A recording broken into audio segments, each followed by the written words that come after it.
Ready? Good evening. The regular meeting of the Bellflower City Council is called to order on Monday, April 8, 2019 at 7:05 p.m. Back to open session. We are reconvening from the closed session, and there are no reportable action taken during the closed session. Roll call, please.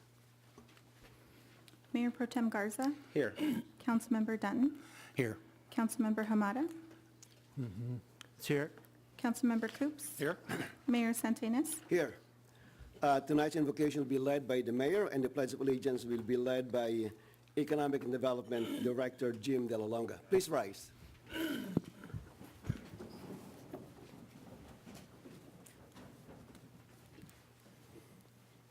Heavenly Father, we thank you for the gift of life, the gift of family, the gift of community called the City of Bellflower. We recognize your presence among us tonight. We thank you for giving us our public safety officers and our first responders, our members of our military, for keeping us safe. We thank you also for giving us a wonderful staff. We thank you for giving us a wonderful city. As we deliberate the items before us tonight, please give us the wisdom to do what's right for the City of Bellflower.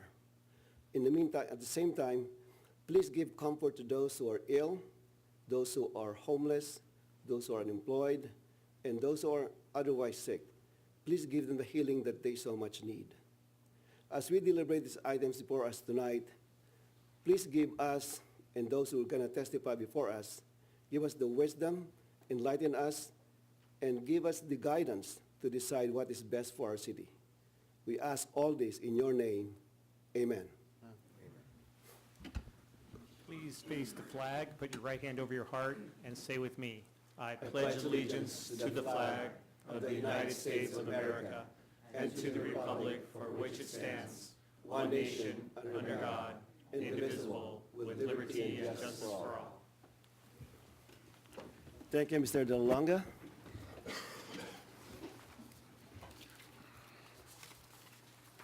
Okay, let me start off with announcement for this evening.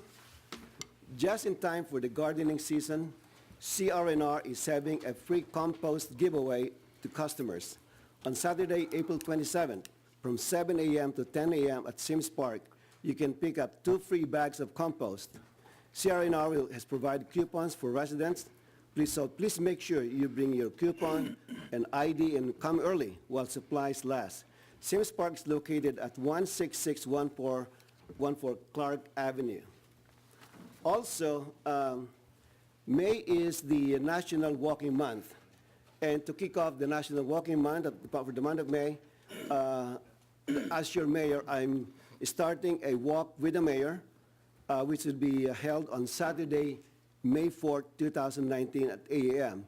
We will start off the train station in front of the main event center, and we're going to take the walking trail all the way to Carruthers Park and back. And if you're tired already, you can stop there. But if you're so inclined to go all the way, we're going to go all the way west to Lakewood Boulevard and come back to the P station. So it's going to be a wonderful day. So please come and join us. Make sure you wear your good walking shoes or sneakers. All right, Mayor Pro Tem Garza. Thank you, Mr. Mayor. As part of the planning effort for the West Santa Ana Branch Transit Corridor project, a new 19-mile light rail transit line that will connect southeast Los Angeles County to downtown Los Angeles, Metro would like to invite you to participate in a guided rail tour of the Gold Line and or the Expo Line. Tour dates are April 13th, April 27, May 4, May 18, June 1, and June 8th. If you are interested in a tour, visit our website at www.bellflower.org and under the latest news tab, click to register on the rail tour. If you have any general questions regarding the tours, please contact Edna Jimenez with the Metro Outreach Team at area code 909-627-2974. Thank you, Mr. Mayor. Thank you, Mr. Garza. Councilmember Dan Coops. Thank you, Mr. Mayor. You're invited to celebrate National Small Business Week 2019, beginning May the 5th through 11th. The Economic Development Team will be hosting events throughout the week. Events include the Small Business Mixer set for Thursday, May 9th at 6 o'clock here at Bellflower City Hall. The mixer is free and open to all small business owners and operators in the city of Bellflower. RSVPs are strongly recommended. Door prizes, fun games, snacks will be provided. For more information or to RSVP, call Jane Ramirez. She can be found at 562-804-1424, extension 2010, or you can email economic_development@bellflower.org. Thank you, Mr. Mayor. Thank you, Mr. Coops. Councilmember Raymond Hamada. Yes, thank you, Mr. Mayor. The Central Basin Municipal Water District and the Metropolitan Water District are currently accepting student art for their calendar contest. This contest is open to students grade K to 12, and the submissions are due by this Thursday, April 12th at 5 p.m. I hate to put the pressure on the kids, but that's what it says.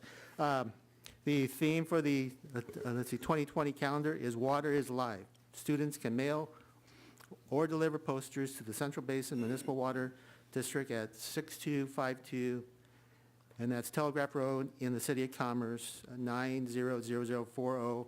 And for any questions, contact Sandy Linares Plimpton at sandylp@centralbasin.org. Okay, thank you, Mr. Mayor. Thank you, Mr. Hamada. Councilmember Ray Dunn.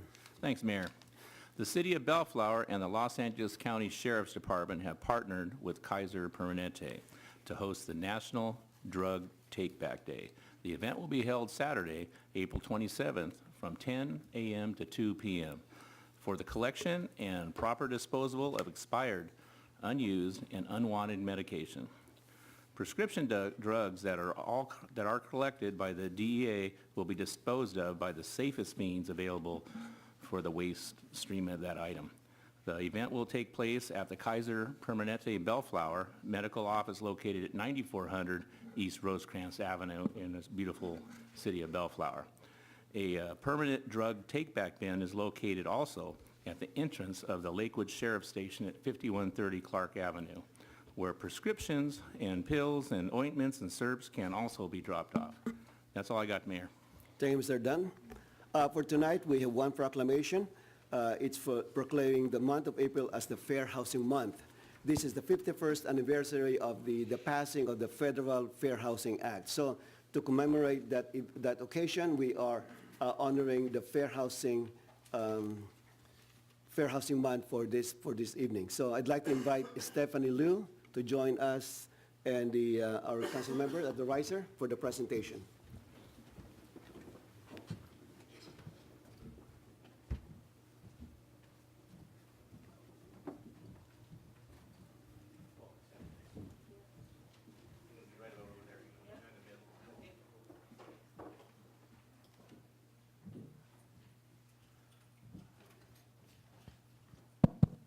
Good evening again. Thank you, Stephanie, for joining us. As I mentioned, April is the Fair Housing Month, so I'd like to read part of this proclamation. Whereas this promise made us by the nation's fair housing law, which requires that all people be treated equally in connection with the sale or rental of housing, regardless of race, color, national origin, sex, gender identity, disability or sexual orientation, marital status, age, family status, or religion. So we've come a long way since the declaration of this, the passing of the Federal Fair Housing Act. So I'd like to present this proclamation to Stephanie in commemoration of this event. And this proclamation is signed by Sunny Santa Ynez Mayor, Mayor Pro Tem Juan Garza, Council Member Ray Dunn, Council Member Raymond Hamada, and Council Member Dan Coops.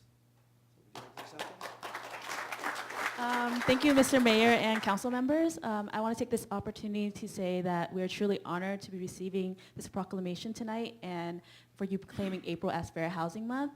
And we would like to thank also the city for its continued effort and collaboration with the Fair Housing Foundation to affirmably further fair housing. And we're truly honored to be your representative of the fair housing provider. And thank you for tonight. Thank you. Thank you. Thank you.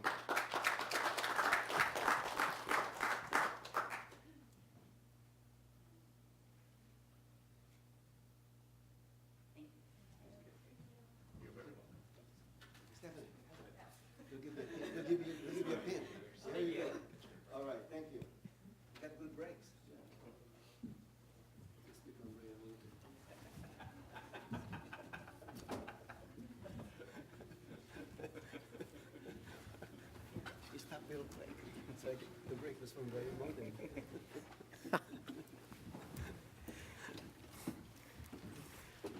All right, moving along, public comments, Mr. Stewart.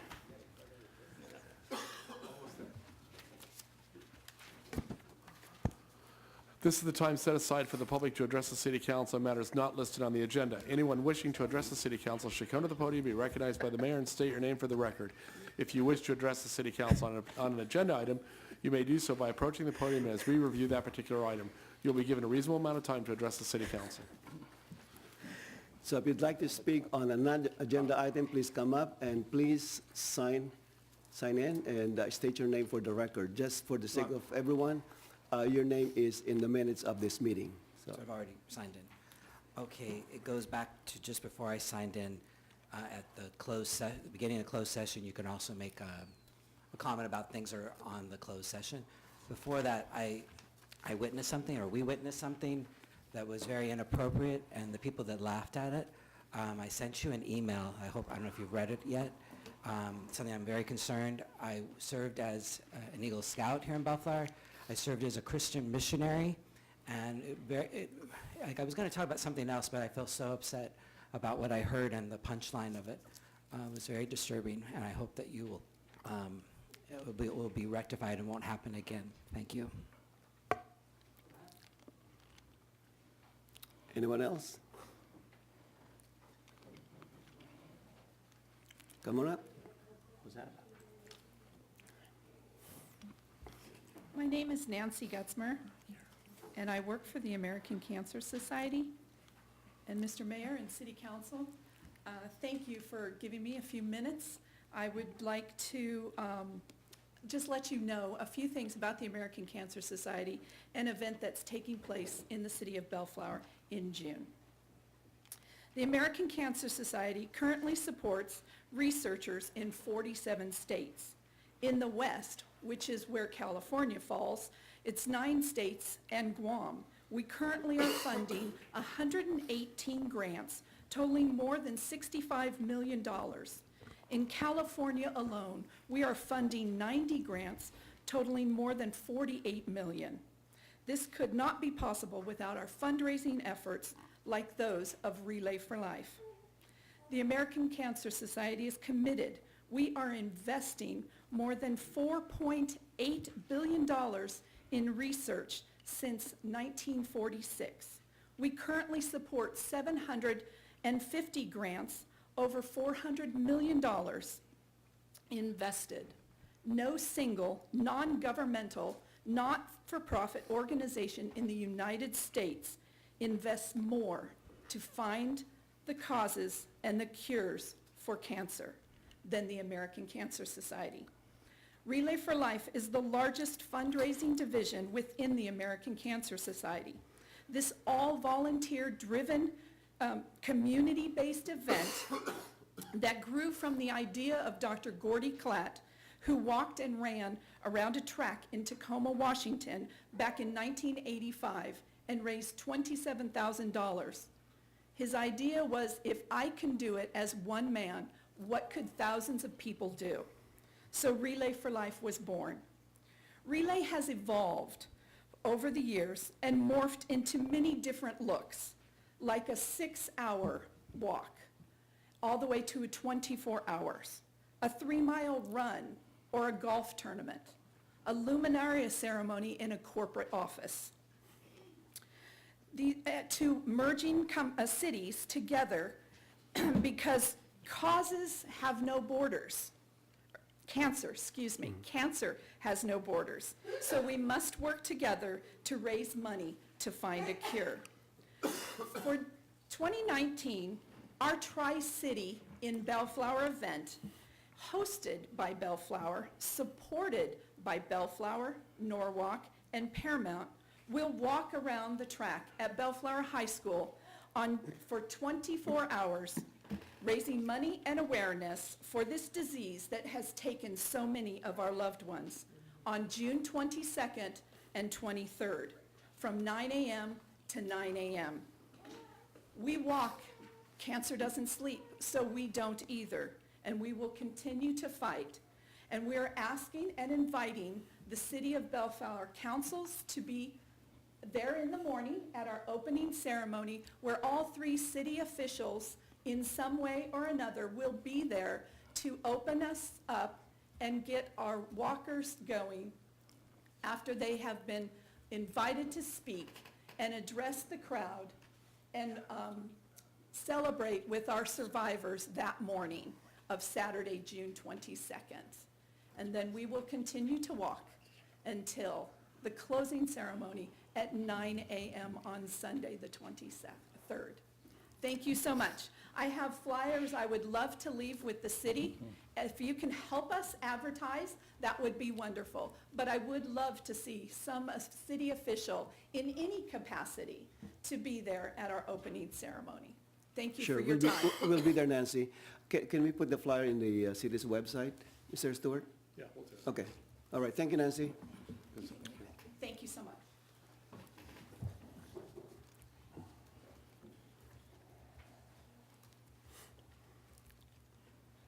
Mr. Mayor, board members, Good evening.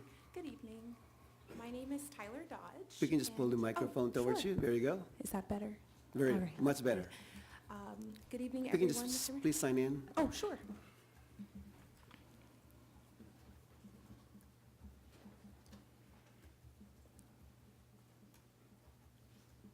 All right. All right, Mr. Mayor and Chair People. My name is Tyler Dodge, and I've been a resident of Bellflower for nearly a decade. And I'm raising my family in Bellflower along with my husband. And thank you.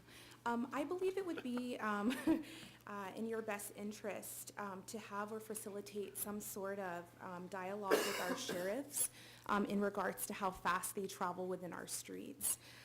Yesterday evening is a prime example of just how unsafe our sheriffs were traveling down my residential street of Flower in between Clark and Bellflower Boulevard. Around 9:53 p.m. last evening, nearly several patrol vehicles were traveling at speeds that if by chance, if I were to have a radar gun in my hand, would be within the range of 75 to 90 miles per hour. Now, I'm sure we could all agree that such speeds are lethal. Granted, police are granted the privilege to circumvent the law when en route to apprehend a situation, but at what expense? On top of it all, this isn't a public safety matter, it's about law enforcement safety as well. According to the CDC, in the last 10 years on average, more than one officer per week in the U.S. has been killed on our nation's roads. That's about 64 deaths per year. Most years, motor vehicle related incidents, including crashes and being struck by moving vehicles while on foot, are the main cause of deaths for officers. In 2016, it was an anomaly in that motor vehicles related deaths came second to firearms.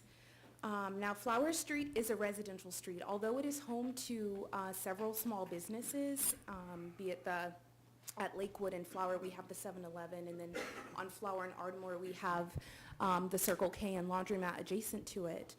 So which segment yes. of which section of Flower Street did you notice this speeding?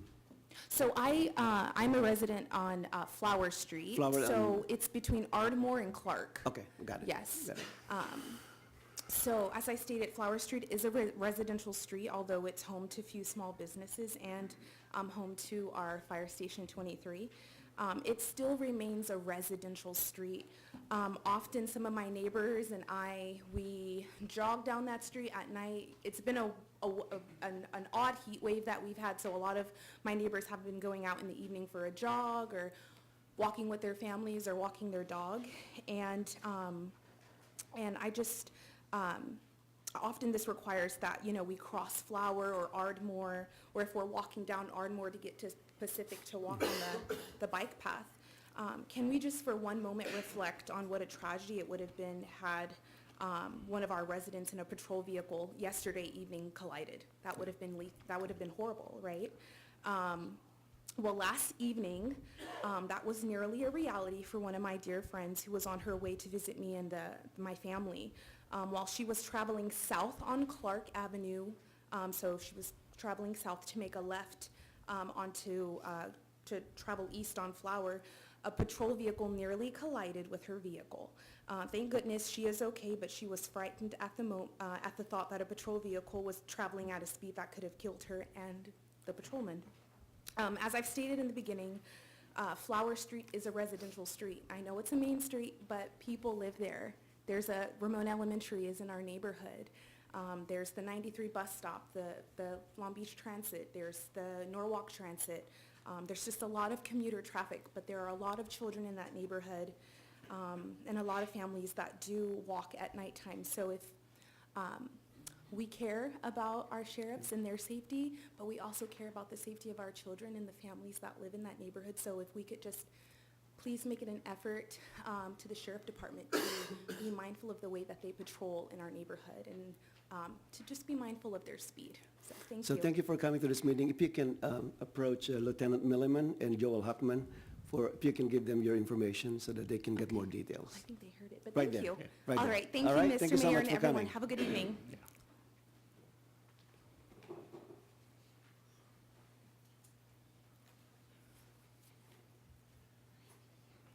Good evening, Mayor and members of the council. My name is Josh Murray. I'm here on behalf of Clifton Brackenseek Library, 9945 Flower Street. And today I brought a guest. This is Annie. She's our brand new children's librarian, so I would like to introduce you to her. I'd also like to invite Welcome to Bellflower. Yeah. So I would like to invite everybody to our upcoming parent-child workshop. They're going to be hosted by Annie. Our first is going to be on Saturday, April 13th from 1 to 2, and it's going to be every Saturday until May 11th. Join us for a free 5-week series of playtimes for babies and toddlers up to 3 years of age and their adult parents or caregivers. Each session features a local resource professional to answer parents' questions and concerns on topics such as speech and language, early literacy and oral hygiene, nutrition, and more. We do not require registration for this event, and this is designed for ages 0 to 3 with an adult caregiver. So I hope to see all of the parents in the area come to our library starting this Saturday at 1 p.m.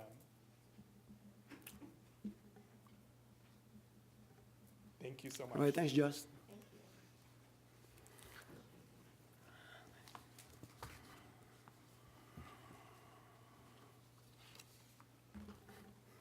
Mayor, council members, ladies and gentlemen, my name is John Butts. I'm a resident here, and I've got just a couple items tonight. One item is the homeless situation. It's getting worse, really. It's not getting any better. And I'm going to give you, for instance, Hey, John, can you try to talk in the mic? all right, I'm going to give you a for instance on what happened Sunday when one come knocking on my business door, because I was there doing some work, and is asking for a chain and a lock, because he come up there with a little girl's bicycle and was saying he didn't want that stolen from him. God knows where he got it from. So I give him I had a spare lock and a chain, so I give it to him to be nice about it and give him some water and hope he'd go on his way. But I got thinking, I said, now, I'd like to know where this guy has been. He said, well, I've been homeless for 2 or 3 years, so that's sad. I said, where'd you come from? He said, well, just down the other way. I said, down the other way? Where? He's down in Lakewood. I said, what are you doing up here? He said, well, the sheriff come and pulled me over and pointed in a direction and told me I need to leave Lakewood. So now he's pointing towards Bellflower. And I said, you mean Bellflower? He said, yeah. This is a new guy. You see the same ones all the time, but these are new people. So I made that remark before, a couple weeks back. I think they're being said here. Because you've got basically the rental factor, which isn't great here. So where do all the hooligans and all the stuff go? Now I'm going to state a fact from years ago when we had our TV show. and this was right out of the sheriff's station. If we have all the hooligans and stuff in one location, we know where they're at, and we can control them, so we don't want them coming into Lakewood, Cerritos, and the rest. So basically, let them run rampant in Bellflower, and we can control it. This is right out of the station. This is years ago. We publicized it on TV with our show. Well, it just bothered me with this guy. Now, the other thing that's bothering me is, I don't know what you can do about it because of good old Brown, and now with our new idiot up there, these food carts. You look at these darn things, there's some really nice looking ones, but then there's a lot of them out of plywood. Carrying around all these drinks and all this other stuff and selling it out. What kind of disease you're gonna get off of it, I don't know. I don't plan to figure it out. Now, these food carts, too, are hurting the local economy from serving the general public, too, which isn't right. And that's all cash. And like I made the remark a few weeks back, that every business steals cash to a certain extent. You have to survive, but you don't steal it all. So there's something wrong with these food carts that need to be stepped on, and this state needs to get rid of old Brown's nonsense and a lot of these other wackos up there. The one last thing I'd like to bring up is I was hoping Bellflower would take a stance on this sanctuary city thing because it's needed. It's hurting the economy, it's hurting everybody involved. And the reason I'm really harsh on that is because I'm going to commend you for an item that meant a lot to me. It means a lot to a bunch of other people in this town, and not just our community. Whoever and your staff come up with this thing, I thought it was the greatest thing going when they picked Bellflower to bring that Vietnam Wall to this town. And I mean to say that meant more to me than anything else that's gone on in this town. And it means more to me than probably all of you sitting here. So I wish to thank you for that. Thank you, John.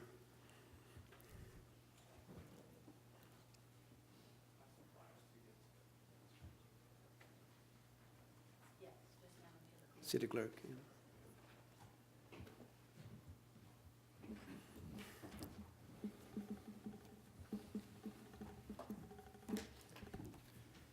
Good evening, Mayor and council members. Good evening.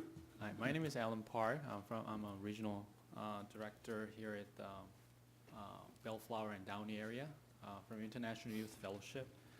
On behalf of IYF, we would like to invite you to our third annual IYF World Leader Meeting in Los Angeles following after Easter Cantata that will be performed by the world-renowned and award-winning Gracias Choir.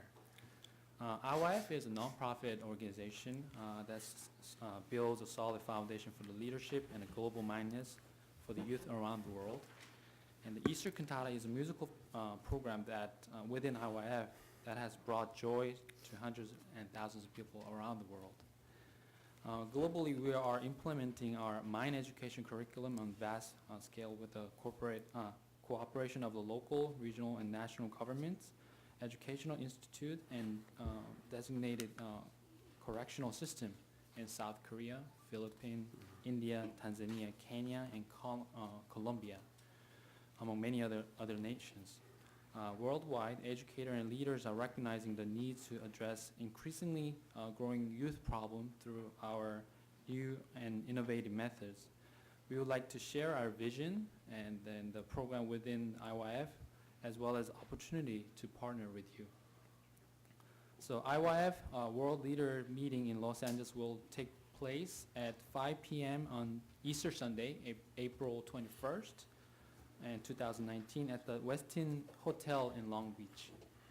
And at the meeting, the founder of IYF and the world-renowned mine education specialist, Pastor Oksu Park, will share the process IYF has made with the presidents and national ministers and kings of the countries regarding youth developments, as well as the further works that needs to be done. And immediately after the meeting, we will walk across the street to attend the Easter cantata that you have it in the flyer. It's a live musical show at the Long Beach Terrace Theater at 7 p.m., which has gathered audience 6,000 people annually. So I would like to request an appointment with you or your representative to discuss the opportunity to work with you, and we'd be honored to host you and then your colleagues at 2019 IYF World Leaders Meeting and Easter Cantata Show. All right, thank you so much. Okay, thanks for coming. Thank you.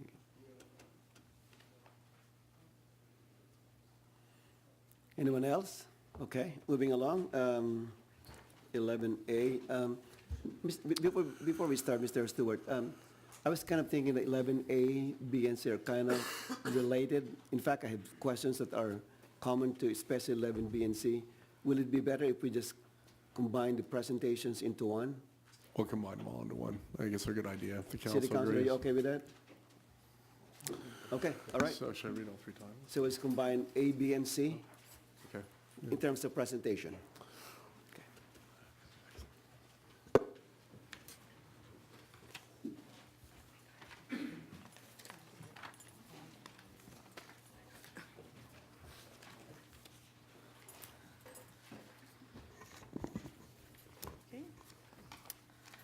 Good evening, Mayor and members of the City Council.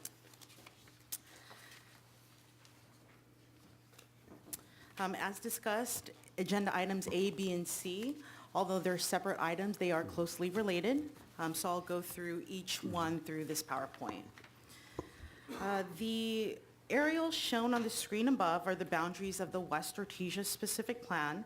Downey is located on the west side. Lakewood Boulevard is located on the east side, Artesia Boulevard on the south side, and the 91 Freeway and Palm Street to the north. The West Artesia Specific Plan, also known as the WASP, was adopted in 2007 and is a freeway-oriented commercial land use designation. And the intention was to help facilitate redevelopment of the area. I also wanted to note that after considering some additional information that was brought to my attention, I will need to review some of the actions that the Development Review Committee did. And as such, the amendments to the specific plan tonight would only relate to the east side portion of the WASP, which is located in this section, and that's specific to the conditional uses. The code amendments that were in your staff report that are on the west side, those would be brought back to the Planning Commission for, it would defer back to the Planning Commission for future study. So just for point of clarification, so in terms of recreational vehicles, that will not be discussed tonight? Correct. I do recommend that that be brought back to the Planning Commission Okay. for additional study. All right. I'll have to closely review the actions of the DRC in discussing Okay, good. that section. All right, thank you. So tonight, in terms of the uses, it would focus on the hotel uses. So the request is three-part. Agenda item A refers to the final environmental impact report, a general plan amendment, a zone change, and the West Artesia specific plan amendment. The adoption or approval would consist of an addendum to the certified final EIR, an amendment to the West Artesia specific plan, a general plan land use designation amendment, and a zone change, which I'll go over with you in a second. The second part to the request is agenda item 11B. This is for WOODSPRING Suites.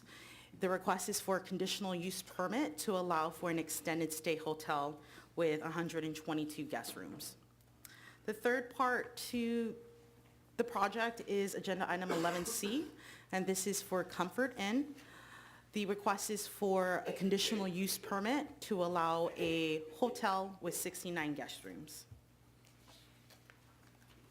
So going back to the first part of the request, in regards to the environmental impact report, in 2007, a certified final environmental impact report analyzed the impacts of establishing the WASP. In 2011, that report was amended, and at that point, it analyzed the impacts of amending the WASP to provide greater clarification of development standards and allowable uses. And what's being proposed tonight is a second addendum to the final EIR.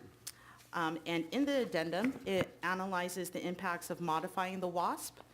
It analyzes the zone change, the general plan amendment, and also analyzes the 2 conditional use permits for the hotel.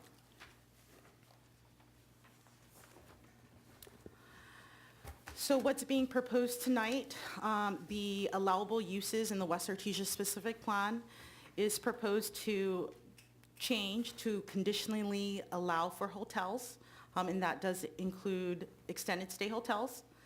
The amendments to the WASP also include establishing development standards and operational standards for the hotels.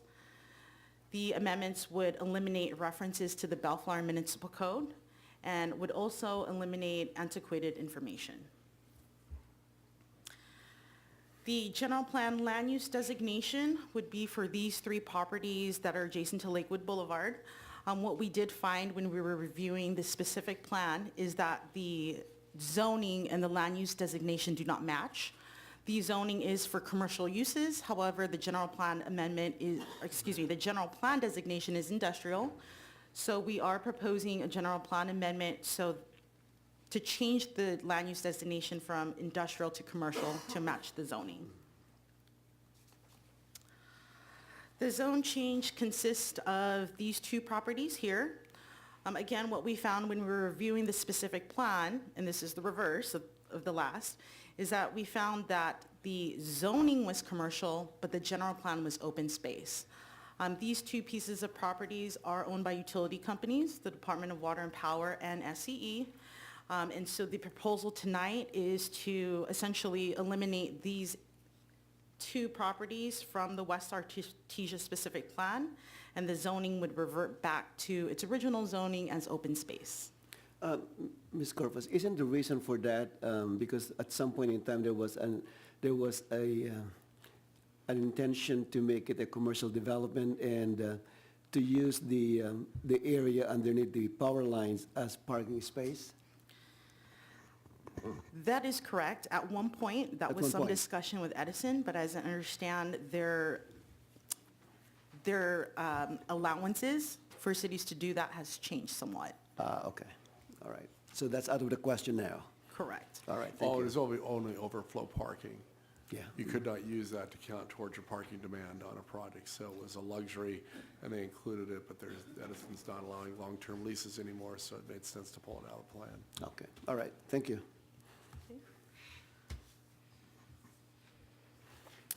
Oops.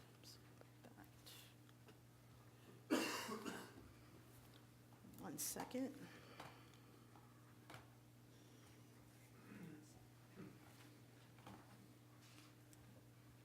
Okay. Still on part 1.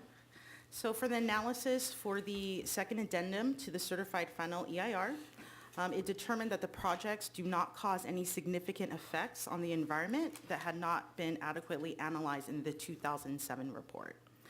The amendments to the WASP, the general plan land use amendment, and the zone change all meet the findings outlined in Resolution 19-23 and Ordinance 1374.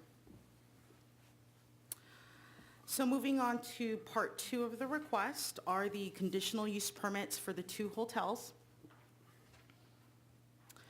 The first hotel is WOODSPRING Suites, and that's located with the green outline here. And the second conditional use permit request is for Comfort Inn, which is located with the yellow outline.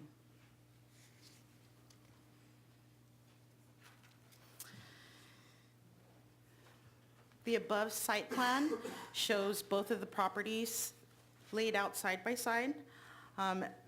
This is Artesia Boulevard down here. So access to WOODSPRING Suites is through Artesia Boulevard. As you can see, there's parking throughout the subject lot and also driveway aisles. For the Comfort Inn on the west side, the access is off of Palm. However, they do also have access off of Artesia. There are driveways that access both properties, here and here. The WOODSPRING Suites outlined in green, that again is an extended stay hotel. According to the applicant, the average stay is about 2 weeks. And the Comfort Inn is your typical hotel for nightly stays.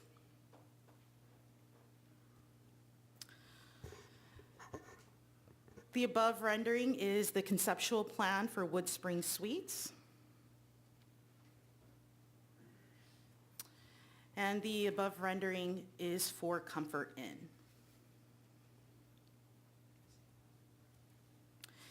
In analyzing both projects in terms of the operational characteristics, hotel staff will maintain a presence at all hours for both hotels. In terms of the traffic, there was a traffic study that was done, and it determined that the projects will not exceed the average daily trip threshold identified in the Certified Environmental Impact Report. In terms of off-street parking for the WOODSPRING Suites, it does have an excess of 19 parking spaces, so it's 19 spaces above the minimum required. For Comfort Inn, they are, however, deficient by 10 parking spaces. However, a shared parking agreement is proposed to cover both properties and to also make up for the 10 spaces that are deficient in Comfort Inn. The architecture, the West Artesia specific plan does require a development review board committee to review all the details of the proposed project. More specifically, they'll look at color, signage, lighting, landscaping, and that would be the next step after the city council review. Both properties would bring in transit-oriented tax.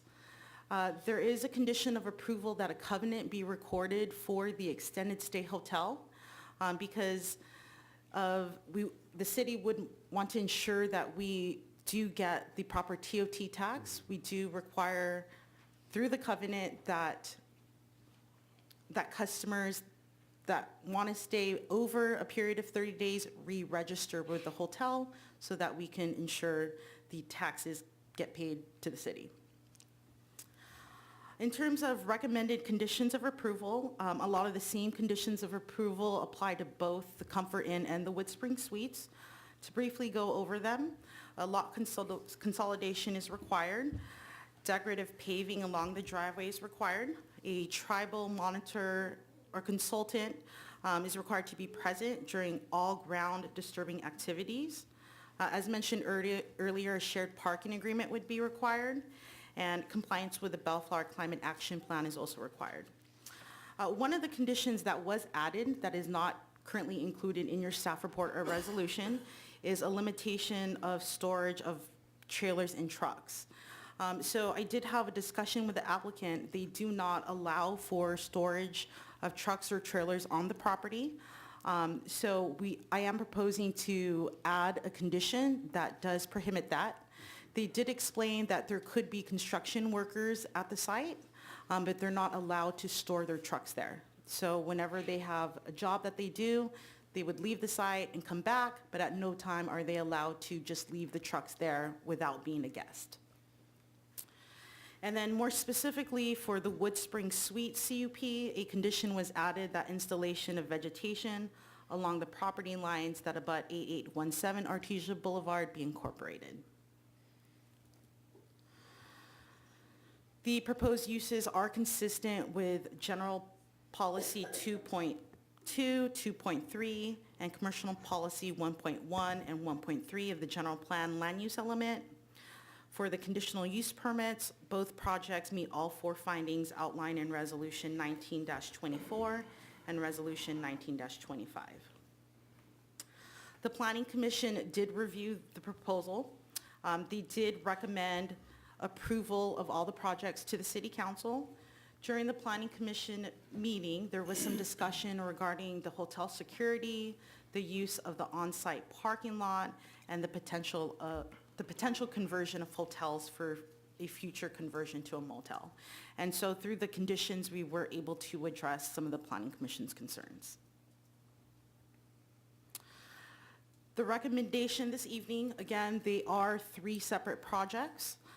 So the recommendation is to open the public hearing, take testimonial and documentary evidence, and after considering the evidence, adopt a resolution number 19-23 and read by title only, waive further reading, and introduce ordinance number 1374.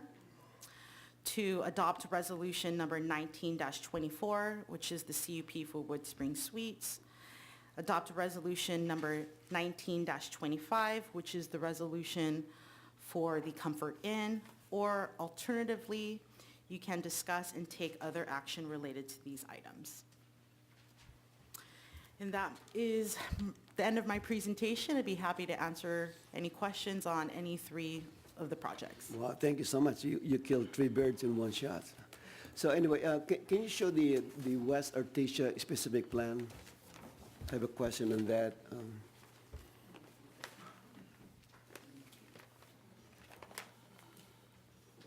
There you go. Okay. How about the next one? Next one.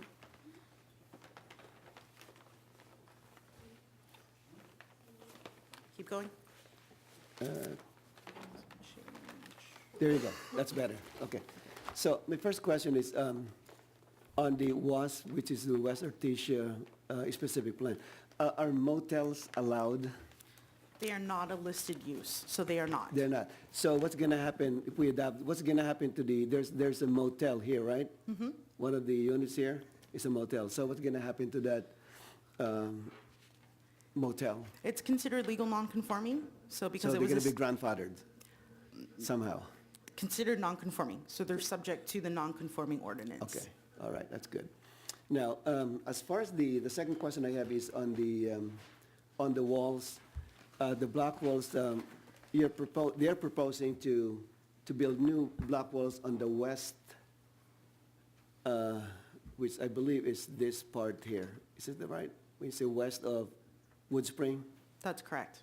and then south, which is this, correct? That's correct. Okay, and then for the Comfort Inn, it's the north, which is this property here, this one here, and then the south. Okay, so what's the condition of this wall here?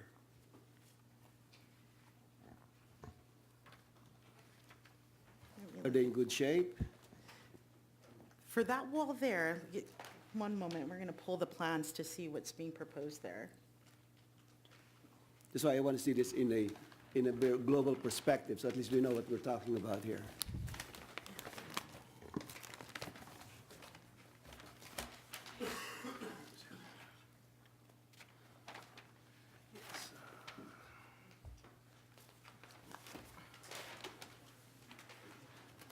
Because on condition number 16, that's where you mentioned that new block walls will be on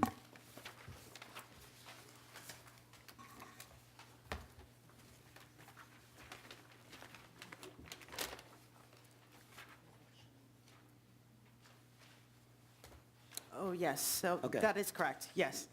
so, Here and here. okay. So how about this part here?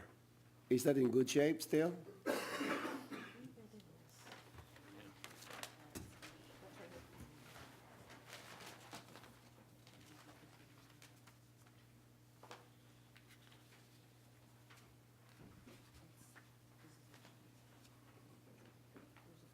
Entire side. Yeah, it is proposed along this side as well. So the whole thing here? That's correct. And I'll just have that, also have the applicant confirm that. If you can But from confirm, what we're because- seeing from the plans, yes. Because the way you're viewing this was not mentioned in well, unless you consider it also south of the WOODSPRING. South, and then this is south. So if you can confirm that. Yes. And then I think the condition of this wrought iron fence is in good shape, right? That's correct. Okay. So how about this, how about the north side of WOODSPRING? There was no mention about the block wall. Are these in good shape?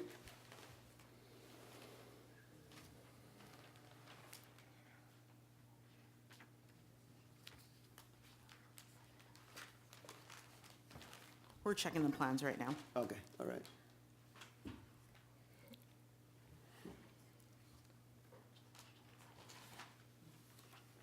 All right, so while you're checking that plan, you gave some numbers in terms of the transit occupancy tax coming from both hotels. So is that based on the average occupancy or based on full occupancy? I believe it's based on the average occupancy. Average? Yes. Oh, that's And good. the average nightly stay. That's good. That's good. Good Okay. answer. It's a good answer, okay. That's what I'm expecting. Okay, that's a good answer. Okay, we're making headways here. Okay, the next question I have is on the, on condition 32, which is the re-registration and then conversion, non-conversion to a residential hotel. One of the things that was discussed was conversion to a motel. So those two, the condition 32 and 33 will be recorded, will be in the covenants, recorded covenants. So my question is, how come condition number 1 will not be a recorded covenant? That is motel, conversion to a motel or modifying into a motel. There was some discussion about this at the Okay. Planning Commission meeting. So what was discussed is condition number 1 does cover the approval of the site. And so if the council does decide to approve a hotel at the site, that is the approved use, not a motel. And what was discussed at the Planning Commission was that motels already in the specific plan are not allowed.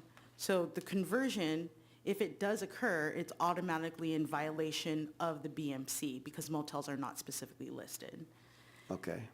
Mr. City Attorney, will that give us enough teeth? Because as you recall, when this was brought up the first time at City Council meeting, there was a big uproar in terms of motel, and we kind of clarified that, and we get the sentiment of our residents. We don't like another motel, but this is a hotel. So we want to, from my perspective, want to make sure that this will never be a motel. Mr. Mayor, members of the council, from a legal perspective, it's sufficient. If the council wants to do a belt and suspenders, we can certainly put a notification on the title that it can't convert pursuant to BMC section, whatever it is off the top of my head. My apologies, I'm coming over an infection. But we can certainly put that in as a condition to have it recorded against the property. But legally speaking, it's sufficient as written. So it's sufficient as is right now? Correct. Okay, very good. All right.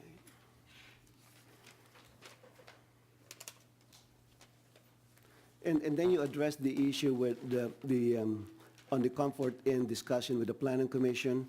There was discussion about conversion to a motel, and I was looking at the one of the other conditions. It was not one of the conditions. So how did the Planning Commission address that issue? That is correct. So in the first thing that went to the Planning Commission was the extended stay in terms of the CUP, and they did specifically add that condition. When they discussed the Comfort Inn, there was also that concern, but what was explained to them is that the BMC already prohibits motels for the West Artesia specific plan, so that the condition number 1 for the Comfort Inn was sufficient to cover that. And so they did not specifically make a motion to include that specific language that the hotel not be converted to a motel. Yeah, I was kind of wondering about, there's an inconsistency, so to speak, in terms of the way we're approaching WOODSPRING Inn versus Comfort Inn. Why can't we just be more consistent in both? We can add it in. Oh, we can? Yes. If that's a condition that you want added in, similar to the WOODSPRING Suites, we I'd can rather add it that be in. the same, so we're speaking about the same language for both hotels. Right. Okay. All right, that's all my question for now. Any question for Ms. Corpus? Yeah, I have a one. Councilmember Dunn. Yeah. This area here, which is the Southern California Edison right-of-way, to me, on that overhead there, that's about the best I've ever seen it look. We're building a multi-million-dollar project over here.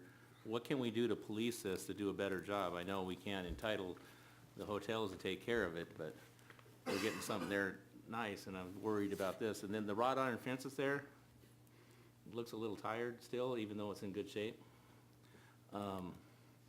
This is the main entrance to those two beautiful structures, and I would like to see if there's any pressure we can do or something we can do. Right now, it's every time somebody calls to complain, it's 911 to call Edison to try to get somebody out there to clean it up. I think this will be an issue for us. You know, we're building a model building there right in off the freeway. It's a destination for the city of Bellflower. That's the entrance, the only entrance, you know, other than the back road here. This don't look so good back here either. But on the way to these nice places, it does, the entrance is gonna look a little seedy. My concern. I don't know how to fix it. I just want to bring it up for discussion. At one time, this setback here has some wrought iron with some column stones that are, you know, it's aged and dated, but it could look a lot better. You know, Edison spent some money on the front of that at one time, but it's there, and it's probably been there 30 years, and it's tired. I don't know whether we can get, you know, something similar to a letter of agency or something, or something to do that, and maybe even landscape it, have it landscaped a little better, so, because right now it's just to mow the tumbleweeds down every 3 months. Anybody agree? Yep, I agree. Okay. But I don't know how to fix it, I just want to put it on the table. Yeah. It's something we did. Okay. I'm sure the hotel operator would appreciate something like that too. It's to get there. But we don't want to hold the project up over that. All right, Mayor Pro Tem Garza. Mr. Mayor, thank you for the opportunity. So my first question is, I noticed on page 16 of the report, on page 16 of the report, under condition number 40, it talks about 40 and 41 touch on the lighting, and in 41 it talks about demonstrating sufficient parking lot lighting. I was going to ask, I'm not sure how to word this to piggyback on what Councilmember Dutton had, but I was wondering if we could ensure that we have a pretty powerful lighting, especially along these edges, considering transients that could potentially be here, just to ensure the enhancement of security for the patrons that utilizes these two businesses. So I was going to ask if we can enhance that in the conditions. I'm not sure how we do that, though, but I'm not sure if the language, if you feel the language covers that already appropriately, but I want to ensure that we have a safe space. The language in the resolution does allow for that. I will also mention that the lighting does get reviewed by the Development Review Committee more closely. So at that time, a photometrics plan is required to make sure that light's not spilled onto the adjacent residential properties. But through the DRC, we can also ensure that the lighting on the north side of the property is well lit. Okay, perfect, thank you. So if you don't mind sending my comments along to the DRC then. The second item is regarding, I was happy to hear about the truck parking and the trailer, so thank you for addressing that. Regarding security cameras, I know that's on page 15 of the report for the 11B. And I know that on condition number 27, it talks about cooperating with lawful directions of public officials, law enforcement. Is there any way to add camera footage, camera access for law enforcement? I'm assuming the establishment is going to have cameras in the parking lot. I'm assuming. So we could just have I'm assuming that's a given, but just to ensure that it happens, that there's the need for access to the camera footage and camera. So. And then for the landscape plan, on page 14 of the report,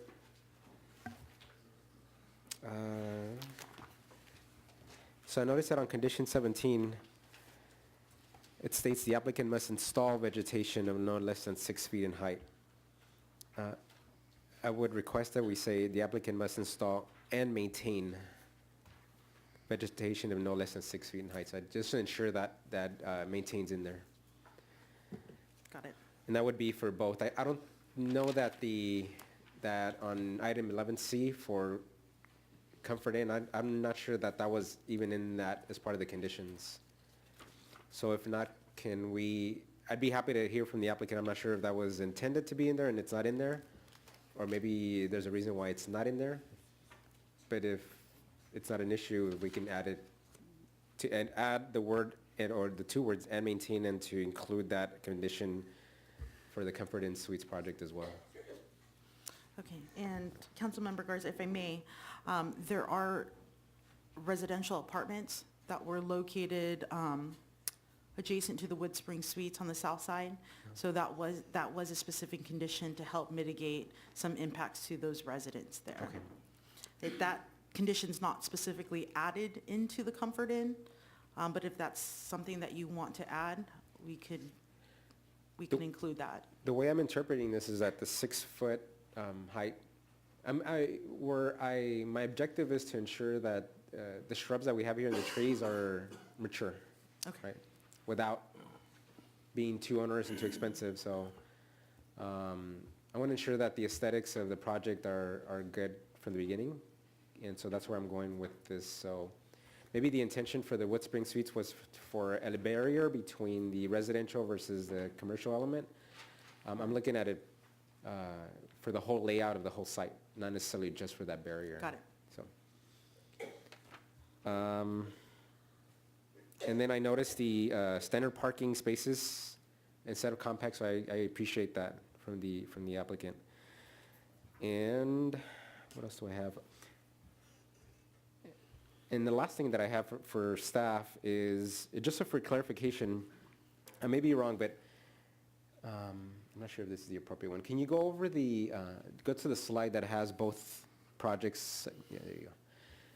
So when I read the site plan, I'm not sure if I read it correctly, but thank you, is the axis for the roads between, like here between both projects, are they going to be open? I understood that we're going to be emergency access. I want to ensure that I'm not misreading. It's a shared parking agreement, It's so gonna I be think open. the whole thing has to circulate. That's what I thought as well. Yeah.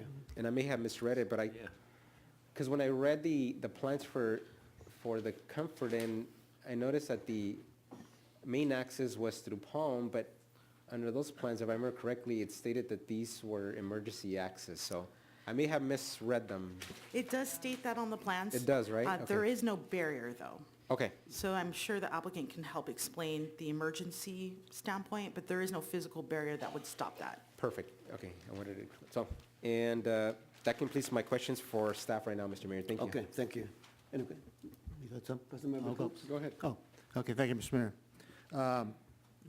Let's start off with the overall view of the area.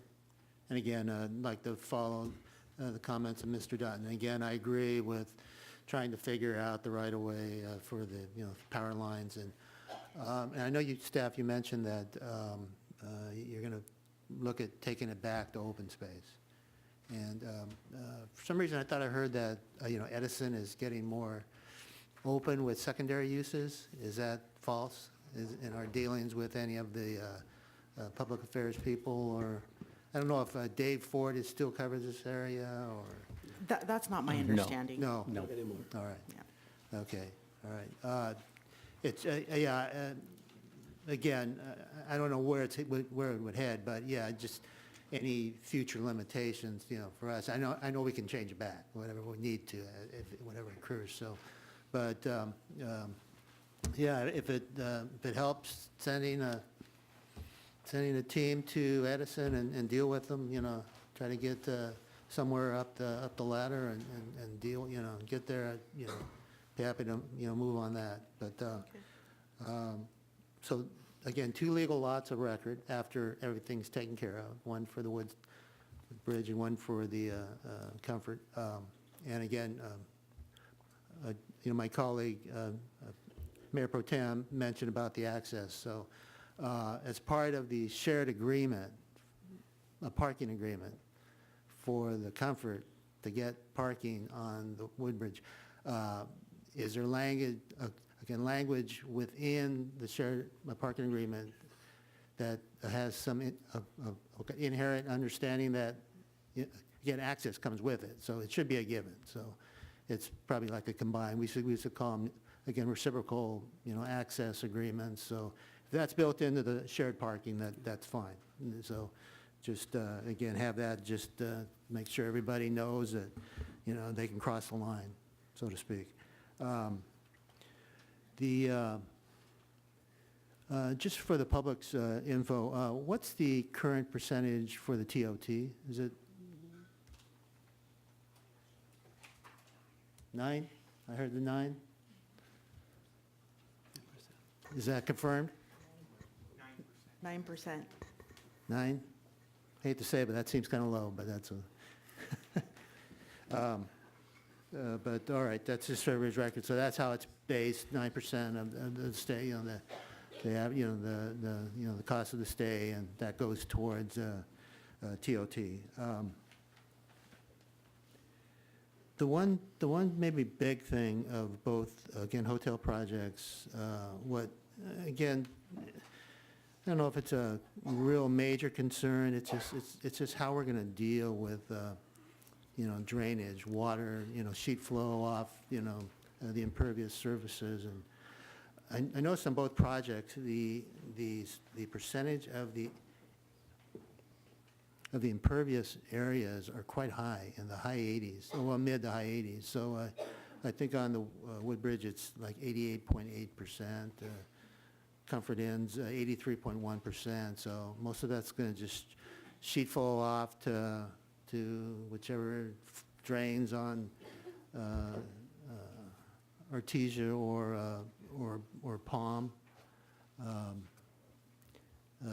And this is probably just goes to both planning and engineering, capacity, can it handle it?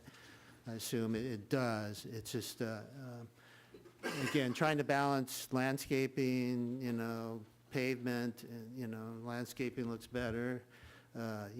There are methods to deal with the pavement to actually have water percolate through, but, the cost obviously factors in potentially. So with those percentages, I'll just look again, staff.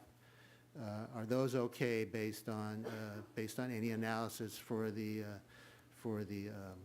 the water drainage flows and capacity of our storm drain and so on? So Sure. During the building plan check, the applicant is required to submit a stormwater management plan, and part of that, they do have to retain some of the water on the site. Yeah.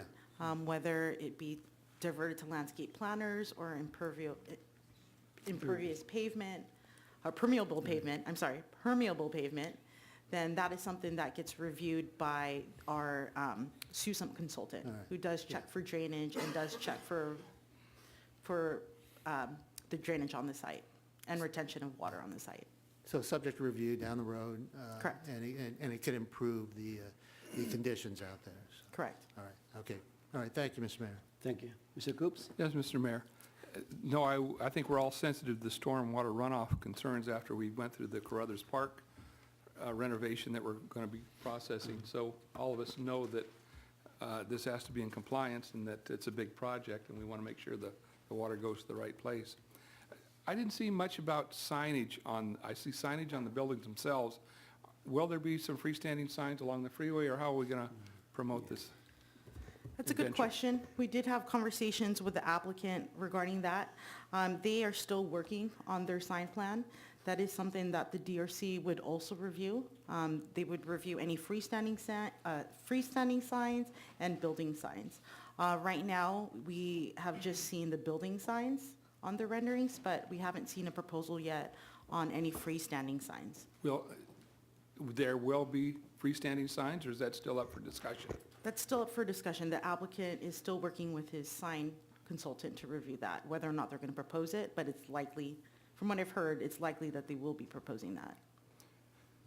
Back to, I think we all are, we're glad to hear that the parking lots are not going to be able to accommodate large vehicles, storage of trailers and trucks. So we need to define that a little bit as to whether or not oftentimes you see an enterprise like this that will have big rigs where the truckers come in and stay there overnight. Apparently that's not going to be acceptable for this kind of operation. Does that sound right? That's my understanding with the applicant. We can get further clarification when he comes up and gives his presentation, but yeah, that was my understanding from the applicant. So is there a definition as to what would be considered an oversized vehicle? I mean, some pickups are massive and they pull a boat behind them because they're going down to do a race from San Pedro to Catalina. You can understand the kinds of activities that might utilize this kind of hotel. And I guess I would like to ask at some point where they draw the line on what kind of vehicles can park on that lot. You know. All right, that's all I have, Mr. Mayor. Thank you, Mr. Coops. Okay. Mayor, I'd like to move we open the public hearing for 11A, B, and C. Second. Motion by Councilmember Dunn, seconded by Councilmember Hamada to open the public hearing on items 11A, B, and C. Anyone who would like to speak on these 3 agenda items? Is the applicant going to speak first? What's that? The applicant, are they going to speak first? Oh, yeah, that's right. Thank you. Is the applicant here? Yes, I am. Okay. Could you come up? Yeah, please. Yeah. Applicant first. It's part of the public hearing. Come up first. Good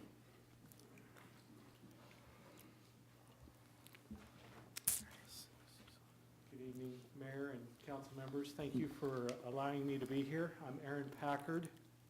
Good evening. I am the Director of Development for Gold Coast Premier Properties. I met some of you before when I was here last year to present our project. I'll just go right into addressing some of the comments and some of the concerns of the council members and mayor, and give some clarification as to what our goals and what our plans are for our development here. First of all, I want to address the truck traffic, of course. It seems to be a concern and is a concern of ours as well. We do not allow any big rigs to park in our parking lots. So right away, that eliminates a lot of larger type truck traffic that would be a concern.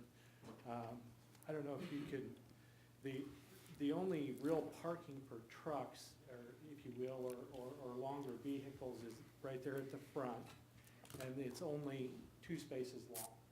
So it wouldn't accommodate anything more than a construction pickup with their tool trailer behind it, or a single RV. So that would be the limitation on what we would do there. And we do not allow construction workers or anybody to drop their trailer and leave it there and go during the day and perform any activities. They've got to take their entire rig with them when they leave.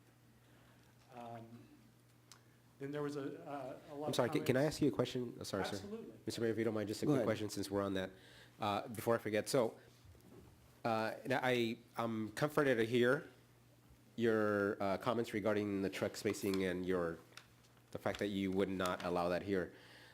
Considering the fact that business is business and maybe in the future your company may end up selling these assets, considering that in the future operator probably doesn't have the standards that you do, would you mind if we added a condition on there to No. prevent any future company potentially doing that as well? We'd absolutely be Okay, amenable to great. that. Thank you, sir. Thank you, Mr. Mayor. As far as I know there was some concern about the block walls and the condition of that.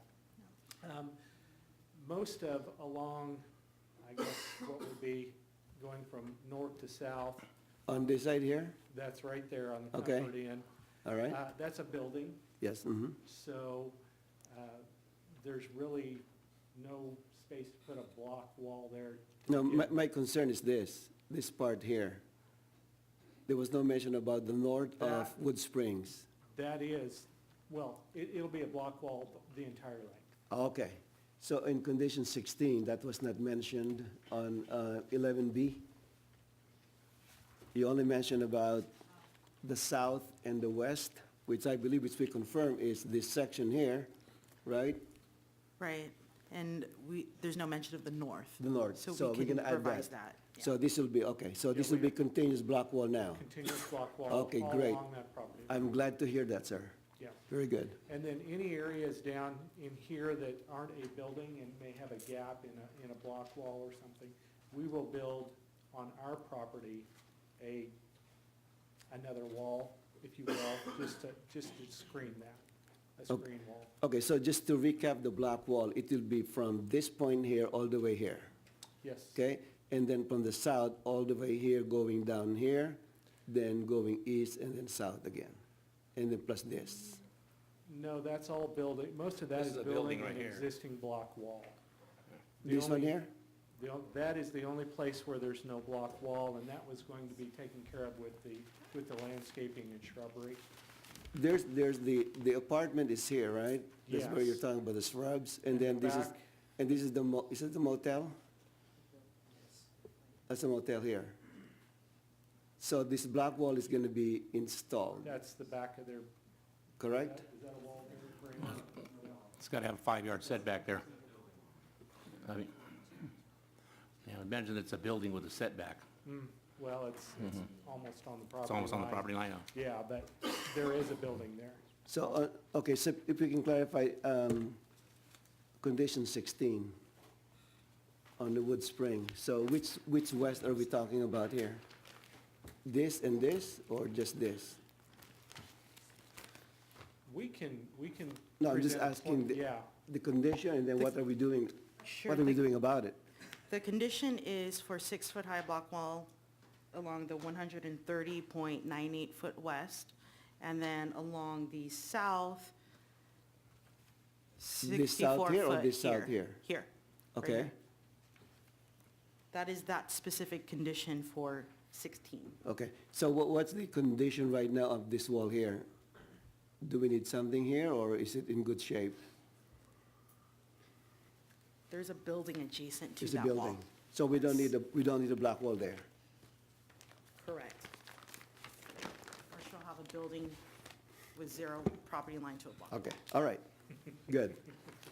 So we're clear. So where there needs to be a block wall, we'll. You put will one. put a block If- wall. If there's a gap in a block wall, we'll add a screen wall there and Good. take care of that. All right, thank you. And it'll be all clear on, we'll clean up the drawings and plans and make sure it's clear. Okay, Okay? all right. Okay? And so can you confirm my question about the transit occupancy tax that was based on average occupancy? Do you concur with that? Our average occupancy as far as, No, in terms of oh, the calculated, percentage, the calculation was average. was average, okay, It was good. average, yes. Now, my other question for you, sir, is that if you were granted the permit today, when do you expect to open?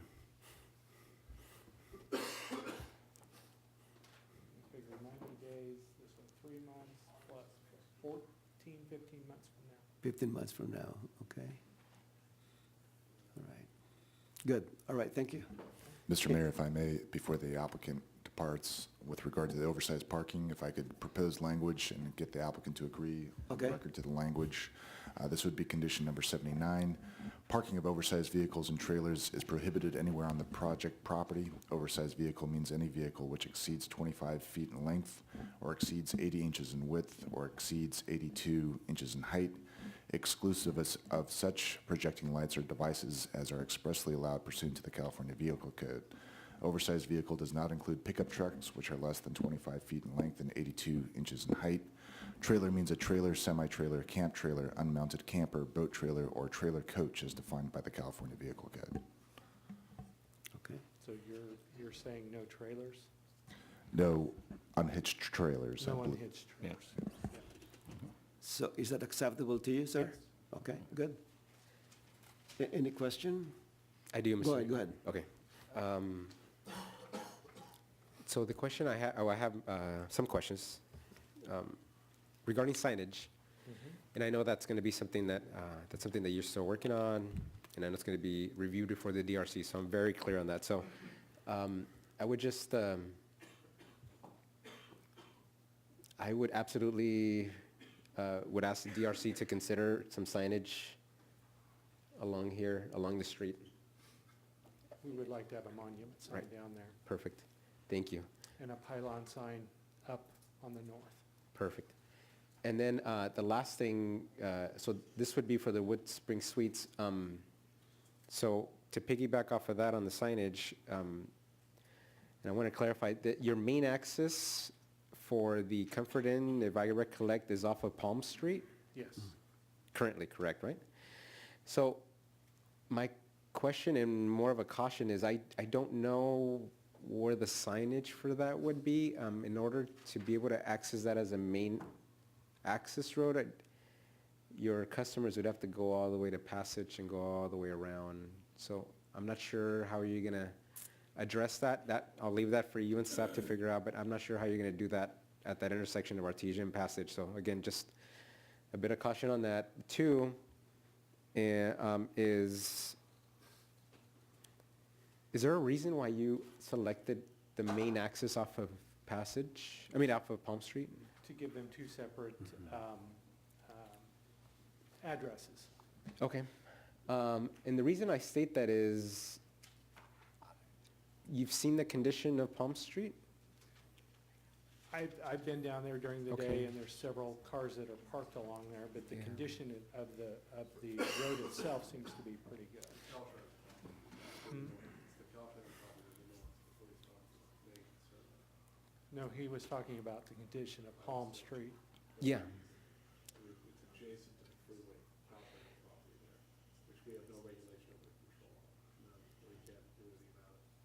So, and I'm going piggybacking on that.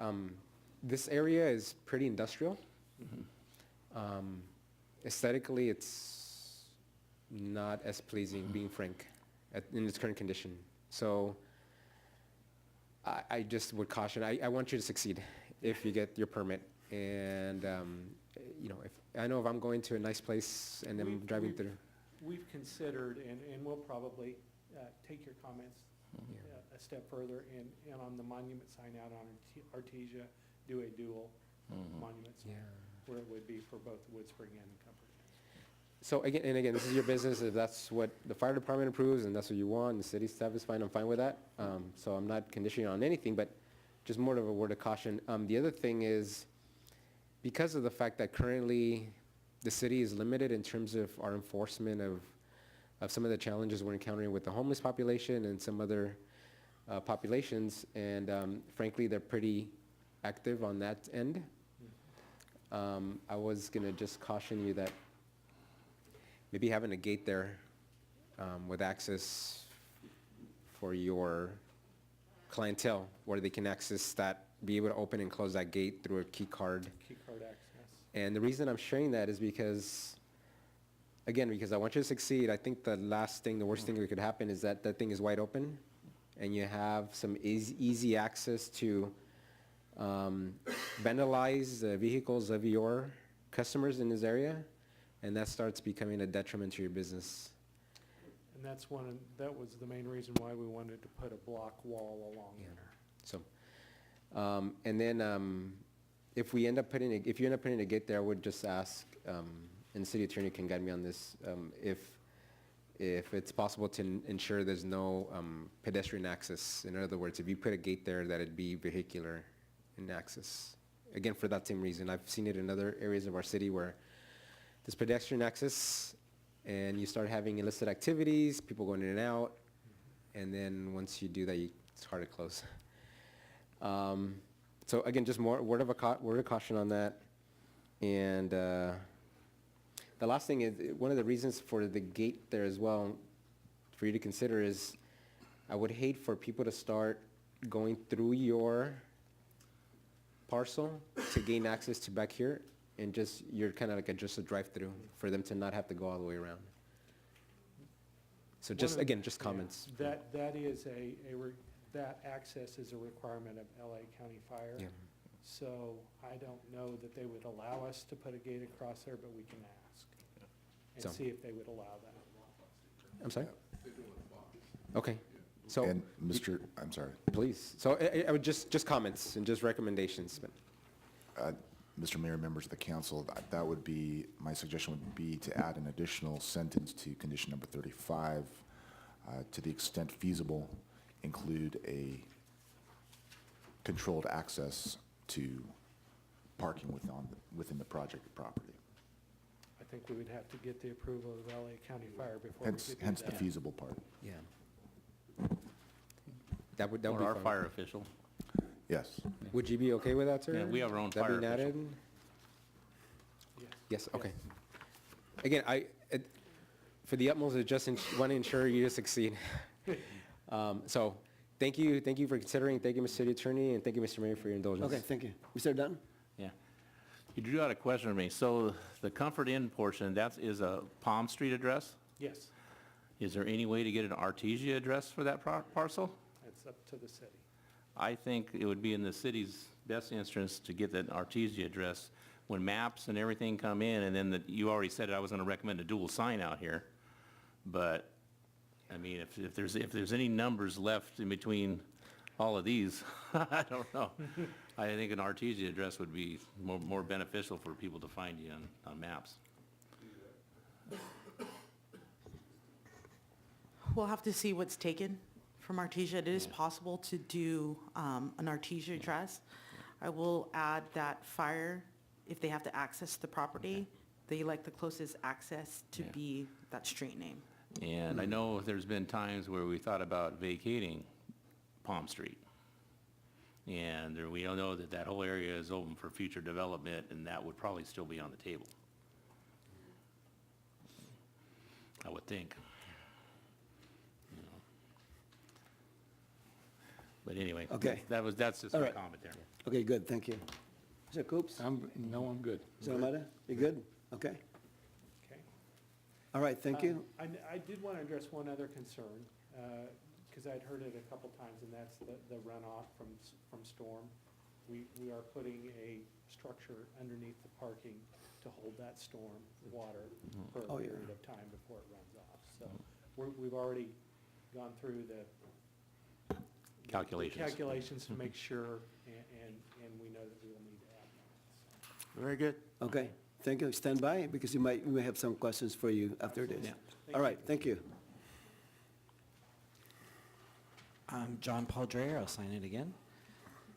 My family has owned the residential property and the bottom southwest section 8817 Artesia since the mid-70s. My grandparents bought it and lived there. It was the last place my grandmother and grandfather lived before my grandfather died. My sister and my brother and their children have lived there. So it's very sentimental to us. And we thank you for the consideration of our concerns. But moving forward, I think this will be a big improvement to the environment. It's been very difficult having the city as a neighbor. Like somebody said, maintain. That didn't happen, so we need to move forward with this. I see no other choice but to have this project, but I hope the city takes over other site-specific plan properties, will maintain them and secure them more securely so we won't have to deal with homeless fires that I've had to call into the fire department in the past. And I know that you're trying to bring up some of the issues about vandalism, like there's been vandalism to the back of our garage with tractors. Because there was no security at night. Would it include with the extended vehicles, because I know part of the plan is to have people who are visiting to go to Rams games and they're going to stay the whole week to go to Disneyland, Knott's Berry Farm. Are there going to be buses, but they're just going to pick people up and then drop them off, and then they're going to be stored elsewhere, I guess, according to not having extended vehicles? So I'm just concerned about the buses and how that's going to work out, where they're going to be picked up and dropped off. I think there's enough parking because of the shared parking arrangement. I think that's good. The homeless issue, this is going to provide more tax money to deal with the homeless and to deal with the security and crime problems we've had in our neighborhood for many years, and also to reduce the chances of fire on the actual city property. But the concerns someone else addressed on the council about the open space, I'm glad it's clear it's going to be open space, a potential park on either side of our property, because right now we have a temporary park next to our property, on the front of the city property on Artesia. And then if we can have, like you have at Riverside Park, and Constitution Park is also where there are power lines. When more funds are available to go that direction in the future, we really appreciate the open space designation. I understand the city's charter committee, according to the paper, is considering new revenues.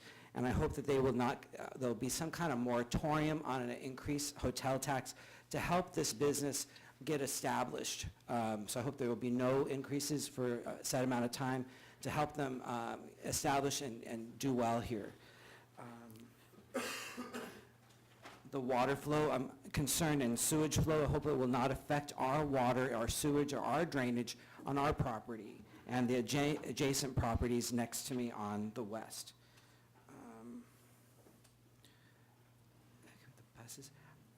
I worked with Justin Tamayo. He was helpful. I asked to have a call back from Elizabeth Corpus, but she didn't have time to get back to me. It was later in the week. We need to work with the state because they're staying on the 91 freeway property. And I took pictures of the tents and sent them to you this week as well. They're still there. Also, your concerns about the gate, the city's gate, half of it, I don't know if it was stolen or broken and had to be re-welded. So I don't know, because the crime is like, was it broken or did somebody steal that half of the gate? Because we have had the homeless camp in the back of our property in the corner, and they got into our laundry room in the past. So I thought there was going to be like a fence behind my garage on the south side. But since it's a building now, you're saying it's just going to stay building and landscaping. But there on the, I guess going down, I guess it would be the west side of my property line, there is a remnant of an old fence. There's a little bit of a cement fence there that's attached to my garage that we'll have to determine, Mr. Coops and I and Randy, we tried to determine where the property line was and where, how far it goes back, because we're not sure, do we measure from the curb, or do we start measurement from the back of the sidewalk? So we're not sure where to start there, and then also going east and west. So we just need clarification on the boundary lines that would help us in placing the wall on the correct space as mentioned. Let's see. To go forward with the whole thing, we need as a neighborhood to maybe have a stakeholders group of property owners, residents, business owners or workers in the area or even across the street who will be affected by all the new development in the site-specific plan, and also with the construction, dust control, also what to do about the future potential for a park in this open space, or also the maintenance of the, I'm glad that the RV was separated because they're not maintaining their property they have right now. How can we work together, maybe even form a bid, a business improvement district, to have maybe meeting every so often to give input so it comes from the ground up, because we as neighbors need to come together, especially with new neighbors, and I'm reaching out to the hotel, and they've been very friendly. I appreciate that. So let's see, let's see what else I have. That's all that I have. Thank you. All right, thank you.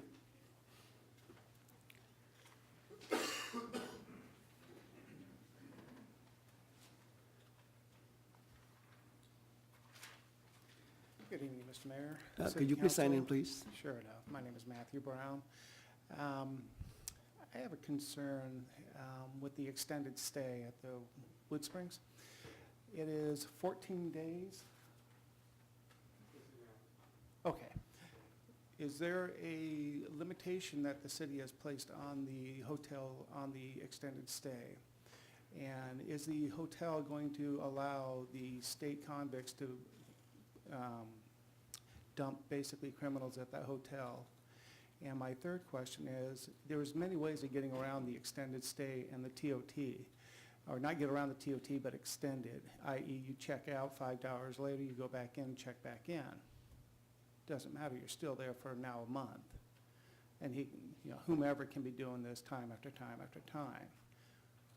Is there any sort of mechanisms to make sure that this does not happen? What do you mean that doesn't happen? That the same clown house doesn't rotate, people in and out, and, as in, making sure that the TOT is paid, and because it was, from what I understand, on a 14-day basis. No, it's based on 30 days, that after 30 days, they checked out, and they Okay. check back in, so that Yeah. we can continue collecting the TOT. Otherwise, we cannot collect TOT after 30 days. Okay, and, So it's basically, we're protecting the city. By Correct. having them sign out after 30 days, we are guaranteed that we're going to collect the TOT. okay, but I'm worried about the state dumping the criminals, the sex offenders in these hotels, and quote unquote, it's not a motel per se, but yet to check out and check right back in, now they're there 2 months, check out, check back in, they're in there 3 months, so forth and so on. This can go on for a year. State still get, or the city is still getting their money, i.e. the TOT tax. What mechanisms do we have to protect the city and/or the citizens from, the state just dumping criminals in this area? Well, that can happen in any existing hotel right now in Bellflower. That Again, can but if we happen, don't okay. have this hotel here, we don't have this problem. But the hotels are basically market rate, so the rate they're state's gonna charging pay is going to market be. fare. Okay. So, the state's still going to pay the fair rate. So, Mr. Mayor, can I? Yes, go ahead. Just a quick question for our city attorney. So, Mr. City Attorney, does the city have the ability to place a condition of that sort on a project where we prevent an establishment from receiving vouchers or anything of that sort from public housing authorities? Mr. Mayor, members of the council, I can't think of any legal means that we would be able to do so. As the mayor pointed out, we can do that right now in any hotel, motel in the city's jurisdiction. The real issue has to do with the TOT collection, and that we've already addressed with one of the proposed conditions. But quite frankly, to prevent people from using a hotel, off the top of my head, I just can't think of any actual legal means by which we could do so. Great. So I just wanted to okay, address no, this concern. I So didn't know if thank you, we Mr. Mayor. could put that in the proposal Okay. or anything of that nature. I just, again, do not want to see more people just being dumped into our city. We've got enough problems as it is with the homeless. We don't need any more. I think we're sharing your sentiments. Thank you. Yeah. Thank you, Mayor. Okay.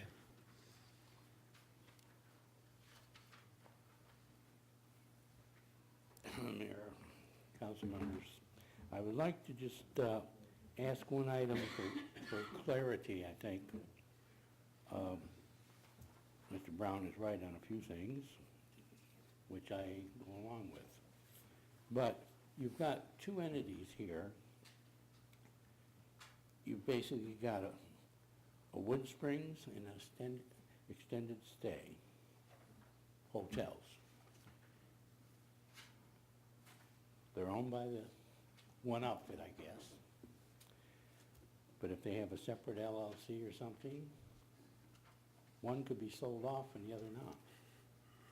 Now, where are you at on your parking problem? Because we've had a parking problem in Bellflower for years, and nobody's addressed this, and I've brought it up several times, that when you have an existing piece of property, and whether you have a new tenant moving into it or somebody new building into it, you're stuck with that off-street parking amount. If it's 10 cars, now the guy has 50 employees, we're stuck. So what I'm getting at is, if one of these is sold off, where's the parking go where the other guy's short? It null and voids the whole contract. So I think I would be looking at that as to, do I go ahead with this and put my neck in the noose about screwing up this parking problem again further?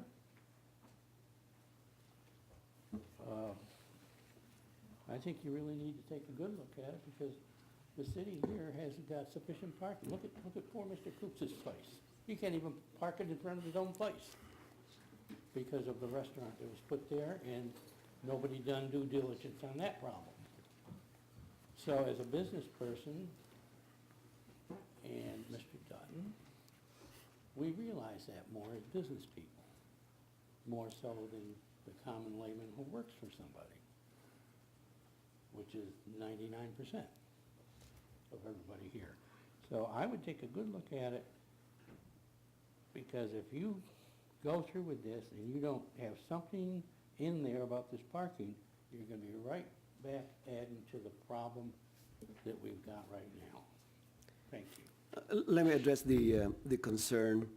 There's sufficient parking for both properties, so, and one of the condition is that it has to be a recorded shared arrangement between the two, right? So, it's a covenant. So even if, let's say, for the sake of discussion, if Comfort Inn is sold, it's going to be up to the buyer to make sure that he's got a recorded covenant that it goes along with the property. Otherwise, if it is revoked, then the CUP technically can be revoked by the city. So the buyer of Comfort Inn has to do his due or her due diligence to make sure that the parking goes along with the sale of the property. Right, Mr. Mayor? Yes. The CUP runs with the land, so that condition will run as well. So whether or not it transfers ownership, that condition is It's still automatic. part of that condition. That parking agreement condition is still part of the. If it's sold without the parking, if it's deleted, it cannot be. The CUP conditions run with the land, as long as the hotel's there. We can enforce that standard. Okay. So to address the concern, Mr. Butts, the parking will be there. It's the transfer of ownership of one or both properties would not impact the parking covenant at all, and we have the ability to enforce that. Okay. Anyone else? I'd like to re-invite the applicant to come up. You heard a couple of concerns here from our residents. Would you like to address them? Well, I think you already addressed the parking concern. Mhm. That is going to be either a cross-access easement agreement or a CC&R, so it'll be taken care of, it'll be recorded, and it's a condition that stays with the property. You can't revoke it. As far as the concern with the state dumping on us, criminals, I'm with you, I don't know how that could be addressed or enforced or kept, as people kept out, but we do have a pretty large rate, if you will. What is your average rate? What's your average? Average right now that we're getting is Mhm. $699 a week for the extended stay. $699 a week, so it's about $100 a day, average. About Okay. $100 a day average. And the Comfort Inn will be about $121 to $130 a day. So it's, we're bringing quality hotels to Bellflower. We're requiring a premium rate for a guest to stay there. So it's much higher than a regular motel in Bellflower. Rent a house cheaper.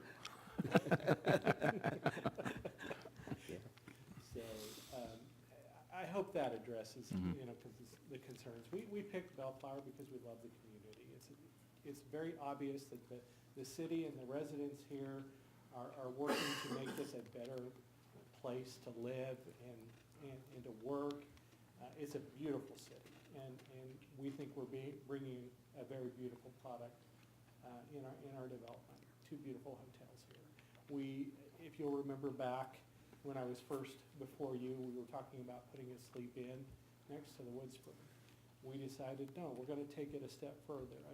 Comfort Inn is a step up in brands for choice properties. So we decided Bellflower deserves that. Okay, thank you.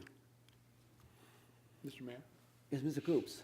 You were here last time, and we got to know each other. Yeah. And one of the things that all of us were really pleased with was the potential income for the city off your project. And it seems to be much larger now than it was when you first came to us. Do you remember what you predicted it to be when you were here the first time? It was less, yes. Yeah. Now, A what lot less. changed? What changed? We changed the brand. We went from a Sleep Inn to a Comfort Inn, Okay, which gets a higher average daily rate. okay. And then we have operated 2 hotels now continuously for about a year. So you've got a track record. We've got a track record and we know what we can get. So wouldn't it be, it's about 3 or 4 times what you first predicted, isn't it? No, not quite that. Well, But that's why the question was asked, is this an average? yes, You know. it is an average. And that could, so it could be a little less, it could be a little more. It could be, yeah. But whatever that figure is, it's significantly more than the first time we talked. And we were pleased with that number. No, that's all I have, but My recollection is, I think it's about double. And then- yeah, It's about double. And then also, since WOODSPRING has been purchased by choice, the brand has been purchased by choice, we're privy to some of their numbers too. And so we now can see what the Pacific Coast gets as far as rates on an average. So, yeah, that was. it's kind of like a girlfriend. 6 months ago, we liked you. Now we love you.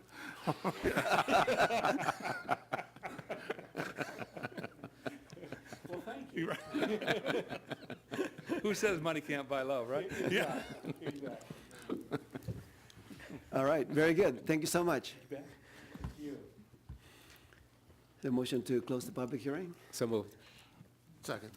Motion by Mayor Pro Tem Garza, seconded by Councilmember Hamada to close the public hearing. All right, gentlemen, what's your pleasure?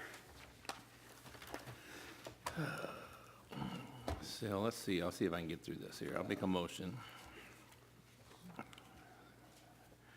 to adopt Resolution 1923, read by title only and waive further reading and introduce ordinance number 1374. Also adopt Resolution 19-24.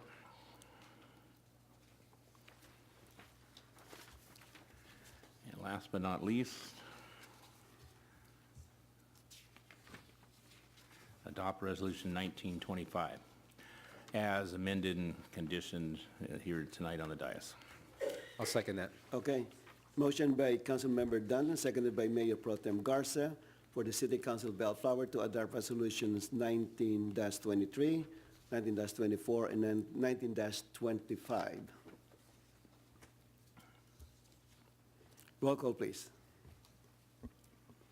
Mayor Pro Tem Garza, Aye. Councilmember Dutton, Aye. Councilmember Hamada, That's aye. Councilmember Coops, Aye. Mayor Santinas. Aye. Congratulations. Bring the money in 15 months. All right, we will slightly rearrange the schedule for this evening in deference to our Mayor Pro Tem. We will we will put item 11D last. So we will go ahead and now discuss item, there are no ordinances, so we can move ahead with item 13A, which is the consideration of possible action on the art in public places. Mr. Stewart. You said it first. We continue the art in public places located at the Steelcraft Bellflower project located at 16500 Bellflower Boulevard. And it looks like we have Rowena here to make the presentation to the City Council. Good evening, Honorable Mayor and members of the City Council. The item before you is a proposal for a mural at the Steelcraft project for purposes of meeting the public arts requirement. Pursuant to Bellflower Municipal Code Chapter 3.32, commercial development with a project valuation in excess of $250,000 is subject to a requirement pertaining to installation of art pieces or payment in lieu of contribution, which in this case is applicable to the Steelcraft project, since it has a project valuation of $320,000. With that, the minimum amount required for the public art piece would be 1% of that project valuation, which is equal to $3,204. The cost breakdown was provided by the artist for the proposed mural, and according to that breakdown, the total cost to complete the mural is about $7,400. Above is the site plan for the Steelcraft project. It's located on the southeast corner of Oak Street and Bellflower Boulevard. This project is a 13,000 square foot outdoor food hall consisting of 13 repurposed shipping containers that's arranged around a central courtyard. Initially, the applicant proposed the mural to be located on shipping container C110. However, after completion of the staff report, the applicant had restructured it to, or rather relocated it to C105, which is closer to the corner of Oak Street and Bellflower Boulevard, hence it'll be more visible. So it's going to be the Cassidy's Bagels, the back of it. Yes. That's Cassidy's Bagels. Okay. Okay. All right. Is that right? Yes. Okay, very good. That was my first question, would have been my first question. All right, go ahead. So, again, following that, the completion of the staff report, the applicant also submitted additional documentation, including the artist in an inspirational statement as to why he is proposing this type of mural. In addition, a revised building elevation was submitted to, locating the mural to the to C105, and lastly, a documentation pertaining to lighting. That was discussed, however, at the time that it was submitted, we didn't have any information pertaining to the lighting, so the applicant submitted additional information regarding that. They are proposing 4 gooseneck lighting to illuminate the mural. So this is the revised north elevation showing the proposed mural. Initially, it was proposed in this shipping container, and they've since moved it closer to the corner of Oak Street and Bellflower Boulevard. The proposed mural is, the subject of the proposed mural is the Bellflower apple tree blossom. The proposed mural measures about 40 feet in width and about 9.5 feet in height, which is about 380 square feet in area. The mural will be painted with latex paint material and then also sealed with anti-graffiti coating. In addition, the mural is to be painted by a San Diego-based artist, Mr. Johnny Alexander, who has painted murals in Detroit, San Diego, San Francisco, Denver, Miami, Mexico, and New Zealand. And some of Mr. Alexander's clients include Lawrence Technological University in Detroit, El Cajon Boulevard Business Improvement Association in San Diego, and North Park Main Street Association, also in San Diego.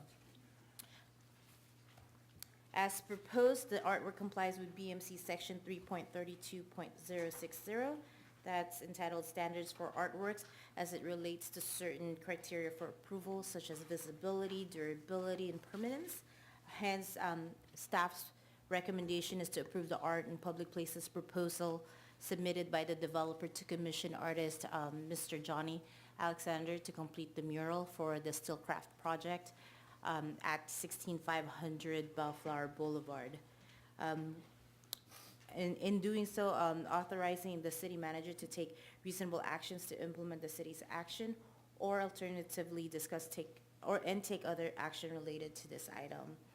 Tonight, we do have a representative of the applicant. This concludes staff's presentation unless there are any questions. All right, thank you for your report. First of all, I want to say that the I like the artwork because there's that relationship with the city of Bellflower. Let me start with that. Couple of questions, and I also like the covenant that one of the conditions is that they're going to maintain it. Okay. So first question is, how effective is the anti-graffiti coating? Does that really work? We have a few murals already, and from what I've seen, they've worked. Over time, obviously, if the graffiti is put on the same spot and it gets cleaned out, then it becomes thinner and thinner, and then it no longer has enough seal to maintain it.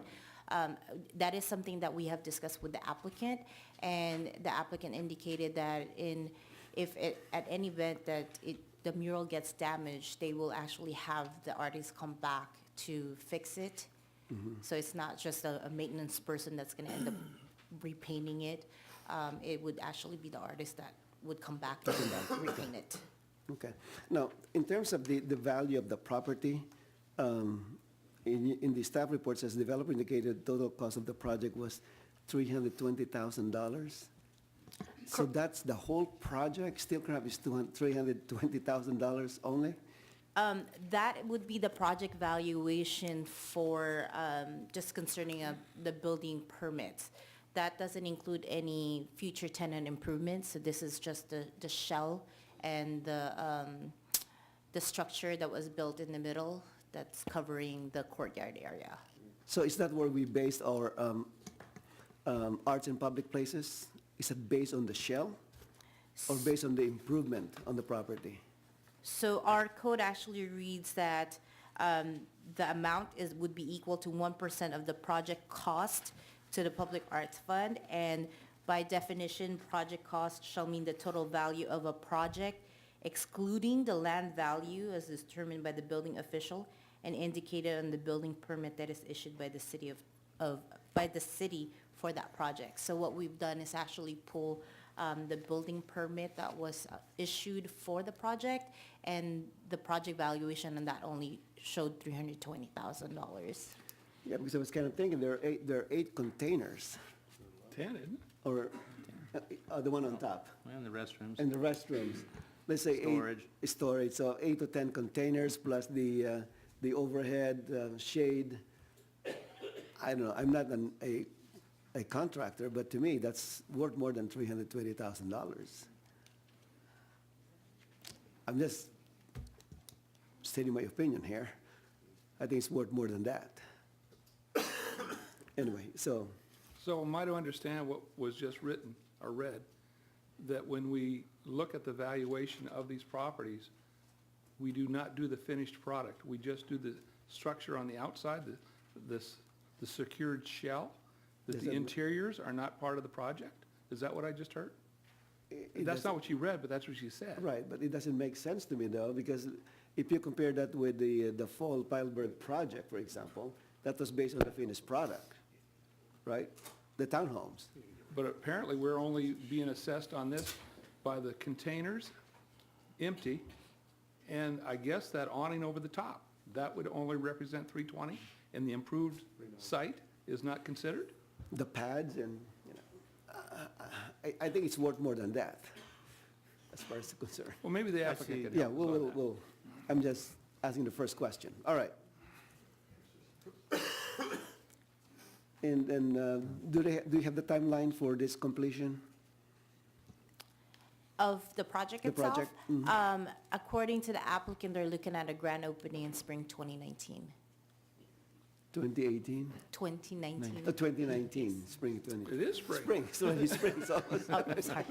For the purposes No, of this just- project, Just for the artwork, not. yeah, I would say for the purpose of this project, being that the value of the artwork itself is $10,000, which would make it $1 million, which is probably pretty closer to the true valuation of that, the improvements on that property.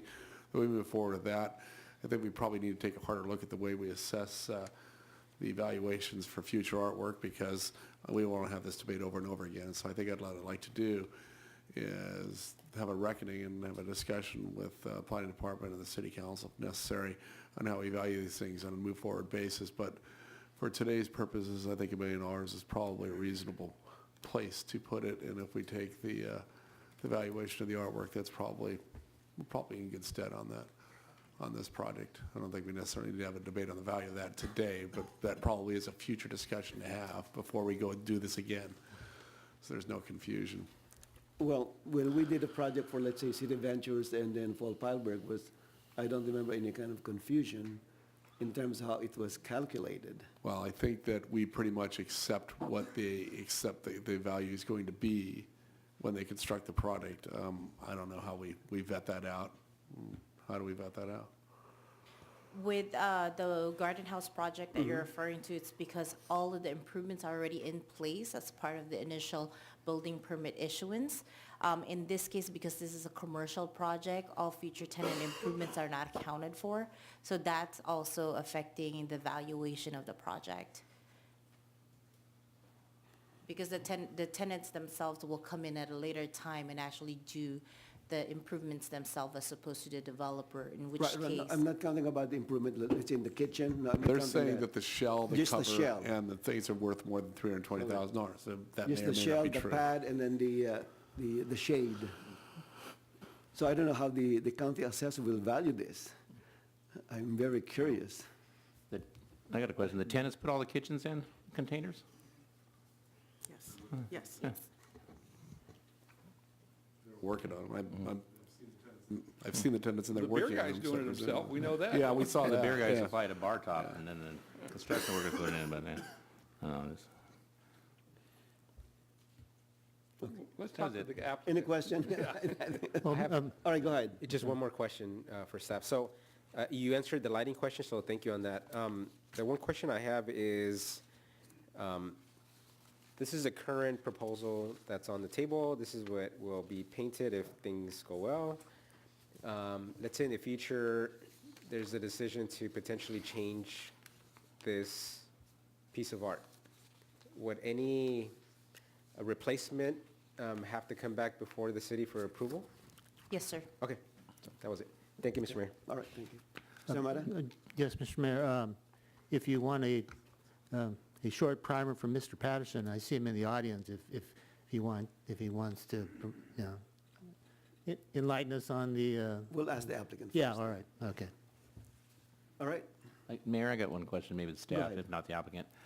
The art, is that getting painted on the corrugated container, or is there a canvas or some kind of a panel they're putting on there? It would be painted directly. Directly on the camera? Okay. Yes, sir. Just curious. Okay, thank you. We'd like to invite the applicant.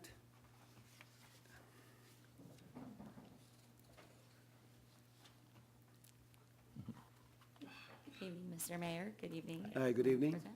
Thanks for coming. My name's Jennifer Lee. I'm with Howard CDM and Steelcraft, the developer. I'm marketing director. And I'm William Burkett. I'm also with Steelcraft, and I'm the financial officer.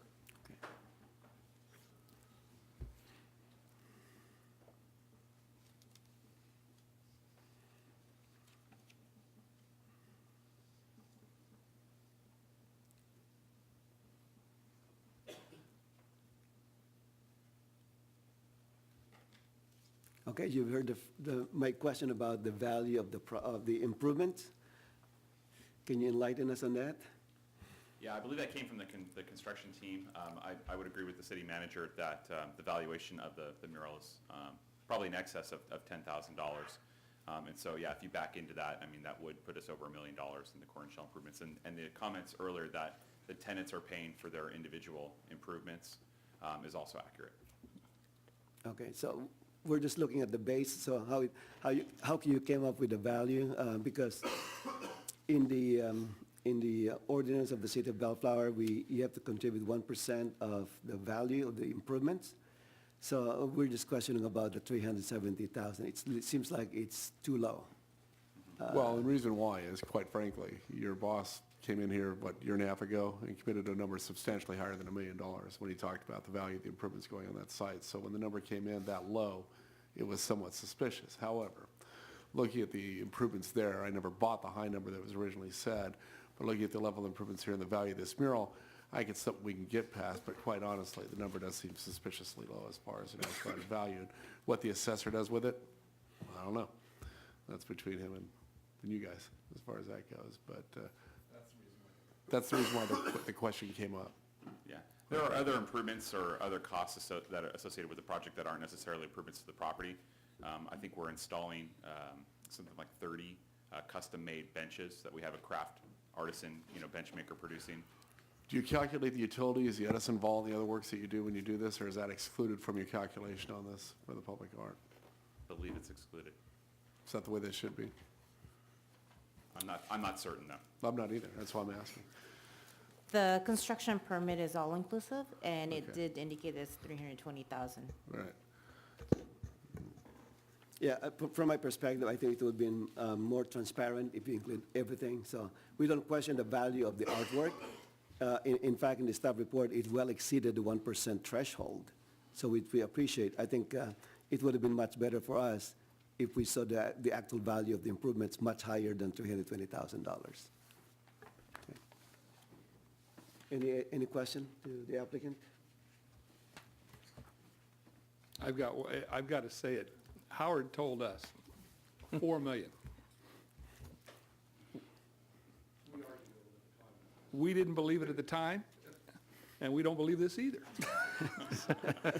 Way up. Somewhere in the middle. Or somewhere way down here. The value of the rain delays may have gotten us to 4 million. Well, and we're just asking the question, what do you value this at? And he says, $4 million. And I said, well, that's cool. How many? You got 10 containers. All right, that's $400,000 each, correct? Now, to my way of thinking, to have a $400,000 container, you got to get $4,000 a month rent out of that, which is a lot of bagels. That's a lot of beer. It's a lot of something. Coffee, ice cream. And then I asked him, how does that pencil out? And I'll never forget his response. I can't tell you all my secrets.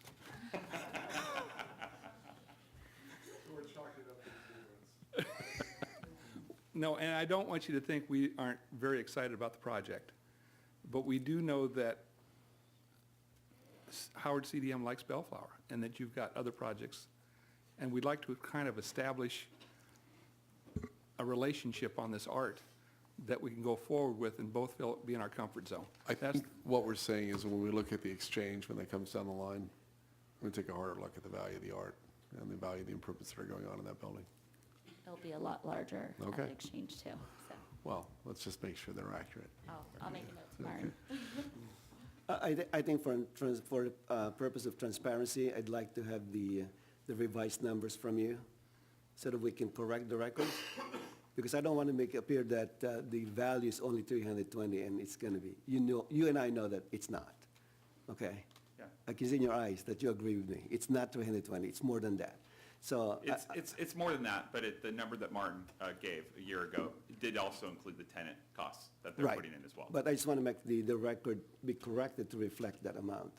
What do you expect a tenant's going to spend for their improvements, average? Well, it varies. The less expensive would be the bagel shop because he doesn't have a hood going in. The most expensive would be, the folks, the Vietnamese concept and Philanthropy. Philanthropy. Sorry, I forgot everybody's accustomed to all the names of the tenants going in the standing room, and Fritzy Coop's spending a pretty penny on theirs as well. On the lower end, I think they're about $100,000. That's just the tenant improvement costs. That doesn't include all the FF&E they're bringing in. And on the upper end, they're close to $150,000. Okay. Well, it helps. We just picked up 10 times 100, right? Exactly.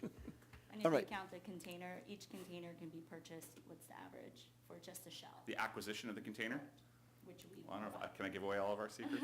Yeah, here we go. We Doing the can math, find so don't give away too much. We can find it out. Yeah, no, the containers themselves aren't that expensive. We buy them recycled. I think they're about, the 20-footers are brand new because they're harder to find. But I think the 40-footers are about $4,000 a piece. Okay. Plus the pad and all these improvements. Yeah, some underground work. Yeah. Again, Exactly. We get it. Mr. Howard wouldn't like me giving away all of our Yeah, I secrets, know. But there's some other work that go in. We get that. We get that. We also have a building official here who can guide us in terms of the value. So, all right. Any other question? I'm good. We're good? All right. Thank you so much. Okay.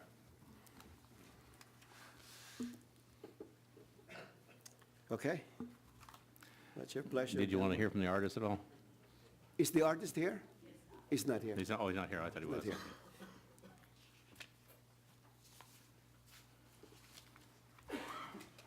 I'd like to make a motion to approve the Art and Public Places proposal submitted by the developer to commission artist Johnny Alexander to complete the mural on Steelcraft project at 16500 Bellflower Boulevard as fulfillment of the Art and Public Places requirement.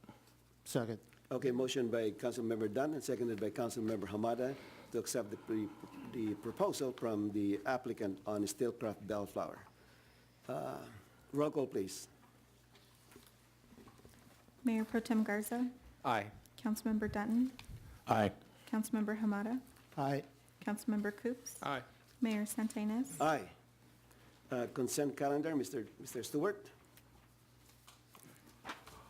Are there any conflicts? Otherwise, it's just consent Any calendar with 3 items on recusals? it. Move for approval. Second. Motion by Councilmember Cook, seconded by Mayor Pro Tem Garza to approve the consent calendar without objection. That will be the order. Okay. So we're now moving into item, Yeah. let me see here.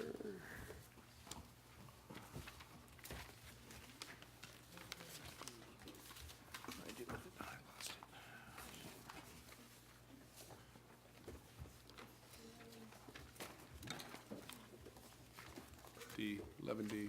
Yeah, 11D. Okay, hold on, let me just, It's 11D.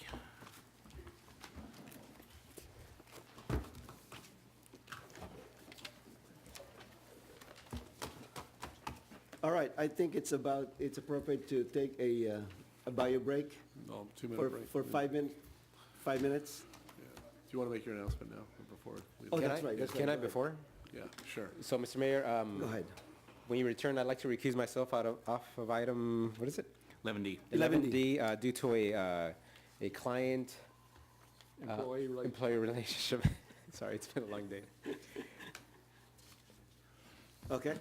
Let the record reflect that when we come back, Mayor Pro Tem Garza is recusing himself on item 11D. Okay, we'll be back in 2 or 3 minutes. Well, now it's 5. You're Oh, it's 5? You want 5? you're like Steelcraft. You always cut it down. You're estimating. It's a good time to take a break. Relook at the screen.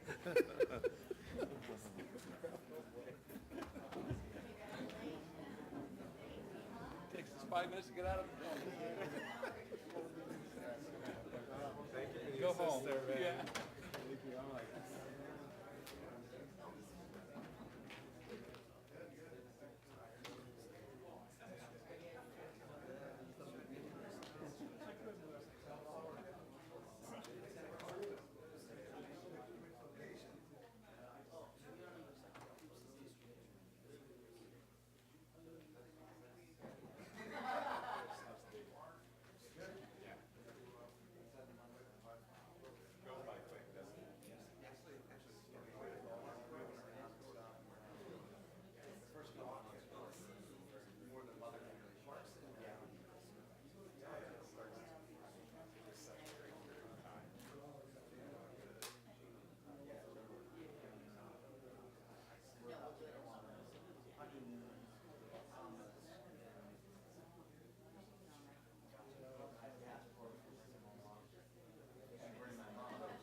having fun?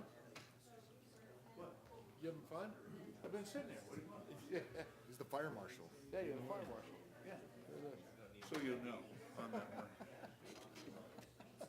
Remember, we didn't I know. know what they were gonna do. I know. So I had to value 10 Yeah. empty steel bottles. Right. Get the junior hat, so it's I know. right on top.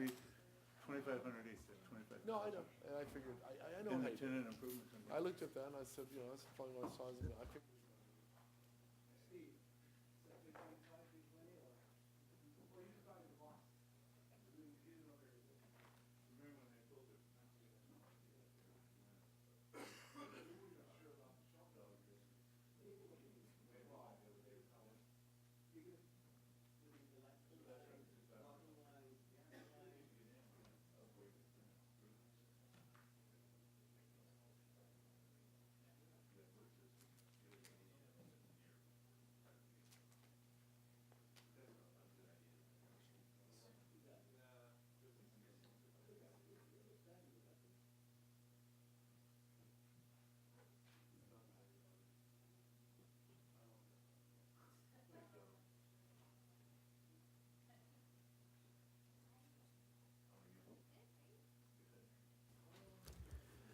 All right, good evening.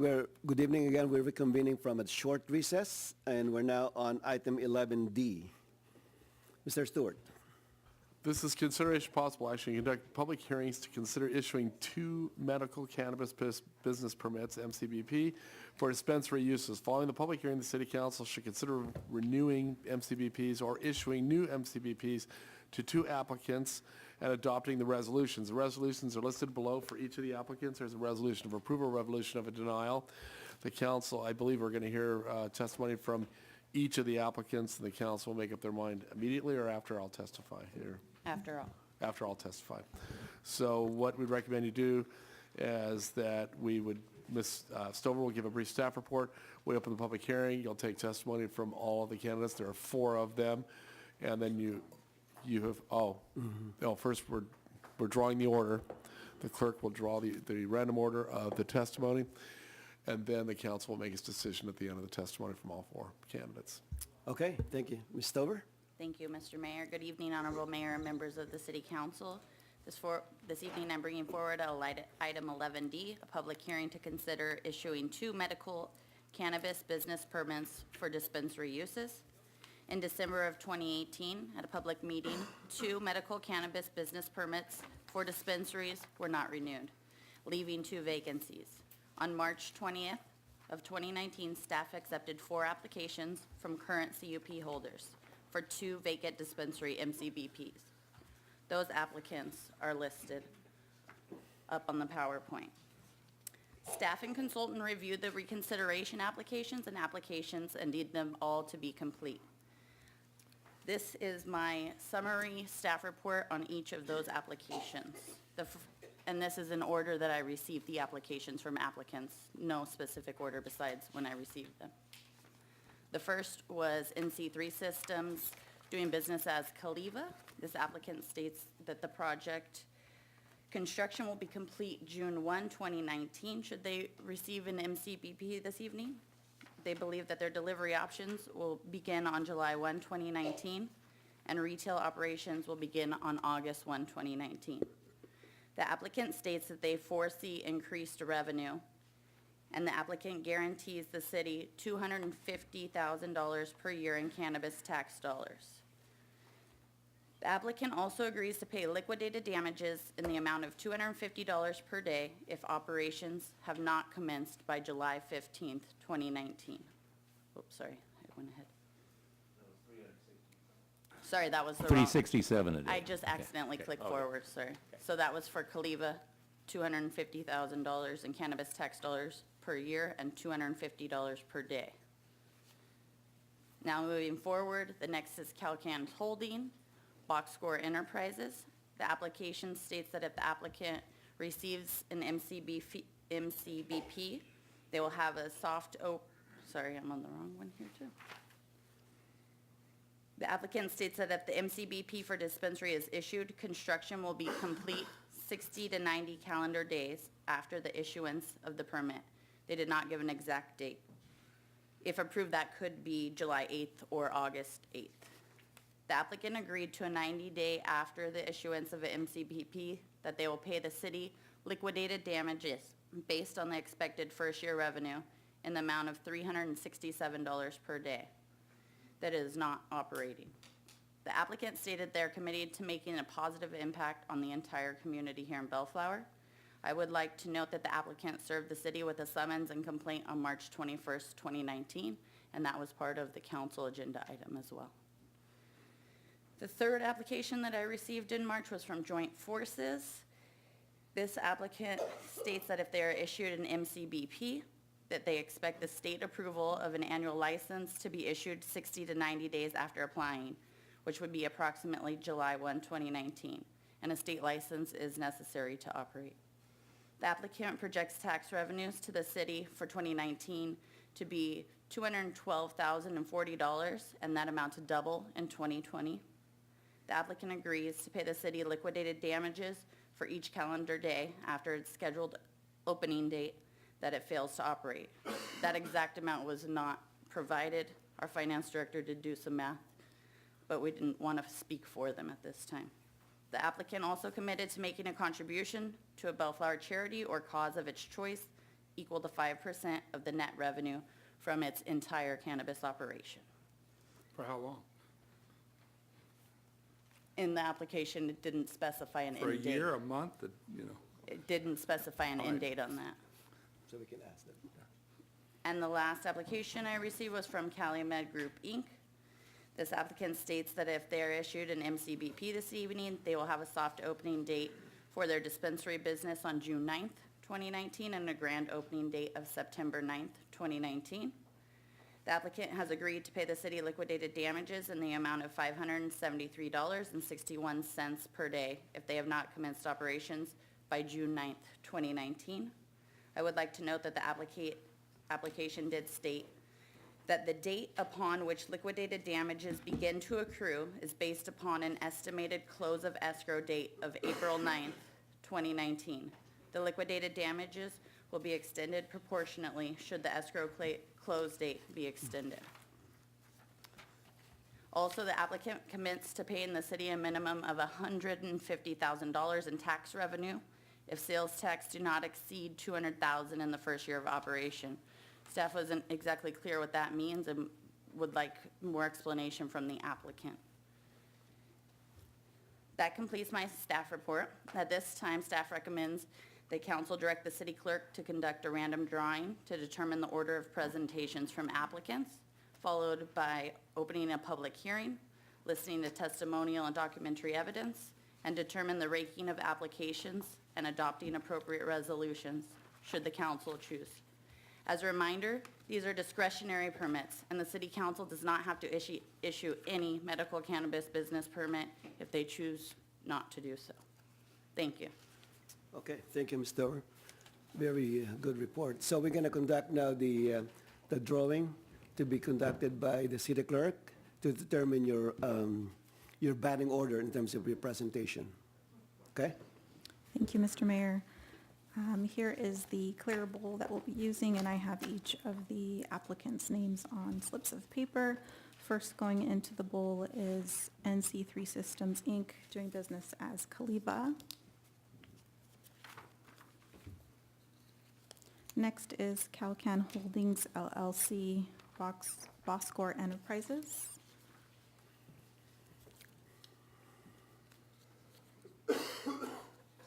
Next is Joint Forces, LLC.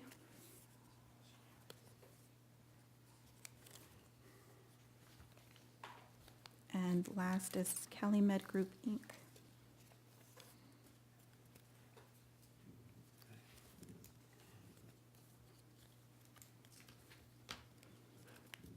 Okay. Shake it up as best I can. Shake it well, shake it well. There you go. Can you roll up your sleeves? No, just First name drawn is NC3 Systems, Inc., doing business as Kaliba.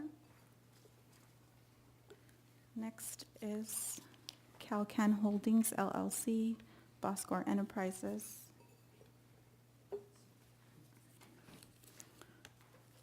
Third, Joint Forces LLC.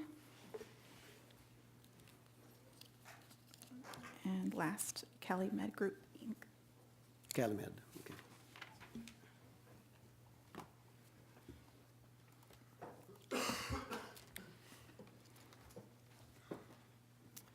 Do you want to open the public hearing? Yeah, is there a motion to open the public hearing? Move it. Second. Motion by Councilmember Coops, seconded by Councilmember Hamada to open the public hearing. Without objection, that will be the order. Anyone who would like to testify, please stand so you can be sworn in by the city clerk. If you have any inkling, if there's any chance you're going to testify tonight or make presentation, whatever you're going to be doing, if you're going to be speaking on this item tonight, any slight chance, please take the oath now so that we will kind of facilitate this process. It doesn't hurt. Even if you're not sure. If not, just if you're not sure, stand. stand. All right, City Clerk? Thank you, Mr. Mayor. Please raise your right hands. Do you solemnly state under penalty of perjury that this testimony you are about to give in the matter pending before this city council shall be the truth, the whole truth, and nothing but the truth? Thank you. Okay, before we call in the first presenter, I will just say that in the interest of time, we will limit your presentation to 10 minutes for presentation and then have the testimony from the public. And I just want to make a statement before we do that. Today's April 8th already, and I'll be very honest with all of you. I'm getting tired of waiting.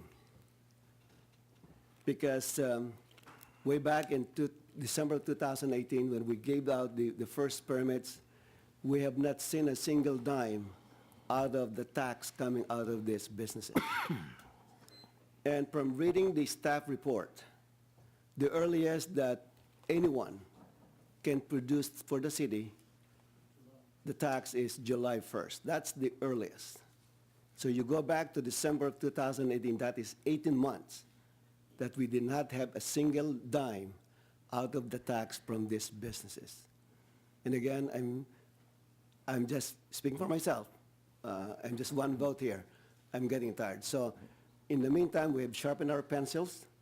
We added the condition about the liquidated damages. Okay.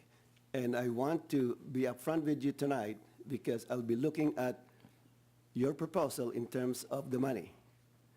And to borrow the line from Jerry Maguire, show Bellflower the money tonight, okay? And I'm serious about it. And let me just give you where I'm coming from. From the very beginning, we're looking at about $1.5 million out of the combined revenue for all these businesses. I'm just looking some kind of back of the envelope calculations. I think we will all agree that the premium business is in the dispensary, okay? Secondary is manufacturing, cultivation, and distribution. But the main revenue driver will be dispensary. So from my perspective, I'm looking at about $200,000 for each of the 4 dispensary permits. That's what I'm looking for. And we're going to sharpen our pencil now in terms of what we've been extracting from you to make sure that our city gets the money that we deserve, that you promised, okay?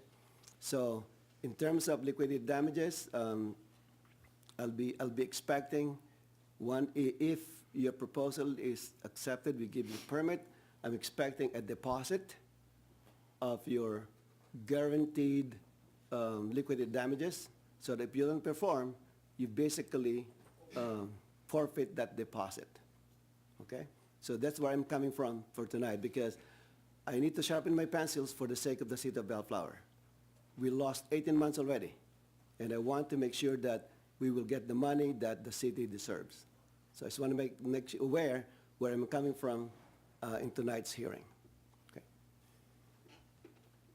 Any comments?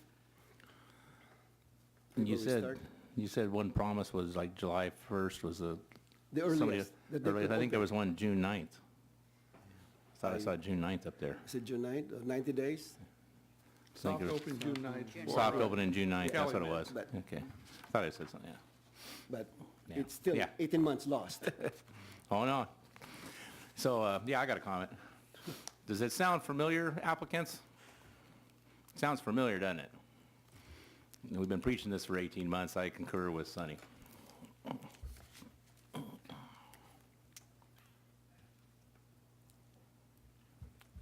That's it. Any comment before we Well, start? what will happen, can a applicant amend their offer on liquidated damages during their testimony?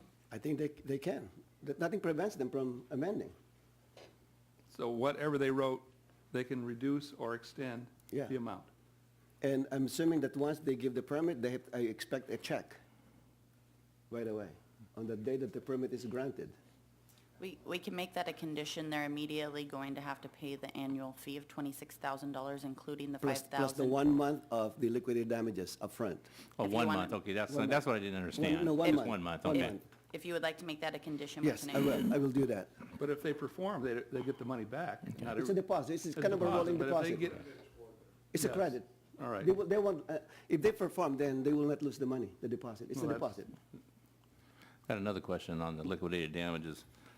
They're all over the place, as far as you start, you go $250 times 365, that adds about $90,000. And then and it's based on their valuation. I know. This one here was a whole lot of valuation. I That's just right. don't know how the calculations come out. That's why I'm coming up with about Okay. $200,000 per Okay. dispensary. Right. Just to make it kind of even. Yeah, the 573 goes to 206. So Okay. Mr. Mayor? Yes. Just quickly, I'm the new guy on the block, so I've been doing it for only 4 months, so I don't have the extra 12 months that my colleagues have. And I'm tired too, already. So I do echo the sentiments from the mayor and then I think Councilman Dutton. And also, yeah, I wanted to chime in on these liquidated damages. I think, again, this was a fair process. Everybody got issued on December of 17, a whole year passed, nothing happened. We went and renewed some didn't. And now we're at another 4 months here. And maybe my brain's a little tired right now, but I'm thinking maybe what Mr. Dutton was thinking is like, yeah, this is all over the place. It's like, why don't we just agree to a certain date, one date, and everybody, I don't know if that's, it's fair, but everybody had the same chance to start their business by, a certain time. So that's just my thought, and just let the spur there, so. And then, yeah, coming up with I don't know if it's standard. We just had a discussion on building valuation, so we're not sure if, if that's going to be based on that, then. each project has construction challenges, so Yeah, I think I you know can that, have yeah. everybody has their different challenges when Yeah, they can open. yeah, but again, yeah, is it accurate? So that's what we're, all right, thank you. Thank you, Okay. Mr. Mayor. So with that, we'll start. Our first applicant selected to present was Kaliva. Larry Thacker is going to come forward and present. Are we starting a clock on it? 10 minutes? Okay. Great.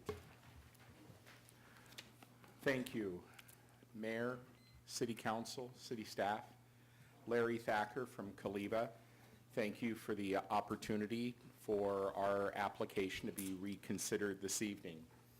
I am here to present on Kaliva Bellflower. And this is a this is a picture of our retail up in San Jose, California. Okay, so our goals, both now and always. First, it is to be a good neighbor to the community and a reliable partner to the city of Bellflower. And we understand that based on the performance that there was frustration, and we are here to do everything we can to restore the confidence and trust in Kaliva with the city of Bellflower. We want to establish a best-in-class retail operation to serve cannabis consumers in the city of Bellflower and the surrounding area, to develop one of Kaliva's largest delivery operations in California, and to become a major contributor to the city of Bellflower's tax base, employment opportunities, and community service. So we have made immense progress. We've completed a new flagship store design, which I will show in the subsequent slides. I have a typo here in the building permit. We've had permits approved, but there is one more condition that the building department has, and we need a approval or a signature from the fire department to submit back to the building department. As such, we have significant progress on construction, and I have photos on the subsequent slides. Parking, we are finalizing a lease on city property for off-site employee parking, which will allow for more on-site parking for retail consumers, which has allowed us to expand our retail projections. And again, updated increased expectations based on the higher delivery and foot traffic. So here is the rendering of the front of the new Bellflower facility.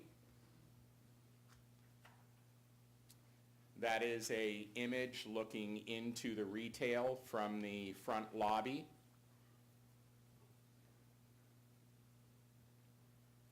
A close-up of the retail space. And then here are some construction pictures. This is the front of the building. The front has been removed as we've been working on the building. This is the new rear wall that was constructed. We removed 23 feet off the back of the building. We have substantial construction already done inside the building. There is new walls that have gone up on the back side of the property, and walls are going in right now on all three sides of the property, or the other two sides of the property.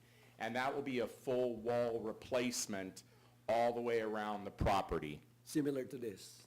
Similar to this, although, there's an 8-foot section between two homes that is about 60 feet long, the length of the building, that'll be a 6-foot wire mesh in between the two properties. It is very difficult to get in there and trench down for a block wall, but all of the areas surrounding the rear parking area and all the way down as far as we can pursuant to city code on the front, on the driveway side, will be block. So, at this point, we have dramatically increased our tax projections. With our current market position, our increased parking, our advertising commitment, we have increased our revenue projections to $8 million for 2020. 2021 is $10 million. 2022 is $12 million. Now, we commit to paying a minimum of $250,000 per year in cannabis tax dollars. I can, though, agree tonight that we will agree to the revenue of 8, 10, and 12 and to the tax generated on that, which would be $4 million, $5 million, and, or sorry, excuse me. We're done. So sorry. Everything's recorded. You got him drinking the Kool-Aid, Mayor. Okay. We're going to close the public hearing right now. Which would be 400,000, 500,000, and 600,000. And we are prepared to put that into a development agreement if necessary. Construction. We are working hard to complete the construction, including replacement of all previously existing block wall, which will result in 100% complete renovation to the entire property.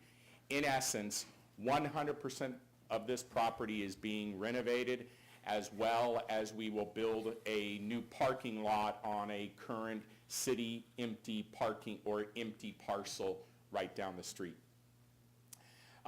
We will start personnel hiring efforts as soon as the permit is granted. with a commitment of at least 50 good-paying jobs with competitive benefits in 2019.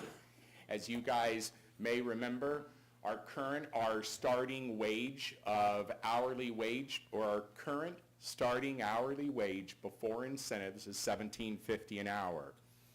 We offer full city and community college tuition for all of our employees. This month, all of our employees became shareholders of Caliva, and we offer full health, dental, life, and vacation benefits to all of our employees as well at no cost to themselves. So what is the next step? Once we get the city permit issued, Caliva will quickly apply for a state license to coincide with our projected opening date, and we will initiate a comprehensive regional advertising campaign to promote Bellflower and generate retail momentum prior to our opening. Caliva's timeline. Our construction will be completed on June 1st. We will spend about 4 weeks outfitting, getting ready for our delivery operation, which you had commencing on July 1st in your staff report, but I think we had on July 15th, and then retail operations on August 1st is the current start of operations. We are fully committed to Bellflower. In the event that Caliva does not hit the targeting opening date of July 15th, 2019, we will pay a daily penalty of $250 until opening. Now, that daily penalty was based on the old rate or the old tax estimate that we had previously submitted. If we need to increase that, I'm prepared to do that and to match to our current tax estimate. Okay? So we can sit here and I will gladly rework those estimates with the staff.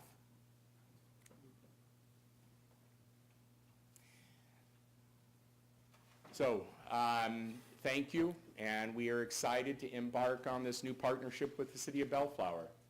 And at this time, I would welcome any questions that you may have. Okay, thank you so much. You're within the 10-minute time frame, and I just have a couple of questions. In your current proposal, you're now proposing a retail operations, correct? We are. You are? We are. Okay. It will be both a storefront and delivery operation. Okay. Question to staff, will they meet the parking requirements for retail operations? Yes, they will. As a matter of fact, what he alluded to earlier, he is working with leasing a lot and to park his employees in, and any overflow parking he has, he will meet the retail demand for parking with the retail. Yeah, because initially you're proposing delivery operations. He shortened the length of the Right, building okay. considerably to meet it. All right, good. And also in the staff report, there was a change in the corporate structure from nonprofit to for-profit. That change occurred at the end of 2017 for Caliva. 17, okay. No, I think, It's the same structure. Yeah, okay, so because I just saw it in the staff report. No, it's the same structure. Okay, same structure. it's the same structure. So there's no change on that? No change in corporate structure. All right. Can you go back to the previous slide, Mr. Thacker? Okay, so I'll be honest with you, the 250 is very low for me, okay? So I don't know about my colleagues, but I'm looking for $200,000 on the first year in terms of taxes. Is it something that you can provide us from July 15 to I think you just, December 31st? I'm sorry, Mayor, but he guaranteed 4 No, starting, that's 2020. No, it's In 2020 is 2020. when we 2020, would okay. be I mean, just with, Roll up this slide so that we're on the same page here. yes, yeah. There you go. There you go. okay. So I'm looking at 2020. 2019. So, We only got 6 months in 19. right, exactly. So Right. something that you can do to give us about $100,000 in taxes in 2019. If The daily, yes. Kaliva will commit to paying $100,000 from July 1st of 2019 To December through 31st. December 31st of And then 2019. and then that will kick in after that. And then after that, we anticipate that that's where we will be. Okay, all right, thanks for the clarification. We will amend our, On your application, it currently states that the construction will be complete June 1. The start of delivery operations will be July 1. Retail storefront build-out July 15th, and start of retail store operations August 1. Okay, but he's now guaranteeing from July 1st, half the year, at $100,000. Okay? That's $550 a day for Yeah. times 182 days. okay, That so gets in we there. will increase our commitment to $550 per day starting July 1st if we are not open for operations. Okay, okay. Mr. Thacker, let me just, I just want to share this with you. You were not given a renewal in December 2018, correct? Yes, And then you did some construction work in the meantime. we have. We chopped off 23 feet of the rear of the building. We continue to move forward. It was all based on us hoping to have an opportunity to restore confidence in Kaliva and just showing that we were committed to continuing this. I really commend you for your confidence because there's no guarantee that you will get a permit tonight. And yet, No, you sir. went ahead with the construction without a permit since December 2018, so. We felt we had to. There was no other way to honor the commitment that we had previously made and that we were trying to establish again. Okay, thank you. So, thank you. Any question for Mr. Thacker? Yes, Mr. Thacker, thank you. First off, thank you, Mr. Mayor. You know, the last time we met at the meeting here, and I don't recall the presentation, you know, some of the pictures, definitely, you know, because I didn't get to see your San Jose facility. And a couple of things that were shown on the screen. So the block wall you've erected, is that a split face type material? It looked a little bumpy on the. I believe it is. Yeah, not the straight cinder block. No, it is straight. It is It's straight? not the rough split face. Oh, it is. It is not the rough Picture is split kind face, no. of obscured then, all Yeah, right. Then the front of the building's boarded up. Actually, I saw that today. And is that covering a setback in front of the building? Because you're showing a planter in front. So We are. So in order for us to move the location from the left side of the building to the right side, the entrance, comply with ADA. Cut some off? We had to do a lot of saw cutting there. all right. And we had to remove the front of the All right. building to That's right. rebuild it. So that's why it was built to protect it. Didn't you raise the windows? You took out the storefront and moved the windows up? We are. We're raising up the windows a little bit. That is a change. We're going to go back to try to raise up the height of the window to improve security. You can put the artist rendering back up for Mr. Hamada. Thank you. There you go. Yeah. So in the front of the building, this planter, the block work is getting done right now, and the wall height, the window height, we're talking about raising about another foot up. It'll offer a little bit better security, a little bit better landscaping. So we're looking to make that one change that you see here. All right. Okay, thank you for that. Okay, all right. Sure, go ahead. Ms. Thacker, clarification, $550 a day, and you said if you're not open by July 1st, are you willing to commit to a minimum of $550 a day or $100,000 the remainder of the year, even if you do open and you don't make that number? Yes. Okay, that's all I just. We'll cover any shortage to that 550. That's going to be considered liquidated damages, right? Yeah. And how about the 1 month deposit on the We liquid? will go ahead Go and ahead. deposit a check immediately. Okay. Okay, any other question? I'm good. Thank you, Mayor. Okay. I've got a question. Thank you. Mr. Coops, go ahead. Aren't you glad we've got an accountant that's a mayor this year? You just hit it right. He knows his. So my only question is it true that the neighbor's dog came over a pit bull and bit you in the leg? It was the wrist. It was the wrist. Right. But yeah, I will always have memories of Bellflower and scars to boot. Can you have good memories instead of bad memories? If this That's all why he built turns the around, wall. it'll be a good memory all the way around. Well, I thought that pretty well showed your commitment that you've given life and limb to this, you know. Yes, yes. Thank you very much for the All right, thank reconsideration. you so much. All right. Thank you.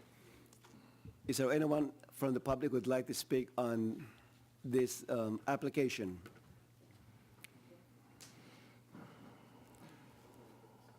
Can we speak in general about everything too? Or this to be specific? Specific. If you can just please sign in because your name is recorded on every item. For a third time. Yes. John Paul Dreher, Bellflower resident. Okay, I'm curious to know what was the problem in December? You know, what about if the state doesn't approve all this clean marijuana because they're testing it for toxins and pesticides? What if the state can't get all the marijuana to the to supply it to everybody that's going to open? And also in Canada, what's happening, they have a shortage of cannabis, like they're sold out. They can't keep all these promises if they don't have any supply and it's beyond their control. Like, is there like a way out?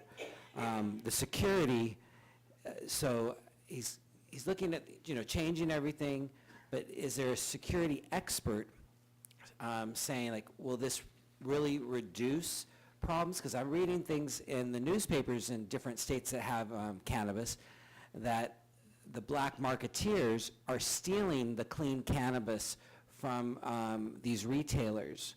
So how are we going to prevent that, especially if it's places where kids walk to school? We need to work with the 3 school districts to make sure we have safe passages to school to stay out of harm's way and to have clearly designated spots. And because this is an experiment. I'm talking about this one. Okay. Yeah, kids are going to walk by to go to school because kids go to school throughout. They live in different neighborhoods. And they have to go to school different directions on major streets. And so what is the plan with the school district? Once you approve all these, or this one, how are we going to get kids safely to and from home and school to avoid, because this is an experiment, and there's been problems in other cities, in other states. Thank you. Thank you.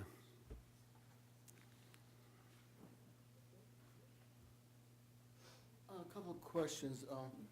You wanted $100,000 guaranteed, but that's only 1.25% of the first year, which has been, for $8 million, that's only 1.25% of the $8 million for the project. Couldn't we get The $8 million is year 2020. Yeah, I know, but I'm saying they've Okay. already been gone beyond a year and a half, not even open anything.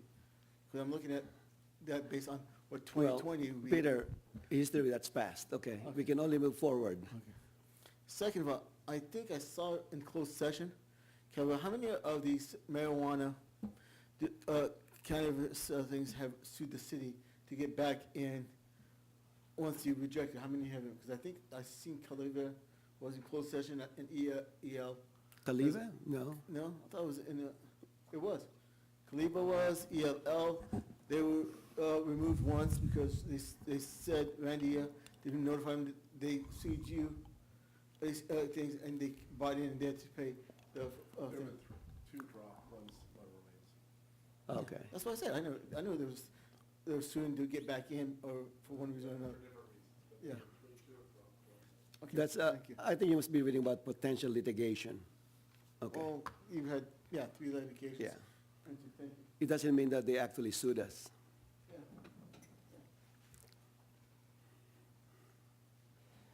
Kind of already signed in anyhow, I think. I just got a couple of questions on this. Basically on penalty. No, there's no penalty.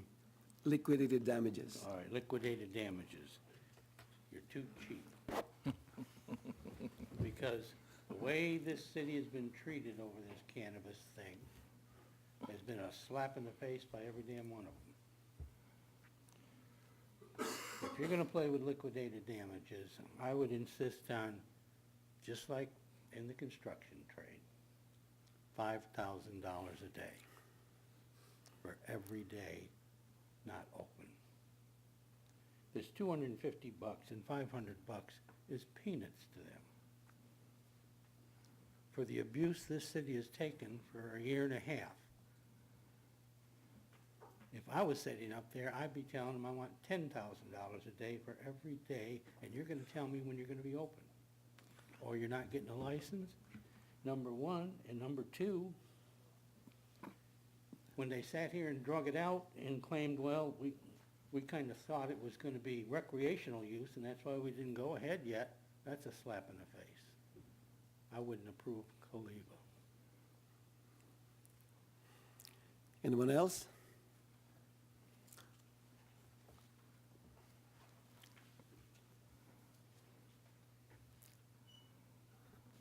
Hi, my name is Edith Rodriguez, and good evening, Good Mayor evening. and Please sign in. Councilman. Thank you. I just wanted to speak on the gentleman who came up and mentioned the schools around the different dispensaries. And to be honest, I know that a lot of people have some type of phobia or it's a taboo to speak about this subject, but believe it or not, it has become the norm now. It has now become the medical go-to for a lot of people because it is very holistic. I personally use it for my pets, and it has done wonders for one of my pets. So even though some of us have, different topics about it, there's liquor stores at every corner. These kids, there's one that's gonna open a dispensary if it gets approved right around the corner from my house. The building has been vacant for a very, very long time. And I prefer to have something there than to have an open, empty lot. Because I walk my dog by there all the time. What area are you referring to? I'm Just the general area? Somerset and Stevens. Okay, all right. So there's also a questionable massage parlor that's open late. I would rather see a dispensary. So if we're questioning the children that are walking to school, they probably walk maybe 4 or 5 liquor stores on their way to Bellflower High. So I don't see the difference, So that's all I have to say. Thank you. All right, thank you. That was a good analogy, Mayor. Okay. Okay, anyone else? That's it? All right. So we move on to the second one. Next, we have Ms. Kayla Hall giving a presentation for Boss Score. Kayla will be doing our presentation. She's our dispensary general manager. I'm the applicant with Box Score, Chris Francie. And we're here tonight with Chad Bonka, our government affairs, and Dennis Bilodeau, who did our traffic study for our application. And lastly, our general contractor, since some construction questions came up at the last hearing when we were here. Also, a twist based on the last presentation Larry just gave. We'd like to match the same commitment, the July 1st, $550 per day liquidated damages guarantee. I'm reluctant for things to turn into a bidding war in that regard. But I feel that those numbers are appropriate. We could make the same commitments. And with that, I'll let Kayla get to her presentation. Mr. Mayor, members and staff of the City Council of Bellflower, my name is Kayla Hall. I am the General Manager for Box Score Enterprises LLC, and I would like to begin by thanking you all for the opportunity to present before you this evening. On December 17th, 2018, Box Score Enterprises LLC was denied renewal of its medical cannabis business permit, or MCBP. Box Score is seeking reconsideration of the city's decision and has submitted a reconsideration application referencing sections 10, 17, and consequently section 9 of Resolution 19-16. Box Score has prepared this presentation in an effort to provide the city with a visual of how this business would support this community and generate revenue for the city of Bellflower. Box Score highlights key components of its application referencing sections 10 and 17 in the following slides. Referencing sections 10 and 17B, Managing Member Chris Francie provided a declaration on March 18, 2019 that attests that there are no material changes in the business structure, owners, or financial status of the applicant as set forth in its original MCBP or MCBP renewal application. At this time, we would like to reaffirm that Boxcore Enterprises LLC is the applicant applying for reconsideration of its MCBP. On March 1st, 2019, Boxcar received a letter stating its current CUP-approved location was eligible to reapply for an MCBP under the guidelines of Resolution 19-16. Boxcar timely submitted its application by March 20th, 2019, and its application was deemed complete by the city on March 26th, 2019. Boxcar understands that the issuance of any MCBP is completely discretionary. Sections 10 and 17D are broken into 3 areas, the first of which covers the aesthetics of our store. Boxcar will be doing business as O Liberty and retained a design firm called Potency that specializes in the development of cannabis dispensaries. This firm helped us design a store we know will be well received and one we feel deserves a place in the city of Bellflower. Considering the nature of its business, Boxcar has developed a design that will allow for a safe, approachable environment for its patients. O Liberty's clean and sleek design will help improve the overall aesthetics of the neighborhood, as well as generate traffic for its neighboring businesses on Alondra and Lakewood Boulevard. Boxcar has taken significant steps to improve the aesthetics of the current property, with tenant improvements estimated to cost around $300,000 by the time construction has been completed. One of Boxcar's greatest improvements is the addition of a parapet wall that will provide the storefront with greater visibility for traffic heading east on Alondra Boulevard. The storefront will have wood finishes and paneling on the exterior that speak to the natural and earthy tones of the interior and will offer custom bicycle racks on the south side of the property. Boxcar's parapet wall was completed in December of 2018 and spans from the east to the west side of the property facing Alondra Boulevard. Boxcar has also built a new entrance on the east side of the property that will allow vendors and management to safely and securely conduct product intake and transactions without disturbing the traffic in the sales or waiting room areas. Boxcar has worked closely with its general contractor and architect to design a dispensary that fully complies with state and local laws. All areas of the dispensary will be monitored by security cameras, and a certified security guard will be on site during operational hours to mitigate traffic, as well as de-escalate any conflict or potentially dangerous situations that may arise. Boxcar staff will be thoroughly trained to verify age and medical recommendations for all patients prior to allowing them admittance into the sales area. Depicted are 3D renderings of the interior sales of the area of the store. All products displayed in the store will be safely secured and only accessible by a Boxcar staff member. Boxcar has also designed an educational area that will provide staff with the tools necessary to help patients navigate the science of the cannabis plant, as well as make informed decisions about the products that we offer. Boxcar values the opportunity to conduct business in the city of Bellflower and has included elements within its design that demonstrate this. Depicted is the interior framing of the store, where you can see a carved area in the floor for our custom inlay. This inlay includes our motto and logo and will be seen within the polished concrete floor of our sales area. A mural dedicated to the city of Bellflower and our role within this community will be a focal point within our waiting room.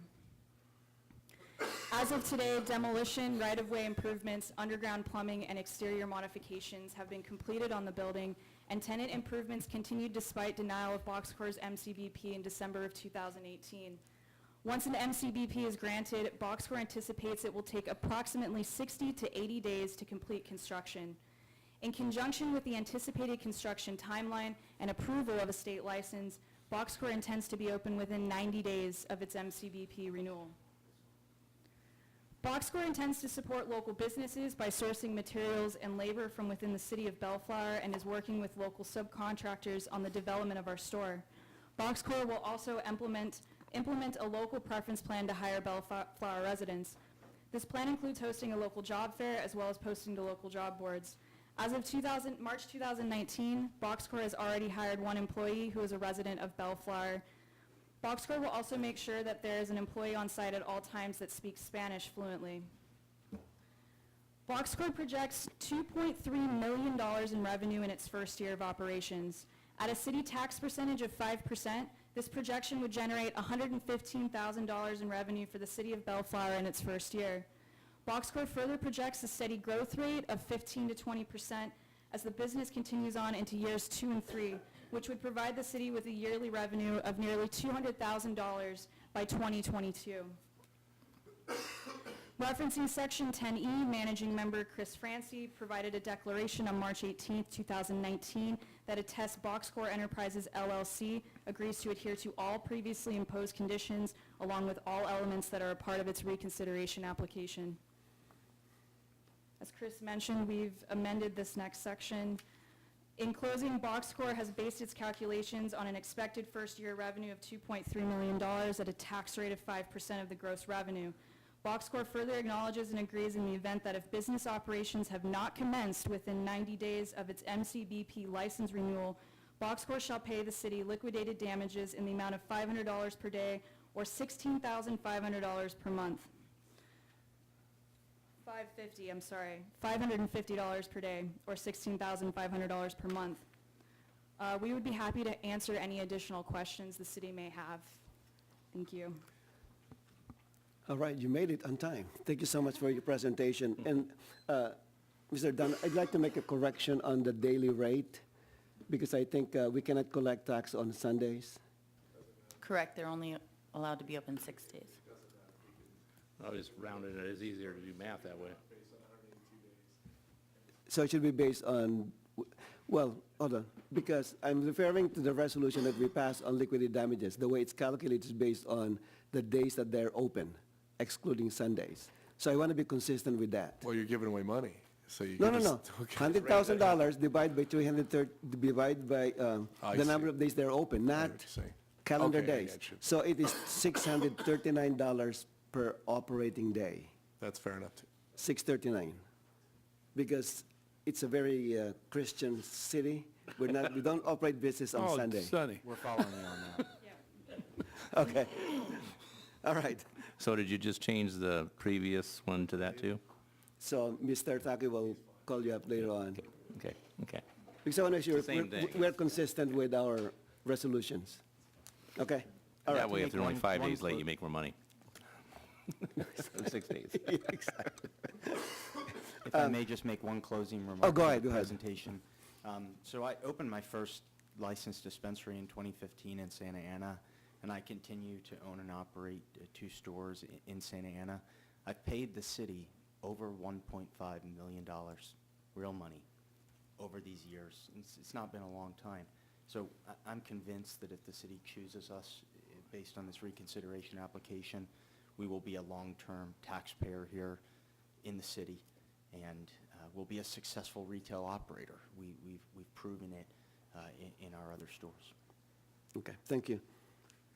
What is the status of you continue your building construction in the property since December? Yeah, so since December, the parapet wall was completed. 2 steel doors on the east and south sides of the building were installed. Our waiting room window was installed, and stucco patchwork was continued, as well as a new roof that was constructed. Okay, okay. Can you show the last chart where you show your financials? So based on this, you're guaranteeing the city $200,000 in revenue, and you will not hit that revenue until 2022. Well, we want to remain competitive. That's why we began with the opening remark to match Caliba's commitment in the form of liquidated damages. Truth be told, these are membership-style businesses, so everyone's first 6 months are really going to be slow tax months, truth be told. However, in the form of these liquidated damages, I think we can generate the funds for the city. No, I'm just kind of concerned about your business viability, because if you compare your projection with Caliba, they projected $4 million right away in 2020. So I think that they could easily make that half of that in 2019. But in your case, you won't hit a $200,000 guarantee until You know, anyone can put 2020. anything on a spreadsheet or a slide, but we have a great retail location on Alondra Boulevard near the intersection of Lakewood, And we think we're going to drive great traffic there. I mean, I think we'll be So- either so- the top citywide location So or one of the were you one of the top. lowballing this when you make the presentation, or? No, I fear that the numbers are unrealistic that our peers showed. Okay. But they guaranteed the $4 million, so we're gonna get the money. I did hear that 4 million. Yeah. That'd be a tough guarantee. I mean, I think that Councilman Hamada had suggested something that might be fair, you know, kind of some kind of across-the-board liquidated damage provision so that everyone can face the same numbers there. I'm not sure competing in offering No, that's why, no, that came from me. The $200,000, that came from me. Right. That's We across think the board. we can get there eventually, but. No, you know, I'm just questioning because you, again, based on your projection, you will not hit that until 2022. So I want to make sure that if you're given the permit, that you can succeed. If given the permit, I'm very confident we can succeed. It's not my first retail cannabis business, and I have a successful track record running the stores. I've got a tremendous head start in that. You know, I'm local down here in Southern California. I recently opened a store in Long Beach called Modern Buds, so I have 3 up and running right now. I've got tremendous inroads in the industry and connections for product, suppliers. I'm not sure I've responded to your question, Mayor. Was there a penny question? No, I'm just from my financial perspective, because I'm an accountant, okay? So I can see this in terms of your difficulty based on these numbers of making your commitment realistically until 2022. That's what I'm saying. Okay.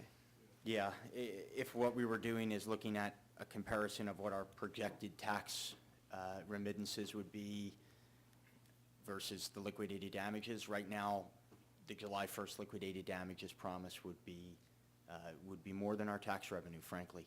And for all of these businesses, I would say that absolutely it would be the case, because the way these businesses build is month over month, you gain more customers, and they don't hit their plateau until way past 12 months. I mean, you probably plateauing at 15 to 18 months in terms of new customers equaling the attrition of the customers. It doesn't start to really hit that balance point until, you know, in the second year of operations. Okay. All right, thank you. Any question? Oh, go ahead. I would also like to add that this is going to be my 3rd cannabis startup. I've been in the industry for 3 years, and I'm very passionate about this project and about seeing that this business is successful and that we generate the money that the city should see. Thank you. Thank you. Any question? I do. Go ahead, Mr. Coops. Could you put back up the slide that Dave presented? It was yellow and it had growing together on it. Yeah, there you go. You know, it's, I don't know what to say. That doesn't make me happy. What do you We're not mean? infringing on any What do you mean? We got to trademarks here. change our flower?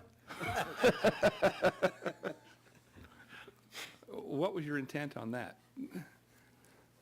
Really, you know, with this store, I wanted to pay homage to the city, and I wanted the residents, especially those that have been here so long, to, you know, kind of feel like they're at home when they come to our store.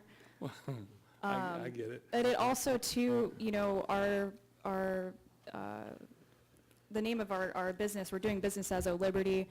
The O stands for organic, and I felt that having this in here would really kind of conjoin Bellflower and our business in a really positive way. You mentioned when you read your description there that you realized that these permits are discretionary based on the decision of the council, that we have the choice as to who gets it and who doesn't. And why did you sue us? I'm going to defer to Chris Francie.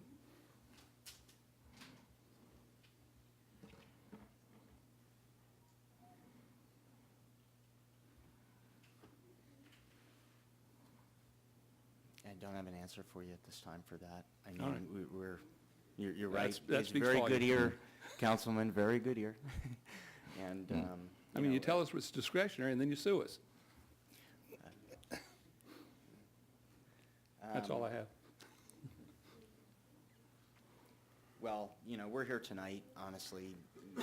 We don't want anything to do with that. I mean, we're hopeful that tonight's reconsideration can be our ticket to success in Bellflower, and, you know, it's unfortunate. We had to Would look you at be other excited to options. do business with a customer that sued you? You make a great point. I mean, it's hard for me to rebuttal or refute that. I would like to add, according to our legal counsel, if the council grants the reconsideration and issues the license renewal, the petition and/or lawsuit would be moot and subsequently dismissed. Yeah. Yeah. The toothpaste is out of the tube. All right, that's all I have, Mr. Mayor. All right, thank you. Okay, thank you, Councilman Mayor. All right, thank you. Anyone from the public would like to speak on this application?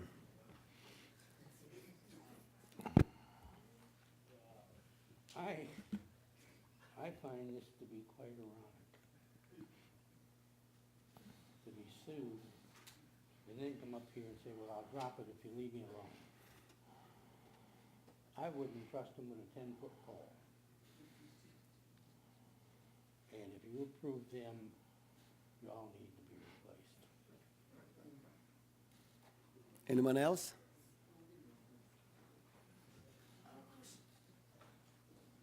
Can we get, sign again? Or say, can we get? Were you sworn in? Yes, Yeah. he was. Okay, He because was. you were hesitant initially.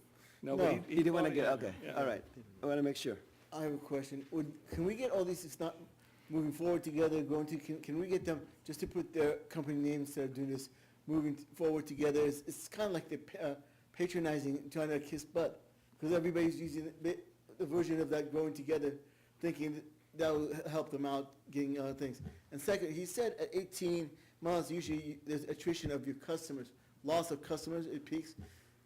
Does that mean, do they leave you or they just die because it's marijuana? How do you lose customers? Because most of cannabis is addictive as is. So how are you going to wind up losing customers? Because cannabis, I know a lot of people smoke, they don't really stop. Usually, you get more. Okay. I don't know, I don't know the answer to that question.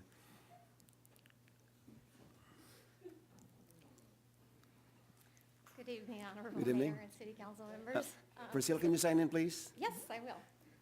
Priscilla Brown. I'm sure you guys remember, most of you, that I wasn't in favor of this location previously anyway.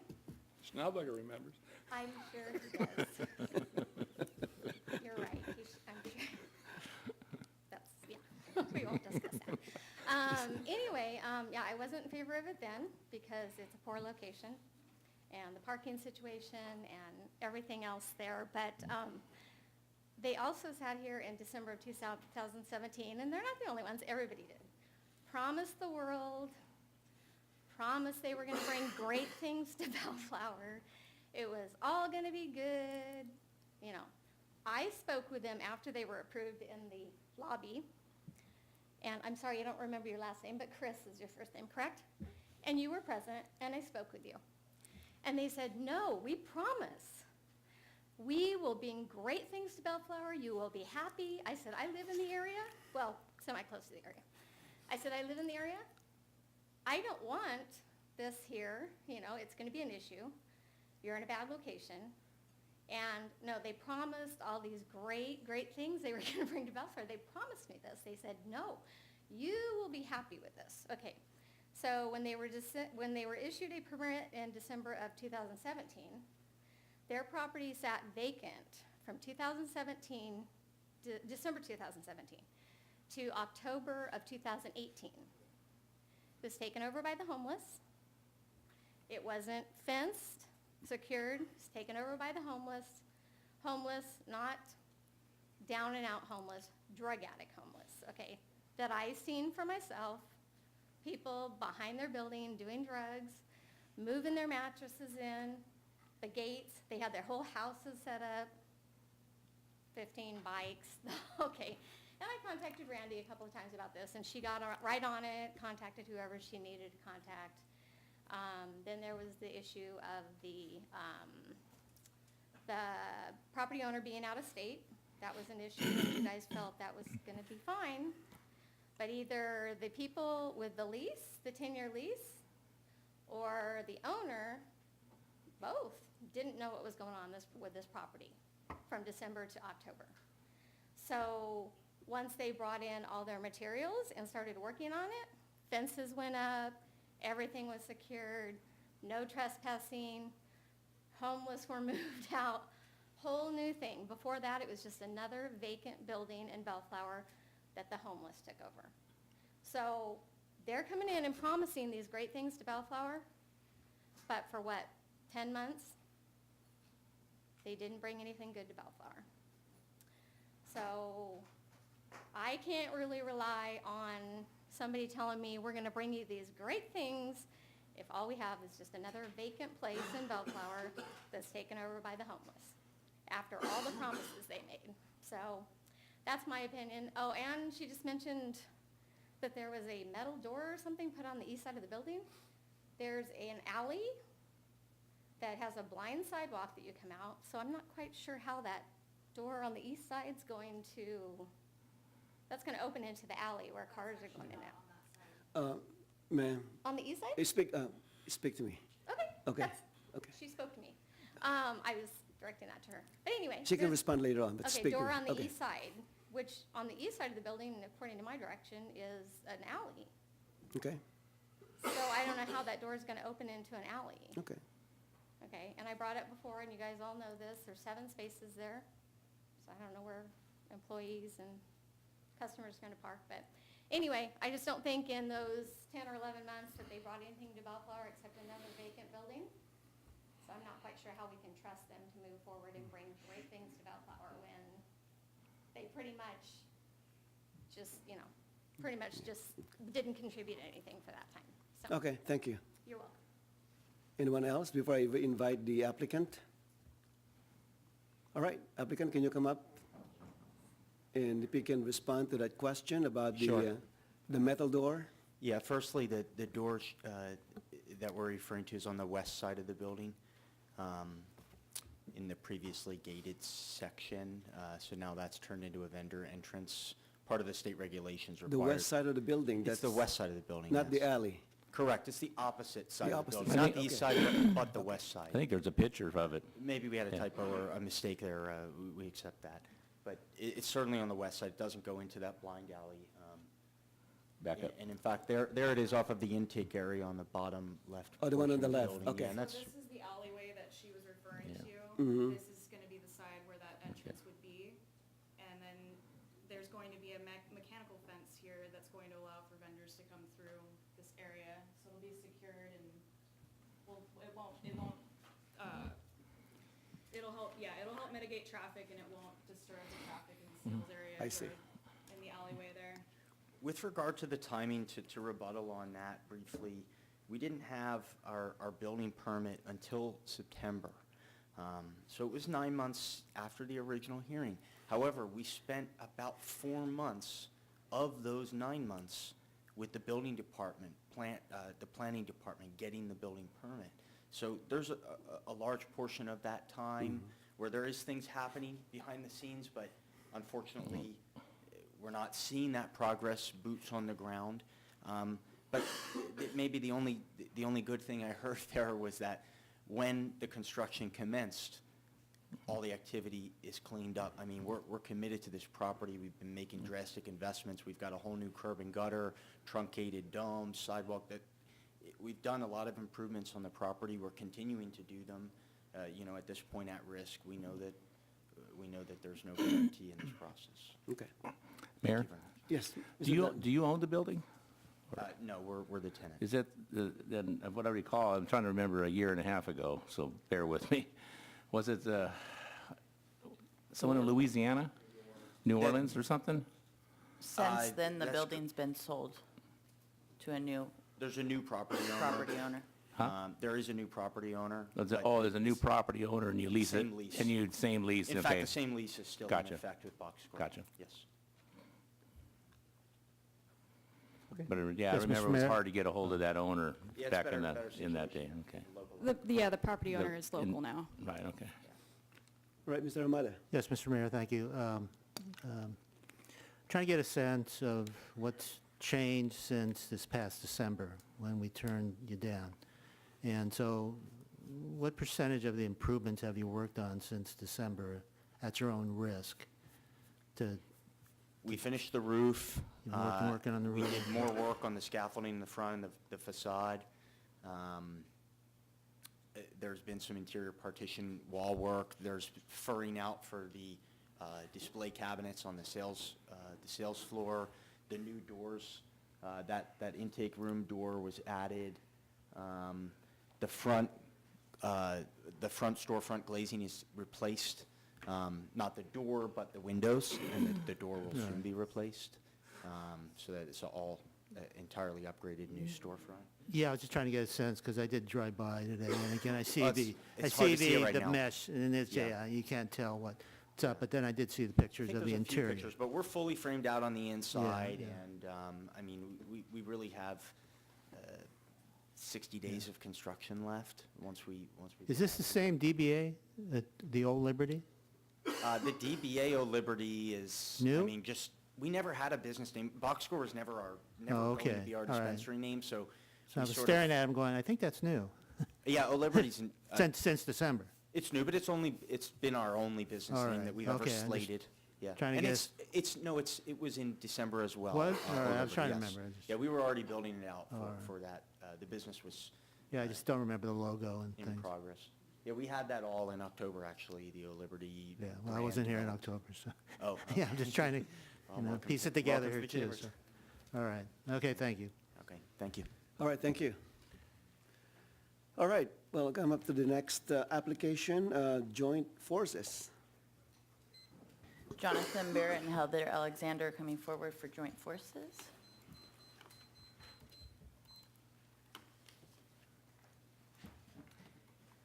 I have a few pictures. They also have some renderings that they'd like to submit to the city clerk.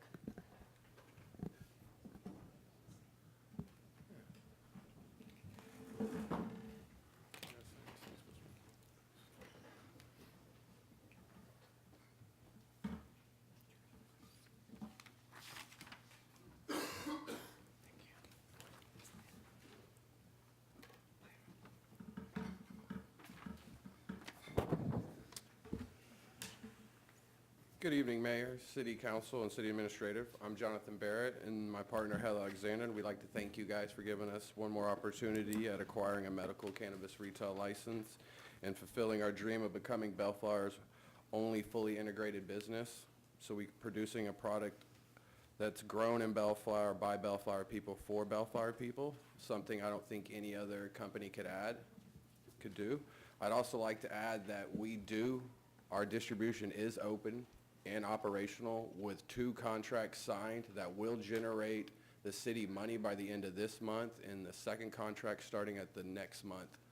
So I wanted to make sure that you guys understood that we do have an open business, the only one, and we have contracts in place that will bring in money for the distribution. I'd like to start off by showing my appreciation to the city staff and residents once again. I realize pioneering these processes has been challenging for everyone. For me personally, I find solace in the good that the medicine's doing in people's lives, and I look forward to the day where you guys can witness the medicinal benefits that you guys have allowed to help your citizens as well. It's a huge factor that drives me during this, so again, I really thank you for that. John and I feel like Joint Forces is a perfect retail fit for MCBP. Going full Bellflower has always been our company goal. Allowing us a retail permit will add value and strengthen our current MCBPs, give Bellflower full regulatory process and tax revenue over our seed-to-sell operation. Among other things, it will allow Joint Forces the opportunity to educate and understand our clientele. Without further ado, I will start the PowerPoint. So this is existing. The only thing needed to change to make this look like the rendering is to add the name to the top and upgrade a few things in the planter. This kind of better shows why our facility is ideal. Our parcel's fully closed with a brick fence. The only thing that is outside of the fence is the actual street side. Our building is got 45 parking spots, so plenty for all activities. accessible spots as well. It's M1 zoned, and it's also located ideally in the city where that's the only, that part of Artesia Boulevard only exists right there in the city.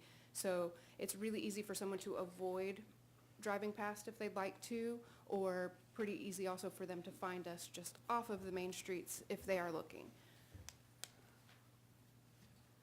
This would be the proposed interior of the retail. Again, it's all tenant improvements. There's nothing structural that changes besides nothing structural, period. The only changes to be done here is there's currently an existing, probably about 12-foot wall that divides this space into two separate spaces, but the security measures exist currently, so other than just relocating the cameras and taking down that interior wall, just the furniture would need to be installed. This is the retail store area where there's the kiosk for the cash payments as requested per MCB code. There are only changes that need to be made to make the existing building look like this, which Mayor Santa, and as you've visited the site before, you know that this is all existing. To add the furniture and the pass-through window for secure product to move and not be on display for everyone, just the samples will be on display. Other than that, everything is existing, it's just tenant improvements. We will carry, to just kind of go over what our operations would be, we'll carry only tested and state-compliant medicine. We'll offer educational information in various forms, limit cash transactions with offers incentivizing card payments. Drivers and dispensary staff will carry all necessary identification and paperwork. Safes and guards will be utilized in cash transporting procedures. All products will be secured in state-compliant vehicles and buildings, and the kiosk systems will limit cash handling to managers and guards only. We remember from previous times that we've been up here requesting this retail that the council had reservations due to our lack of experience operating retail location. We've received a commitment for management services offered from a company called Green Wolf. They've owned a pre-ICO dispensary in Las Feliz since June of 2014, and they were just awarded some permits in West Hollywood for additional retail locations as well. So they have been successful for the past 5 years in running their stores, so much that they were awarded more through West Hollywood's very competitive process of getting it. So they were the most awarded dispensary, and they've won 100+ cannabis awards. They're granted 4 permits in the city of West Hollywood, has one of the largest distribution channels in the state of California, cultivates, manufactures, and distributes some of the most sought-after brands, preferred vendor system which alerts customers to products from small, minority-owned, and environmentally conscious cultivators will be installed. Staff will attain Americans for Safe Access patients-focused certification, and educational events will be held by Mary Jane University.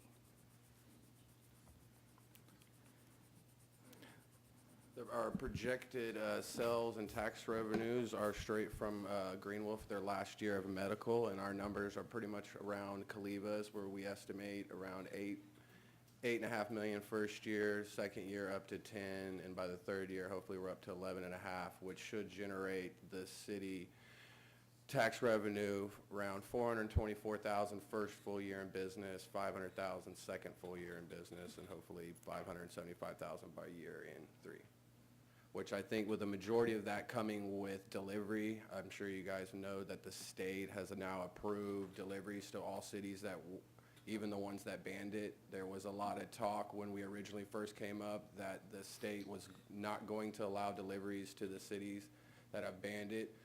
I know there are a couple of cities fighting. I'm sure you guys have seen Downey is one of the few cities that is trying to file a lawsuit against them to stop that. But unfortunately, the state allows that now. So I think that the delivery service will be a bigger hit now that we can actually deliver to those cities instead of them coming to us, to the retail. So why us? These reasons haven't changed from the very beginning. We're owner-operated. So it will add company stability and longevity. We're in an unobtrusive and inconspicuous location. We've been obliging and cooperative business people.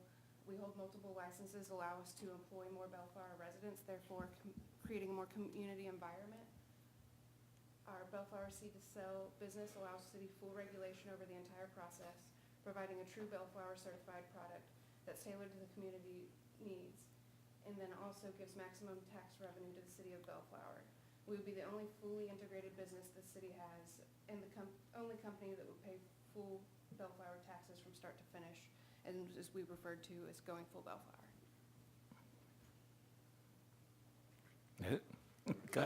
Cut. All right. Thank you. I commend you because you made it on time. Right down to the beep, huh? Yeah, exactly. All right. You're one of the two applicants for tonight who was given a permit last December 2017, and then or renewed in December 2018. Okay. In the public hearing in 2018, you stated when we asked you the question about when would you open for distribution, you said this month, which refers to December of 2018, according to the transcript. And for cultivation, you said that it's going to open in 6 months, which will be in June of 2019. Okay. So that's the framework I would like to ask my question. And you mentioned that you're now open for business in terms of distribution. Yes, the distribution opened up March 26th. Have you made any business? Yes, I have 2 contracts, one with Rebel Coast Winery that will start delivering their product in the next 2 months, and then Loud Pack will use our place as a hub starting May 1st. So there was no business transacted yet?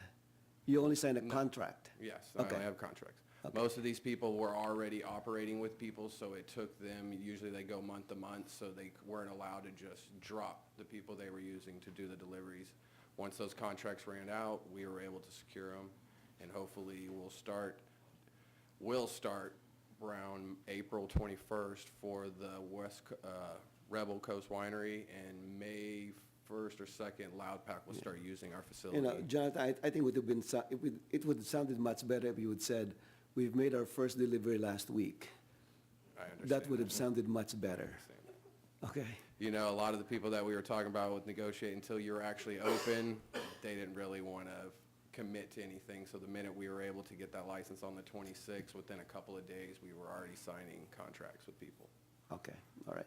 Now, in terms of your construction, you still, Heather, you're still showing the artist rendering.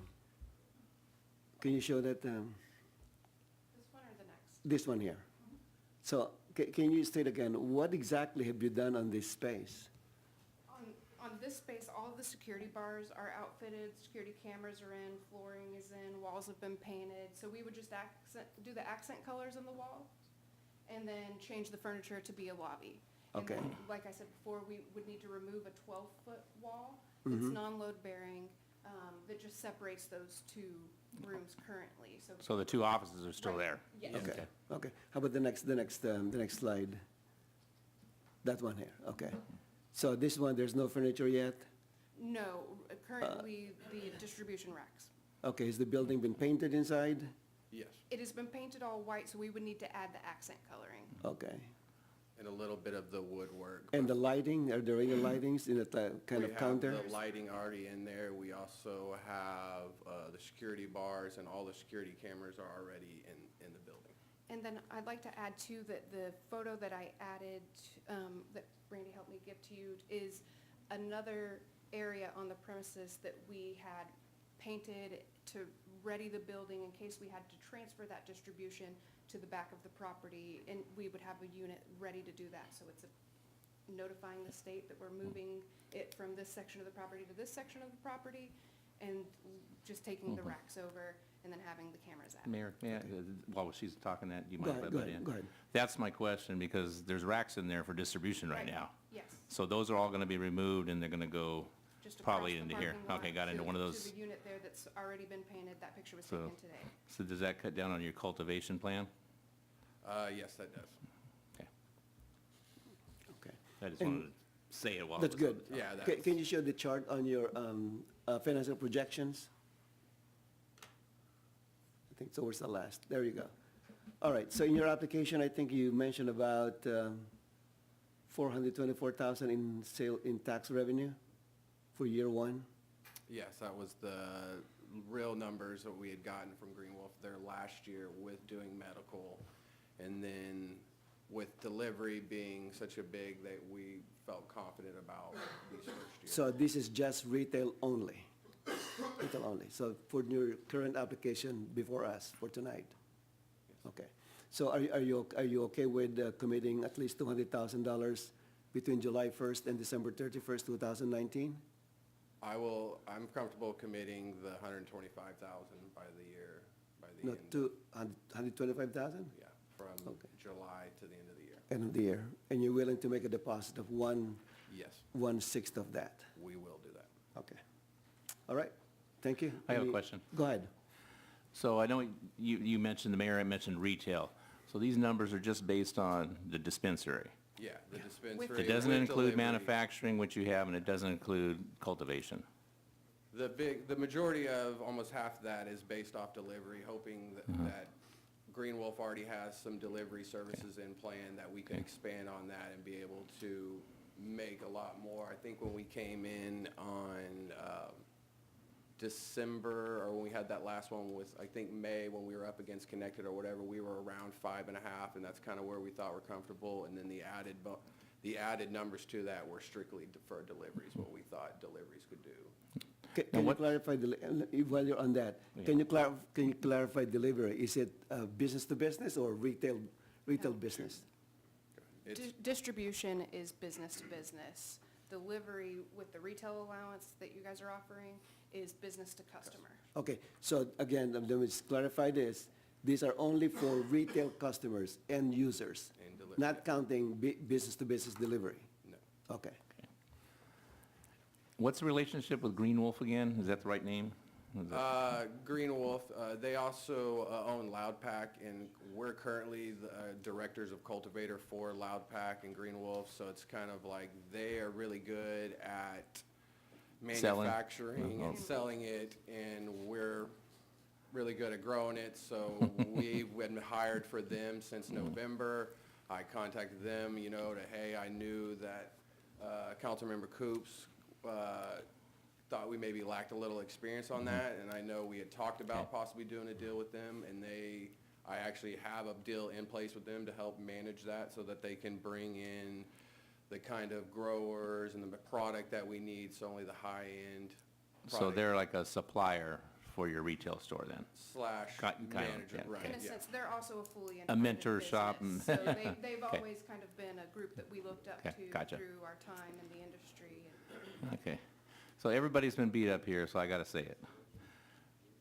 Where are you with the cultivation? You've been paying rent on this place for, I for a year and a understand half, and I, We've just in the last month separated. A lot of the issues we were having with the cultivation is that we had manufacturing attached to it, and the team that I had at that time did not know manufacturing, and they just would consistently leave stuff blank on it. So what I've approached the city in the last 2 weeks is saying that can I separate the cultivation, because all the corrections that we needed for that were already done, and I brought in a whole new team to do the manufacturing separate.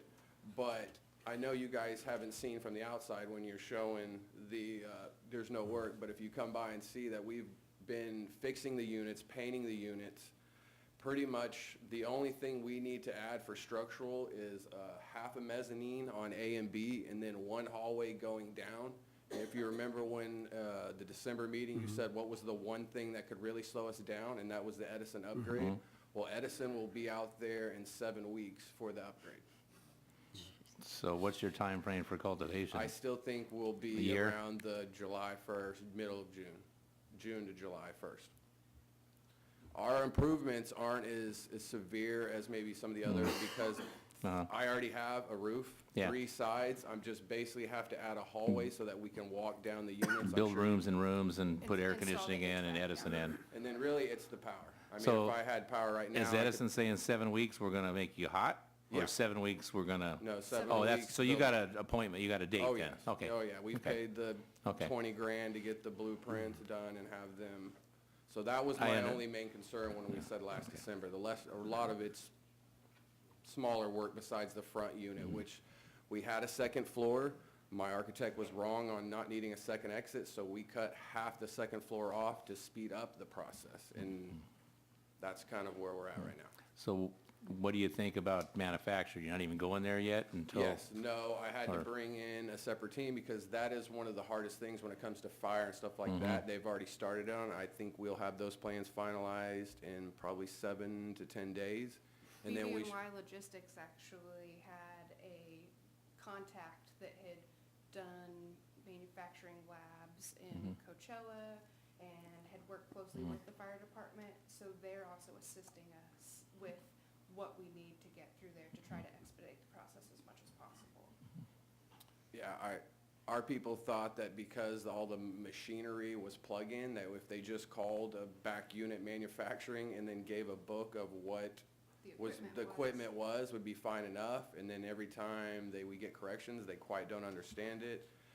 Unfortunately, we had talked to, like I said, Johan with BBY, and we're kind of, helping them with cultivation. They're helping us with manufacturing. I think that's really gonna push this thing forward.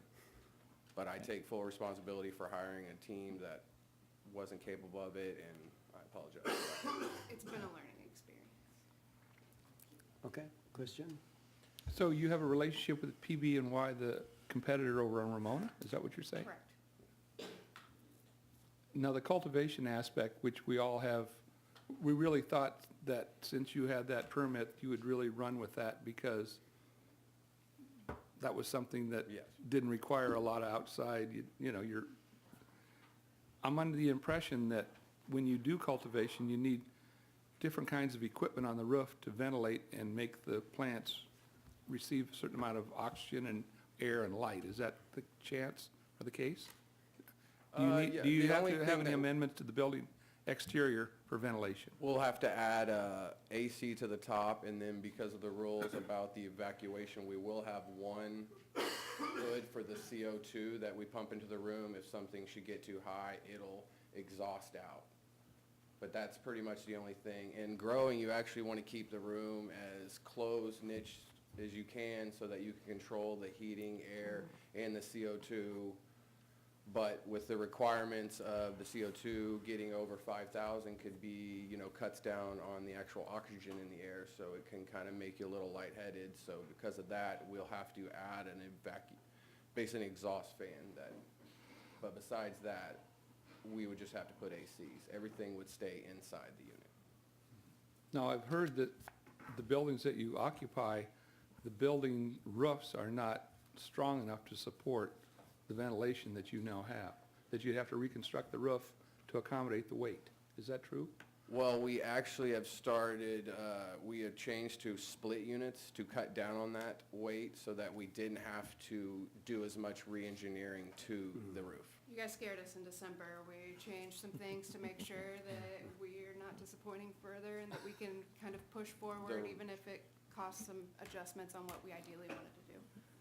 Well, and when you said, I brought up the idea of inexperience, here it is, 16, 18 months into it.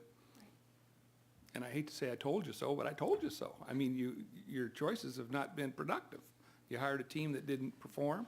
You got a building that isn't living up to expectation, and you're floundering. No, I think we've learned in December that we did, and it just took us a little time to get the new team in, and then that's what I was saying, where I think if you guys, we have already prepping the rooms, all the stuff that we can do without having the actual permit, or the, building permits for.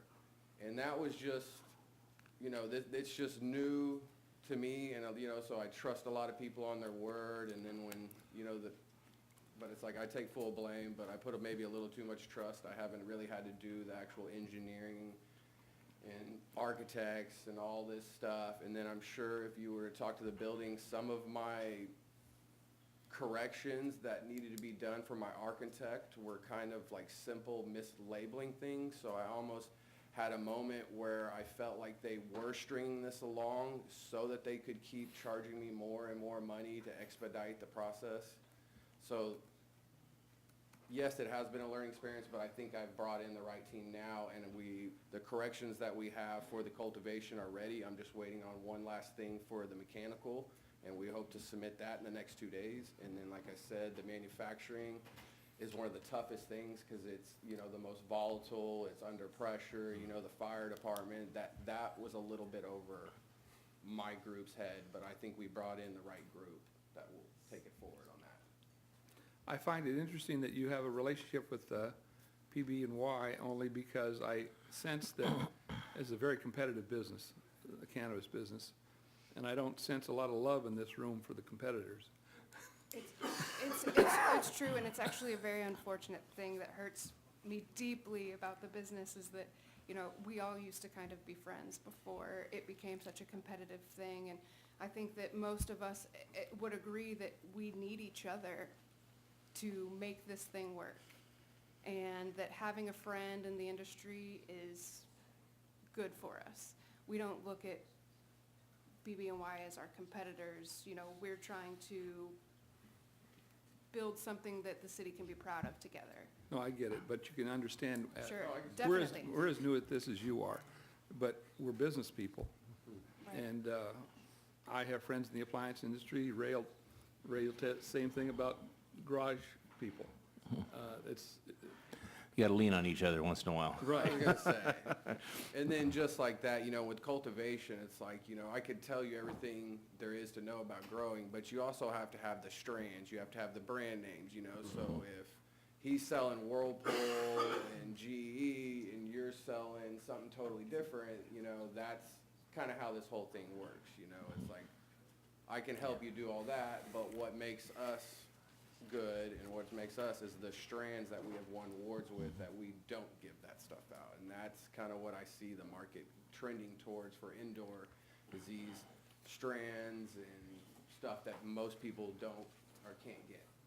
what I think could happen is if we give you a permit to dispense, you're going to abandon the other ones. Oh, no. I'm a grower at You know what I'm heart. saying? We're far too invested in every. Because the manufacturing and the other one is too intimidating. It's better go and buy stuff that's already done on the shelf, I've put it up got there a and sell it. 20-year lease on that, and I don't think my landlord would allow me to just give that back to him. I've been paying, around $17,500 a month on that building, so believe me, I'm just as frustrated with you guys. If I had my plans finished and maybe just wasn't starting to build that, I could see that. But I've just truly had an issue, but I think I've got that settled, and believe me, I'm ready to get to work as fast as I can, All right, that's all I have, Mr. Okay, Mayor. Mr. Armada? Yes, thank you, Mr. Mayor. Maybe that defines this, growing together. He's right. But,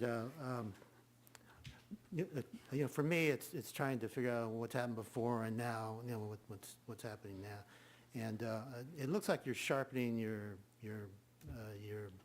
business structure, so to speak. You've been bringing these new team members.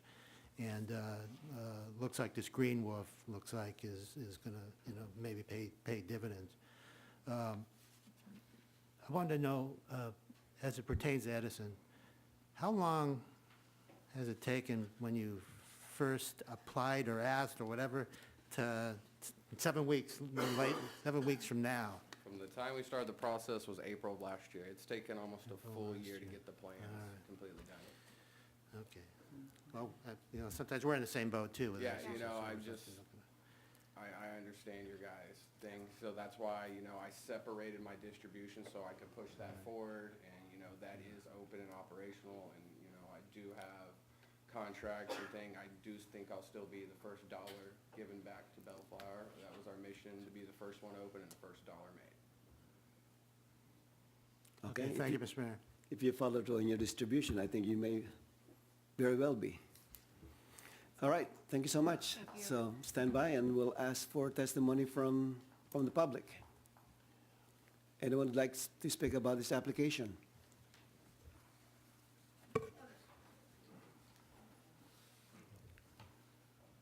Isn't it funny?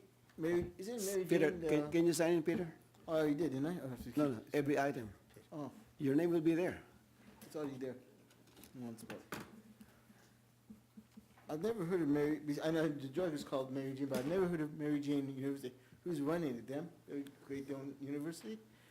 I think isn't it, that's marijuana called Mary Jane? I know. I've heard, I remember. I never smoke, so I cannot tell you. Okay.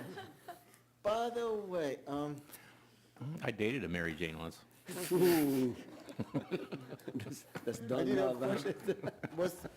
They're hiring people, but is there gonna be a criteria that if somebody who does drugs, they won't hire you, or that's not gonna be a thing? Because I can see people, if they're hiring people who are already drug users, they're gonna lose money.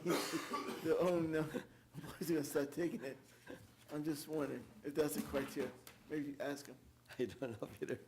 Or that's your Brian, because I have friends that do smoke marijuana, and it's like, if they're working in the morning, there goes the profits. You know? All right. Okay. All right, thank you, Peter. Anyone else? Just one last item on this. Now, this couple here was going to play cultivation and distribution. Manufacturing. And manufacturing. All four. All four. So right now, they have three, John, they have Yeah. three. Well, I think you've got somebody at least that's being honest and upfront and admitting, hey, I screwed up, but we're correcting it. Instead of lying through their teeth and trying to paint a story that anybody will believe. If I had my preference, I would suggest that you give them the license and move ahead with it, because basically, they're partway there. They have, nobody's sold anything yet, but at least they're close to it, and I think you'd be a damn fool if you don't give it to them. Thank you. Thank you, John. Come on up. Anyone else? All right, next application, Calumet. Next, we have Jean Gonzalez coming forward.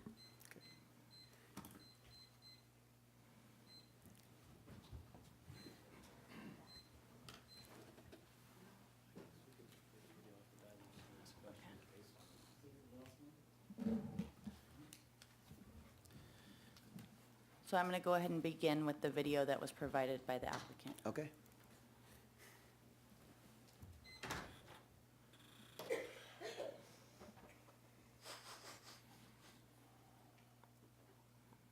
For this industry for 12 years and has experience in both retail and cultivation. Gene's current retail storefront, known as Los Angeles Kush, has been a breakthrough for the industry and shows he's an ideal candidate with all the capabilities for this position. As you walk into our storefront, you can see that we have a spacious and comfortable lobby for our guests' convenience. We offer a plethora of seating, as well as multiple TV displays for our patients to browse the menu before going into the showroom. Upon entering the showroom, our signature blue floors and light product cases immediately catch a customer's attention. You can see all of our product nicely displayed in the 3-tiered glass cases. We have 6 SKUs that present various vendors' products to our customers in their own unique way. Moving to the back of the showroom, we enter a secured area through an access-only door. As you enter, you immediately walk into the break room for the employees. To the right of the break room, we have the men's and women's restrooms. In the back of the house, we have multiple workstations as well as secured safes. Only authorized personnel is allowed to access the safe. We have 2 office spaces for our management. Each office has full access to our security cameras to ensure our safety and for our management to make sure the shop runs smoothly. The 3rd office space is occupied by a third-party cannabis delivery service company called Earth, whom we also utilize to deliver our store products to our customers. Our packaging team operates out of the back room of our facility. Our micro license allows us to manufacture our products in our retail space legally. Overall, our duty to Los Angeles is to inspire and curate the cannabis community through providing the best quality products from flower to fashion. As you can see, Los Angeles Kush has demonstrated Gene's capabilities of running a successful dispensary. His expectations are high for Calumet Group Incorporated and will only exceed any limitations Los Angeles Kush may have. As we take a look at the 3D exterior concepts of Calumet Group Incorporated, the building will be white with large open windows and drought-tolerant landscaping. Incorporated is located at the crossroads of Clark and Somerset in the city of Bellflower. This location offers a distinct entrance and exit for our customers to easily find, while it is also discreet enough to not disturb surrounding neighborhoods. The entire lot is closed off to ensure there is no disturbance to the residents nearby. This location also offers ample parking, which consists of 47 parking spaces. Customers want a convenient and smooth experience in which we can be sure to deliver through our parking and presentation. Comparing Boxcore Enterprises LLC to Calumet Group Incorporated, you can see that our parking lot size complements our customers as well as our employees. Boxcore may have difficulties with this based on the minimal parking and challenging entrance and exit. Taking a look at Caliba, we can see that they may run into the same issue as Boxcore with their secluded entrance and exit, as well as the lack of sufficient parking for their customers and employees. Caliba is located near a residential area in close proximity to Joint Forces LLC. Joint Forces LLC is just 0.7 miles down the road from Caliba. Because of the lack of distance between these businesses, this could lead to potential competition for clientele. Assuming the city may advise against dispensaries clustered so close together, Joint Forces could potentially face a challenge based on their location and its proximity to Caliba. Gene has demonstrated his ability to run a successful retail business. He has managed and operated one of the first dispensaries in Los Angeles since 2007 and was grandfathered in as one of the 181 dispensaries in LA compliantly operating under city and state guidelines. It is safe to say that Gene exceeds the minimum qualifications and is backed with adequate experience to be considered as one of the top applicants to hold a dispensary license in the city of Bellflower. Gene Gonzalez has been in the cannabis.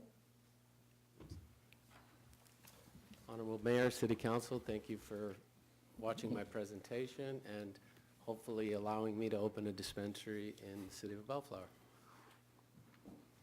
I would, I guess, open for any questions that you may have. Oh, yeah, I'm gonna start with, I guess you're the only applicant to kind of put down the competition. Excuse me? You're the only applicant to kind of put down the competition. I didn't put them down, I just In terms of compared parking? Well, if we're gonna grow together, then I think there's gonna be, show some love to one another. I'm looking for some love compared to infighting among our applications. So anyway, just want to make that kind of comment. First question for you is, last December, when you were given a permit, and this is coming from the city clerk's office, when I asked about a question about when you're going to open, you said you have a manufacturing license and you're open early part of next year, which is 2019. Correct. Okay. So far, what kind of construction have you done in the facility? Well, the reason we haven't opened is based on our January meeting. No, what construction have you done in the Nothing. facility? None. The building is retail ready, so I haven't done any manufacturing work in the building. But I'm confused. I'm confused. You had the license for manufacturing. So when I submitted my plans for the vacant space at the building to be for a manufacturing site. But because now the ability to open that space with a 60-day window, I can't use that manufacturing space for manufacturing. It has to be for the dispensary. Because I would have to vacate other tenants in the building if I did get approved for a dispensary. Let's back up one step. If you did not get a dispensary permit, will you operate the manufacturing license? Yes, And you haven't done that. that's correct. Okay, so how can we trust you now? You haven't done anything. Since we're comparing apples to apples, Boxcore and Caliva did not have a permit in December of 2018. And yet, they proceeded with construction work. That's correct. Okay, and you had a permit, but you haven't done anything. My MCUP was revoked in February, I'm not sure if you remember, and I had to get that, I had to reapply for it. So even if I got it in December, in January's meeting, it was it was revoked in early February, I believe it was. I got a letter saying that my MCUP had been revoked. And then right before the March deadline or the March announcement for dispensaries is when it got reactivated, I believe it is the word I would use. Have you applied for any building permit? I Have any submitted my plans? plans to the city for manufacturing, but again, that's what I was trying to explain, that that space that I had submitted for on my plans for manufacturing, now my plans have to get changed because that space is vacant and I will use it for a dispensary if the city grants me the permit. Okay, so let me just clarify. So if you don't get a dispensary permit, you will activate the manufacturing permit? That's correct. Okay, all right, good, thank you. Any question? Yeah.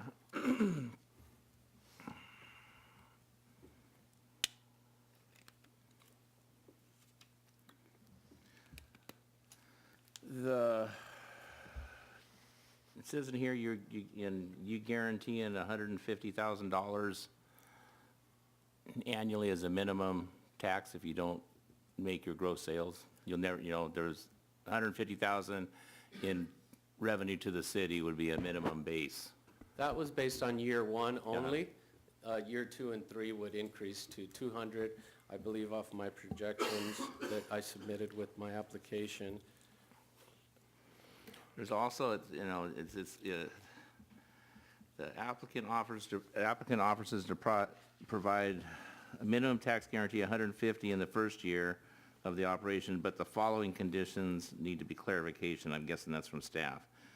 If the tax sales do not exceed $200,000 within the first year of operating, it just. That was written incorrectly. So Oh. basically, I was saying if I don't do the minimum, my minimum tax that I was going to guarantee the city was $150,000 Okay. for the first 6 months of operation.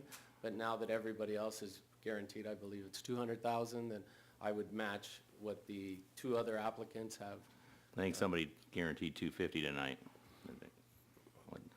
I think they were both. 125 for 6 months. Oh, the 6 months, well, based on the $250 a year is, I think. is what- Right, so yeah, based on, so my year. But I think it's based off, the 6 months, but I think it's based off, they'll never go lower than that. That's correct, and that's fine. I can guarantee that I won't go under Yeah, so in year 250,000 in 2020 or taxes. something like that? Correct. Okay. So you're like 125 for a half a year or so? I'm Well, year guessing. one, Yeah.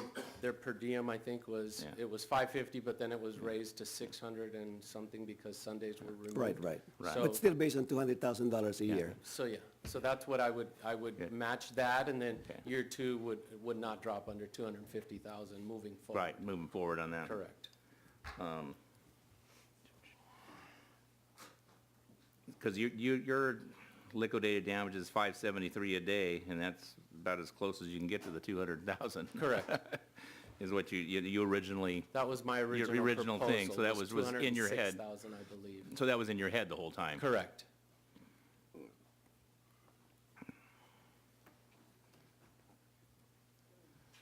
In here it says June 10th may be a viable opening date for a dispensary? That's correct. If not, liquidated damages can start on June 11th.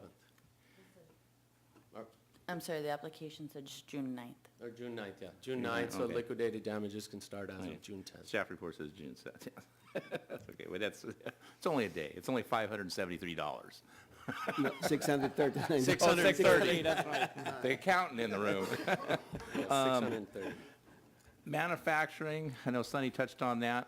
So the revenue estimated now is just for a dispensary. This is dispensary only. What do you think, if once manufacturing come up and running, whatever, what would be the annual revenue for manufacturing? I believe we had this discussion before, and it was, I forget the number, but it was based, I had to pay $30,000 worth of pre-tax dollars based on a prorated amount, so I think it was close to like So another 30 $3 to or $4 prorate, million. so Mr. Stewart, was You guys probably the have that prorate, was record. that for a quarter? Was 30,000 for a quarter? The prorate, when we prorated it?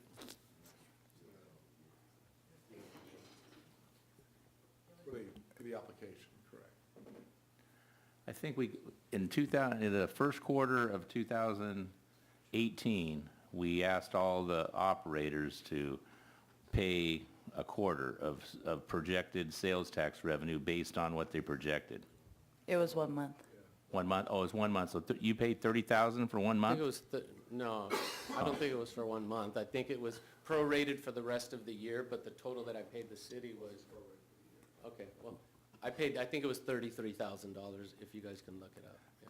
Well, we don't have time tonight, but Yeah. the, You talked your total amount for your Was permit application and fees. your Yes. and your monthly tax fees. That's what it was correct. I altogether. believe he's Yeah. including everything, the annual permit fee, the education fee, and the Oh, tax. correct, that's what it was, yes.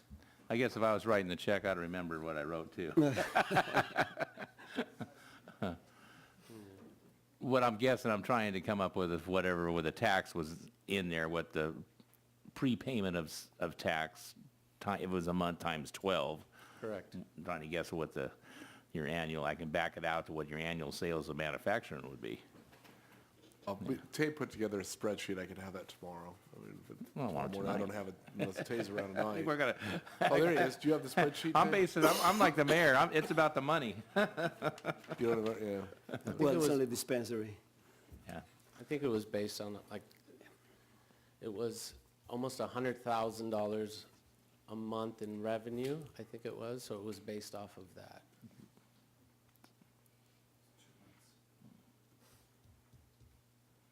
So it could be like 1.2 million a year in manufacturing.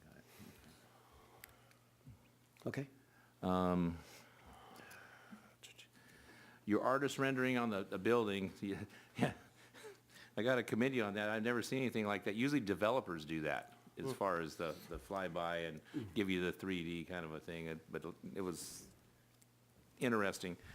The building, it had new storefronts in it. It was all white. So, yeah, The canopy, because that building's been that way ever since it was a market. My parents went to the meat market because it used to have a real meat market in it when I was a kid. That's how old that building is. So the plans that were submitted to the city is to change the hardscape. There's a lot of permeable areas that need to be done, stuccoing the building and changing the windows and the facade of the building. But you could open up while construction is going on? Yes, the dispensary could be opened up immediately. I can do a soft opening because I have all the casing that I used for my old dispensary before my hard cabinets were installed, so we can open up very quickly while the true store is being built out. So yeah, that could be done. I don't have to wait for any construction. It's already a retail market, so there doesn't have to be a permit pulled for retail sales there. So it'd be How many parking spaces was there? there's 47 parking spaces currently. And there's a discrete entrance on the side of the parking lot, so there'll be no lines or disturbances to the neighborhood or any of the traffic in the area. The main entrance, I believe, is off of Somerset. Is there an egress off of Clark too, on the end of the building? There is. There's an Would that be open? There's an entrance and exit. I don't know. I For think that security, I'm guessing, what is your intentions, you don't know yet? Dennis, the person that did our traffic study, he's here as well, and he says that we can enter and exit off of Somerset. There'll be enough egress from there. We don't need to use that other exit off of Clark. Another thing that caught my eye was, you've been in the retail or dispensary since 2007? So the original license that was issued in the city of Los Angeles were all issued in 2007. I acquired that license in 2012, but that license has been standing with the city of Los Angeles since 2007. And what is your experience since then, or you were in it prior to that, being able to buy it, or whatever you did? I got introduced to the cannabis industry leasing properties to the cannabis space in 2010.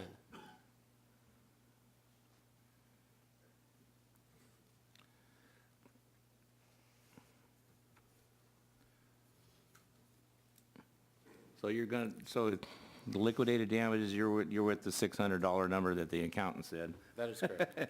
And then you're at $250 a year for the next year, minimum. Minimum $250. So if you don't do enough business, you'll still write a check for the city for $250. Yes, sir. That's all I got. Okay, thank you. Mr. Armada? Mr. Coops? So, Gene, you have the potential to do 3 activities there: manufacturing, distributing, and dispensing, correct? I haven't been issued my distribution license as of yet, but That if would the be city something that- allows, then yes. That would be is correct. something that you would like to entertain. That is correct. So if you were to, again, we're looking at the income, and I'm still having, I've got it nailed down as to what you can offer to do with the dispensing. I think it's still kind of nebulous as to what the manufacturing number is. I'm just trying to see what that property will generate for the city. With 2, if you get dispensing tonight and you have manufacturing, in the hopes of having distribution, now I'm talking pie in the sky, what do you think that could do there? So total distribution numbers that I'm going to compare to what I'm doing currently now, distribution numbers, we're doing anywhere between 600 to 750,000 a month in distribution numbers. Manufacturing, we're currently manufacturing for my store and for a couple other brands out of my store, and it's a very limited space. And there we're doing about $150,000 in manufacturing a month there. And then our retail sales out of our store currently are between $360,000 to $425,000 a month.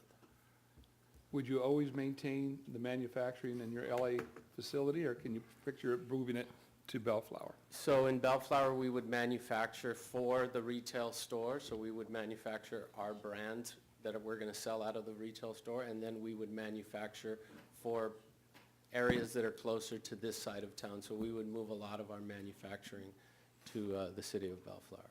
I don't have any space currently at my current dispensary. The manufacturing room is 200 square feet. It's very small. So that's part of your plan, is to use Bellflower facility to manufacture? Correct.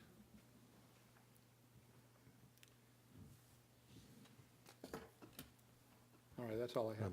Okay, thank you, Mr. Hamada. Yes, thank you, Mr. Mayor. Gene, again, as I asked the others, trying to, get a sense of before and after.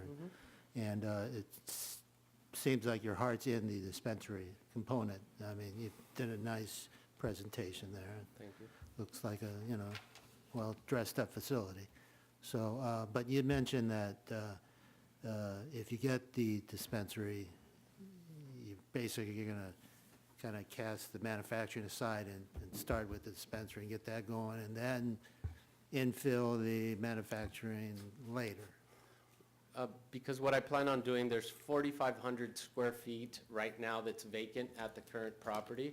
I'm going to use the 4,500 square feet to make the store, and then I would have to remove one tenant to get 1,000 square feet to do the manufacturing. So I plan on using all 4,500 square feet for the retail store.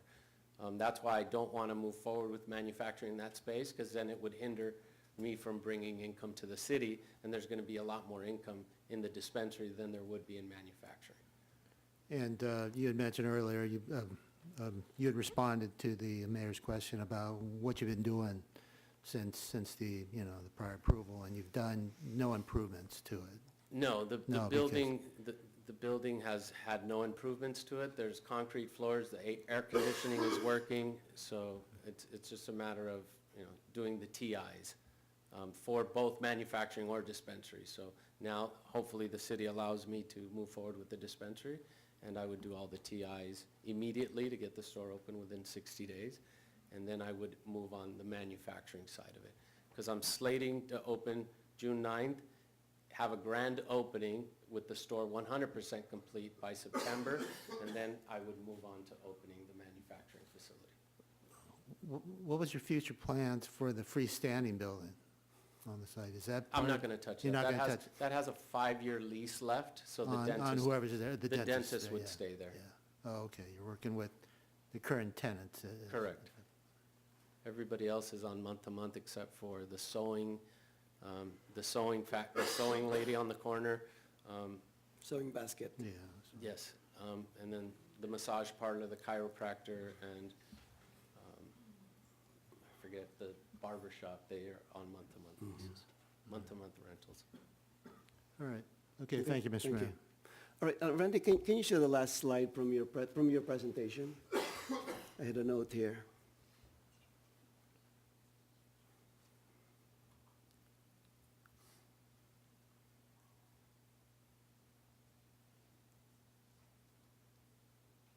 Okay. Yeah, the note, okay. You want the Calumet? Yeah, on the second bullet point, so the note applicant states, the date upon which liquidated damages begin to accrue is based upon an estimated close of escrow date of April 9, 2019. So can you explain what that means? That, you can disregard that because I will start liquidated damages based on, I was gonna say if I took a couple more weeks to close it, I was gonna add that to the back end, but liquidated damages will start as of June 9th, 60 days from the date. No, of in terms of the logic here, why is the close of escrow even part of this discussion? That's what my attorney had, he wrote that. So I will remove that. And Because it start- doesn't matter, you have a lease, right? Correct, that's correct. Okay. That's correct.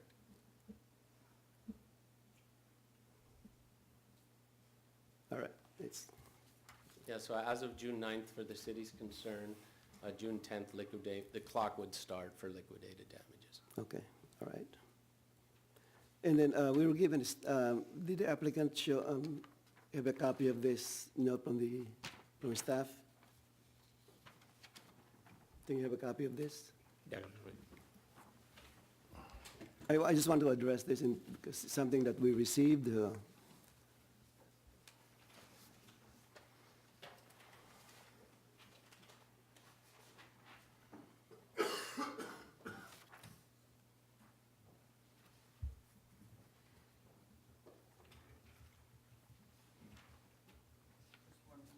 Yeah, okay.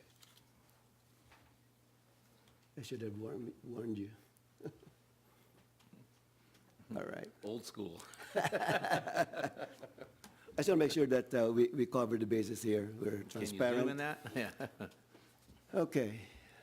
So this is an email from, John Doe. I received this email today at 1:18 PM from John Doe. okay, It was forwarded to me. The title is Bellflower Leasing for Benjamin Becker. And it also has Jean Gonzalez's email. And here are some of the options to discuss after your review. And attached okay. was a sheet called Bellflower Leasing License Details. And it talks about manufacturing and potentially distribution leasing along with retail leasing. And at the bottom, it says we can shift square feet between retail and manufacturing as needed. Entity that owns the license may need to change.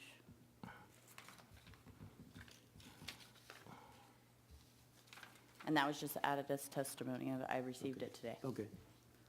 Is this something that you're familiar with, Mr. Gonzalez? No. So this one did not come from you?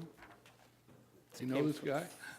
Mr. The name Becker is a familiar name. It was on one of the lists of the partnerships we had discussed a couple of months ago when we met in our office back here. I don't remember exactly what his relationship with you is, but you do have a relationship to Mr. Ben Becker. Correct, I do. Yeah. We own a property in the city of Linwood together that we have some licenses in the city of Linwood, and he's the financial backer that bought the piece of real estate. So he is a backer, and Ryan Gentleman was actually the person that we were discussing leasing the property in Linwood to. So this just seems like some clever last-ditch efforts by someone to try to sabotage my application. So this is not, this doesn't, it says Bellflower Leasing on page 2. Yeah, again, this is somebody's last-ditch effort to try to sabotage my application. Okay, so we want to make sure that we address this and you're given the opportunity to rebut this. Yes, Okay. thank you. More love in the cannabis industry. Yeah, I can see. Okay. All right, thank you. Any other question? Mr. Mayor? Yes. Terry just gave me some information from when Calumet submitted previously for their manufacturing use, and Mr. Dutton had asked about the revenue that was projected. Oh, Calumet, Jimmy Calumet, okay. Yes, sorry, Calumet. And what was projected, applicants projected first full year of gross receipts, $12 million. 12 million. 12 million. That's probably combined dispensary, manufacturing, and distribution. That's completely possible. $1 million a month. It's a good $1 million number. a month for distribution, that's a lot. That's the That's a first lot year. of profits. It does say that the city council granted the MCBP for manufacturing. It doesn't include any other uses. So manufacturing for 12 million. That's what this says.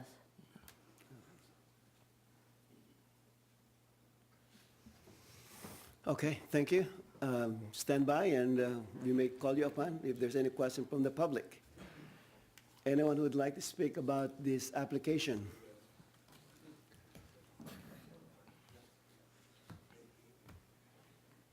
Mayor, I'm getting confused here. Apparently, the party was given a manufacturing license only to start with, or just manufacturing and distribution? No, they don't, it doesn't have an application yet for distribution. All right. It was given a Manufacturing. permit for manufacturing for now. Manufacturing only? Yes, Okay, but he could apply for distribution. right. So now applying for distribution and can open that quicker to start turning something, what is really gonna happen to the manufacturing that he's holding the license on? That nothing is being built to accommodate that. So here we go, another 12 months to 2 years or whatever. It sounds to me kind of funny, because if I've got manufacturing in some other location, I can bring it into here. Bellflower ain't gonna get any money out of it, I can bring it in here to sell it. Linwood will get it, or downtown LA or whatever. So it sounds like, playing the old shell game that they play with the circus, moving things around and wondering what's going on. Nothing's open, gonna open by June. That's only, say, 2 months.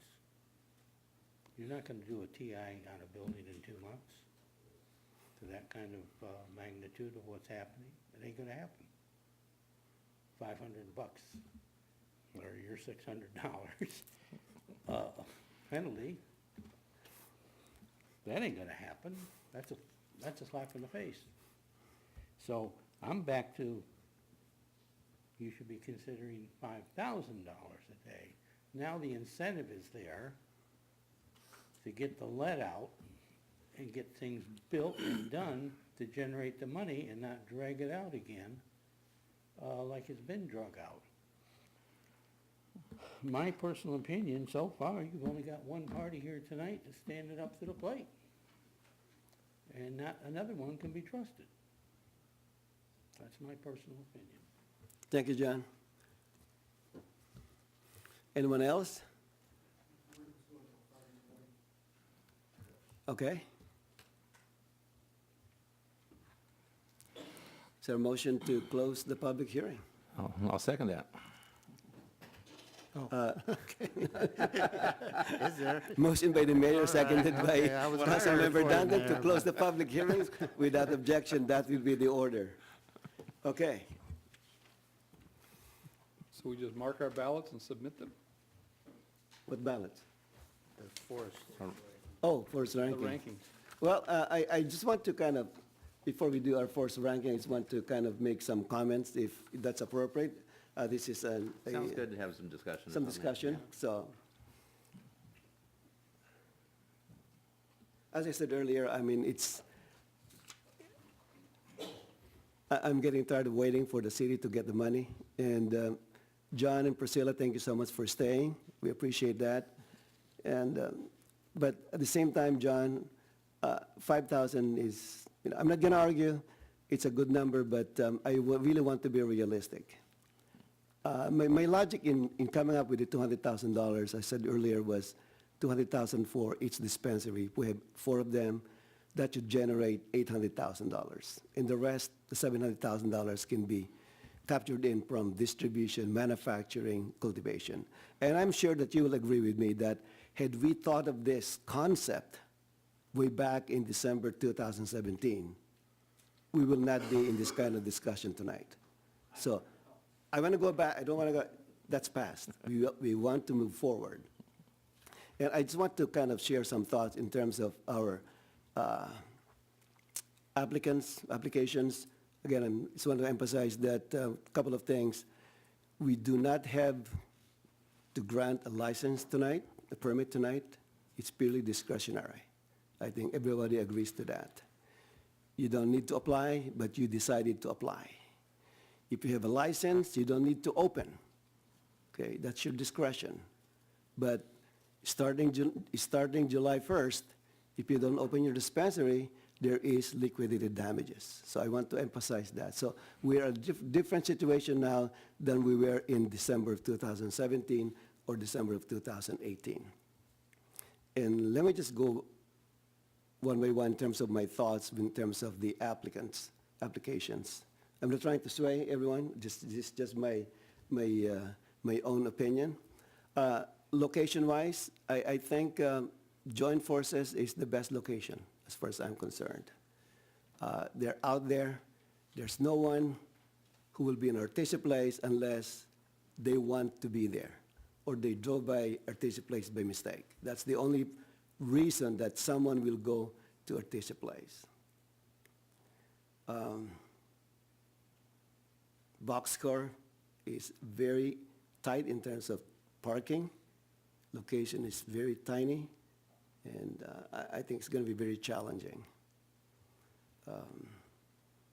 Caliva, you kind of disappointed us before, but it seems like, and I really admire you and Boxcar for it putting in the investment, knowing that there's no guarantee that you will get a license. And yet, you kind of proceeded with your construction work, and I think that tells a lot in terms of your confidence in opening a business here. I've driven to all the locations. I've visited some locations several times, many times actually within the city.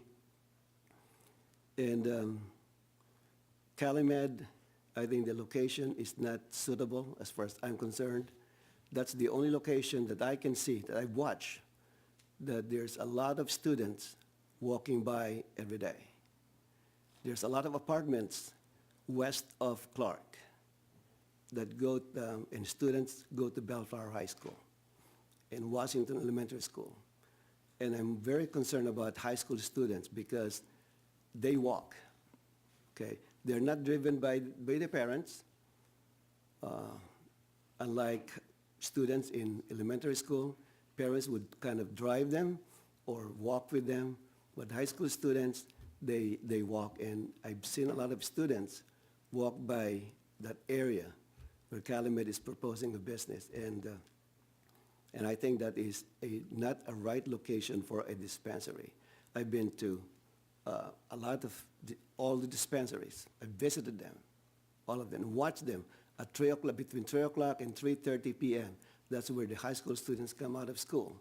And that location is heavily walked by high school students, which I'm very concerned in terms of high school students walking by a dispensary. So these are my thoughts, and I welcome your thoughts, City Council, before we go into a vote. Why do all the dispensaries and cannabis-related permits are on Artesia Boulevard? Pardon me? How come all the permits now are all on Artesia Boulevard? Well, Yeah. I'm looking at, I have not seen any student walk by ENA. I get that. We had someone here tonight that was for the kids that spoke at the podium. But I've as seen far as 47 Sparkling Places, this location, we need to get something on the other side of town instead of clustering them all together. Also, Mayor, you talked about money. Money was your driving force, not location, is when your opening comment was. And we have 2 operators that are willing to give a minimum in eternity for $250 minimum per year. Okay. Experienced operator. The revenue's there, the guarantee's there, the parking's there, location's not clustered. rehab of a old building that's tired for the last 50 years. Just said it quick. Yeah, I get it. Yeah, that's it, that's, yeah, I know the area. yeah. I think between myself and Councilman Hamada, we live the closest So, yeah. to Well, you Clark, do. to Clark and Somerset. So do I on Artesia. Yeah, Yeah, we got one right down the street from my business. I know. So, it doesn't bother me.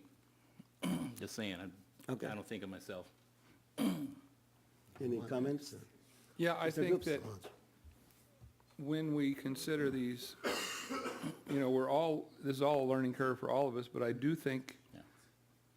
if we roll back to the tape, when we were first exposed to this industry and we went to San Jose and we saw the operation and they grow it and they manufacture it and they distribute it and they dispense, they know what they're doing. They had some misstarts here that we seem to have gotten past.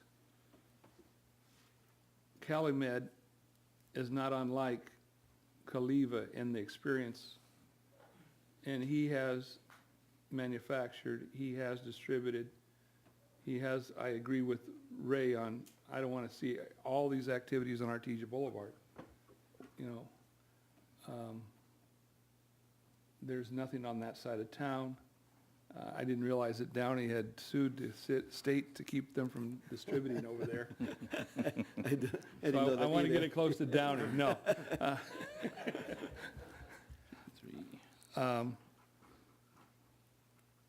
I've never been a supporter of our friends over at Boxcar Calcan, obvious reasons. They've tried to make amends by getting a local ownership of the property, and but at the same time, I just didn't like the idea of them on that corner. That location to me was detrimental in a lot of ways. Joint forces, I think they're earnest young people doing the best they can, but they have not shown or proved to me they have the experience to do what we had hoped for. And again, we're looking for an income stream as quickly and as consistently as possible. And if we can have a guarantee of 250 out of a couple of these guys, and with one having the extent, both of them, dispensing with our friends at Caliva with the retail, and Gene offering the chance to bring manufacturing to his building, to me, those are the more stable organizations, proven organizations that we could support. That's my opinion. Okay. Mr. Hamada? Yes, thank you, Mr. Mayor. I'm from the sort of big picture kind of background, so, yes, money's important, but it's, sometimes we all know it doesn't solve everything, but, so I try to, factor in some of the other issues and again, experience and, what their investment is into this business and how they operate. And so I'm trying to get it all together and put it,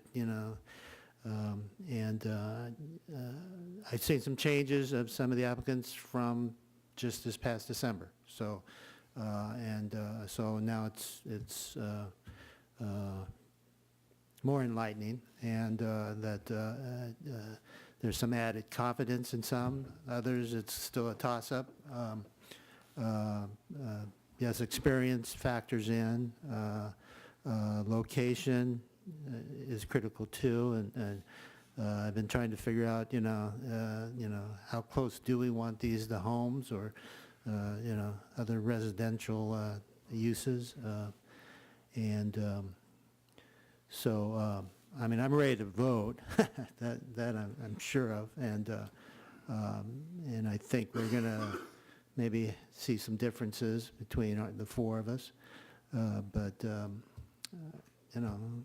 what is it? The low score wins or whatever. I don't. On the scale of things, one that so if they tally, I'm trying to figure out the tally. So, So it's, like I said, to me, it's not about just what's going to hopefully happen within a year or two. Yes, great start, but we're all here for the long run. So if it's something we're gonna clear. Hopefully it goes on for a long time and maintains that high level and so that this community doesn't have to worry about some things, be it this portion of the revenue stream, quality of life and the whole mix of things. So so I'm being kind of general about it, so that's how I'm going to go with it. So I'm not going to reveal my votes. Kind of You don't thing, want so. You're playing nice. Yeah, well, I like to hear everybody out, so. Let me just clarify one point. It seems like to me that they're guaranteeing their revenue for the next few years. Am I reading it correctly? Yeah, there's a base amount, and that'll Based grow on on that? that. Yeah, exactly. So in terms of revenue, it's gonna come. I mean, to me, there's no, it seems like they all guarantee the first 6 months, and then after that, they have projections. So we will be getting at least $800,000 a year here. If they're in business. And they're in You've got business. to have someone that has- Otherwise, we'll find someone else But to get the permit too. it brings up a point too. I really think, now this is a theory, and if you were to talk to some of the applicants here, there's a 3 to 5 year window here of when this is going to be what we think it will be. If the federal government decides that they want to go forward and it's going to be sold at Walgreens or other places, I've always likened this to back when we first got VCRs and you went down to the mom and pop corner store and for $1 or $2 you took home a movie and you brought it back there, and that went on for several years. And then Blockbuster came and the Hollywood Video and put all the mom and pops out of business. And then pretty soon Netflix came along and you could buy it online, and then those guys were gone, the ones that had the Hollywood Video and the Blockbuster. I see the same thing in this industry. We're going to have the mom and pops, which these are basically mom and pop operations. They have Caliva has probably a more expansive business than the rest.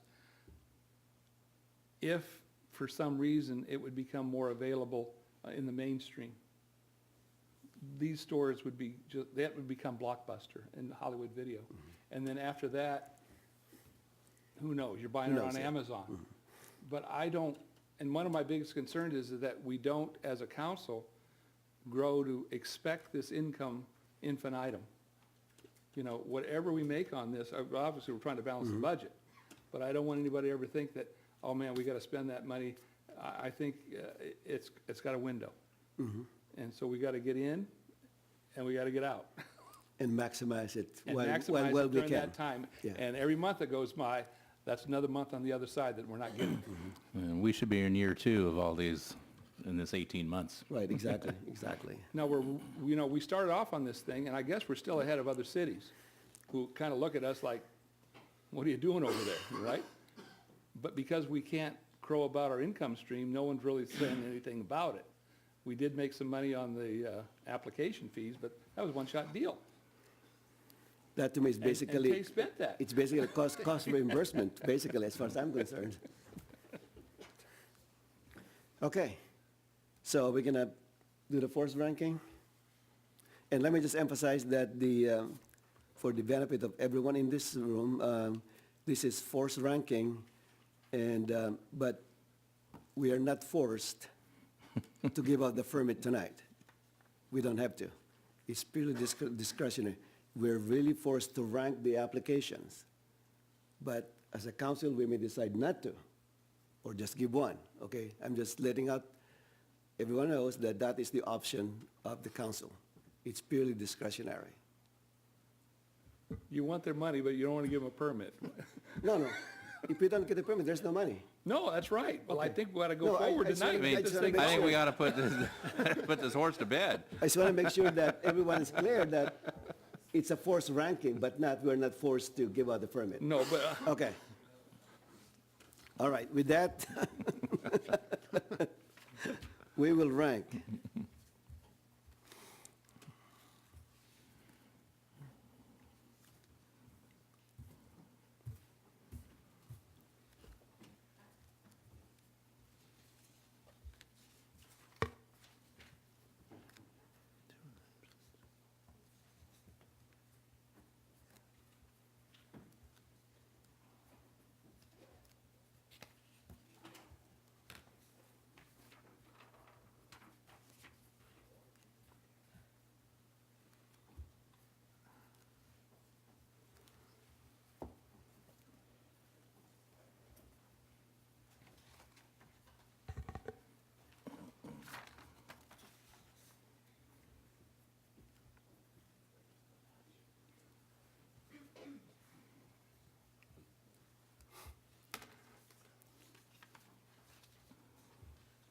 Are you collecting?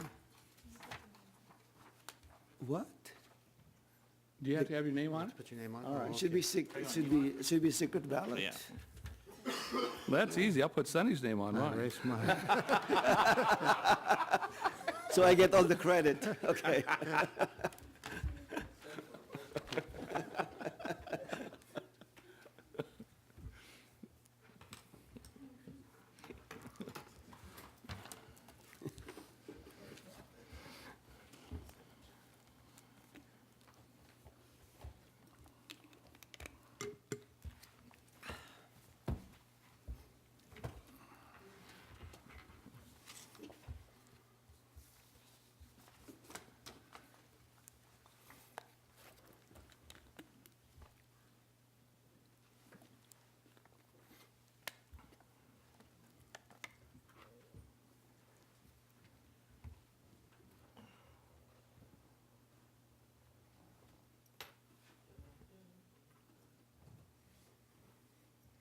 So we still cannot break the record of December 2017 meeting.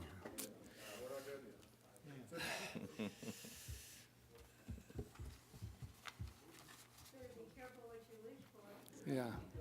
No, it's almost over.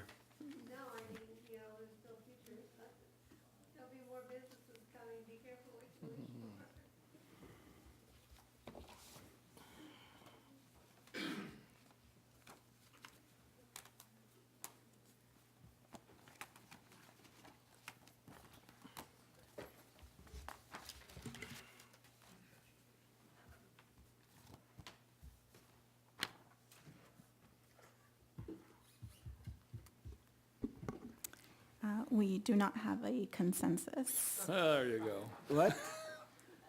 There is no consensus. There is no consensus, okay? Not either of them? Kaliva received a number 1 ranking from 2 council members, and CaliMed received a number 1 ranking from 2 council members. And same for the number 2 ranking. So we're at 2-2. So at this point, Mr. Mayor, members of the council, So what was, without a clear consensus on a number 1 and number 2, it's open for council determination and the motions setting aside the forced ranking, which was basically just to help you reach consensus on the Right. top 2. So it's now open for So- debate and motions. Okay. so we have, the top 2 are the ones that are tied, is what you're saying, or? Yes, and with a split vote, that means that neither one actually Yeah, right. achieved that ranking.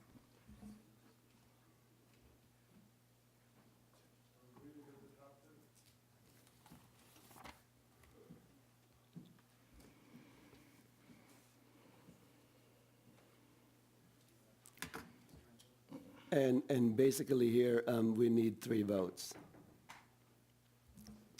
You need at least 3 votes. 3 yes. votes, okay, 3 votes, oh yeah. okay. We have,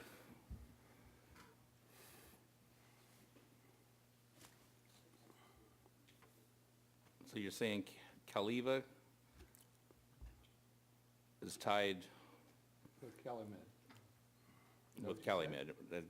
So there's, they, They each received. so they got a 1-1, or they each received a 1 and a 2 and 1 and a 2. Okay, Correct. got it, okay.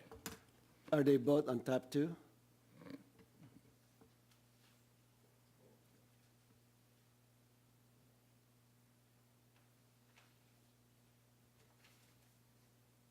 It appears to me, and the city clerk will correct me if I'm wrong, but CaliMed and Kaliva, and those are not necessarily the ranking, but those are the top 2 that were identified on a 2-2 vote, with the others ranked down below those.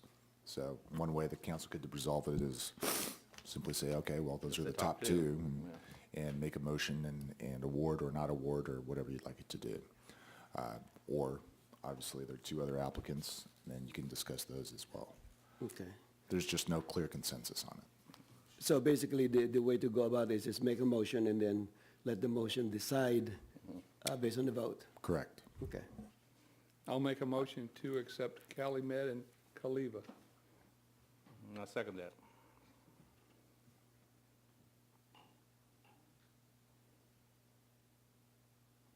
Can we split the vote?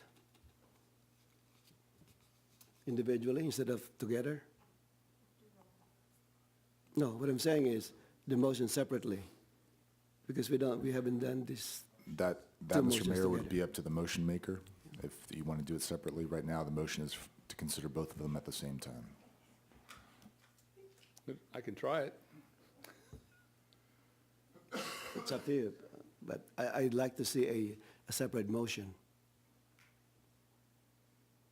Well, You they make a both, substitute motion. but they both got Yeah. the same kind of They won. support. They both ranked tied Yeah, at the top but in rank. terms of the motion, the vote can be different. Because there are other two members who may vote differently. So I just want to make sure that it is clear what we're voting for if we split There's still the the top motion. two that got ranked from I all un- four I- of us. I understand. What's the problem? Just go with the top two. Well, the vote can be different. If you package them together instead of separately. All right, so I make a motion, Ray supports it, we go to vote. We're going to support what we put on the table. You guys don't agree, we're at a 2-2. We got nothing. Right, but you may split, You know what I'm saying? yeah, but if you can do that, if you do that, then I can put in a substitute motion, one individually. Well, I can try it. always do I'm- that. Well, let's try it. Make a motion. Mr. Or, Mayor, members of the council, the motion's been made and seconded, so it's up to a vote for the, Oh, it's got a motion on the floor. correct. Right. Well, Yeah, the motion's got to go. I make a motion, a substitute motion, to have individual votes on the application instead of voting together. That's my substitute motion.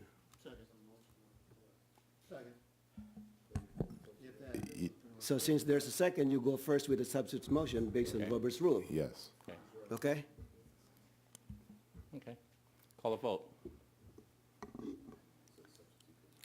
Substitute. Substitute motion individually. Substitute motion goes first. So do you need to spell out which one first? So I'll break out the substitute motion.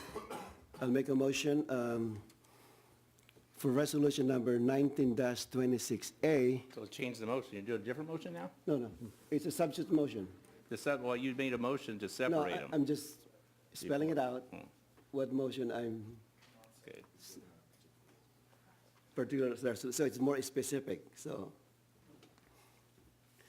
Resolution number 1926A, resolution approving medical cannabis business, permit MCBP to operate a medical cannabis dispensary with delivery at Which I'm sorry, 19-26A. 26A. Yeah, so at least we're on the same page Oh, I was here. looking for it. That's It's on there. for- I'm definitely, Okay, 26A? yeah, 26A. Yeah, page 4 or 7, at the bottom, near the bottom, second one.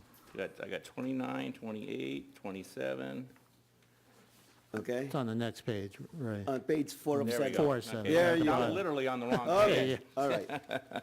That's the first motion on the split motion. Do we need to call separately or in terms of the So that's vote? your motion. And Is- Mr. Hamada seconded that particular That motion. one, for that so- particular one? For that particular one. Second, yes. Yeah, second. Okay. Okay. So just for the benefit of the public, I made a motion and it was seconded by Councilmember Hamada to give the permit to Caliva. Okay, so we're clear on that? That's the first motion. All right, roll call, please. Councilmember Dutton?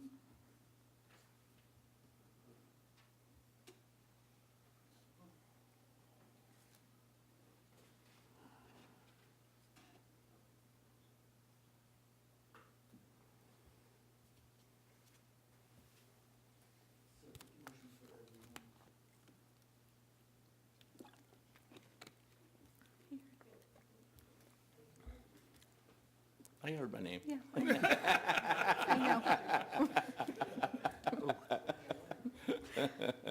want to break the record of December 2017? I'm gonna, yeah.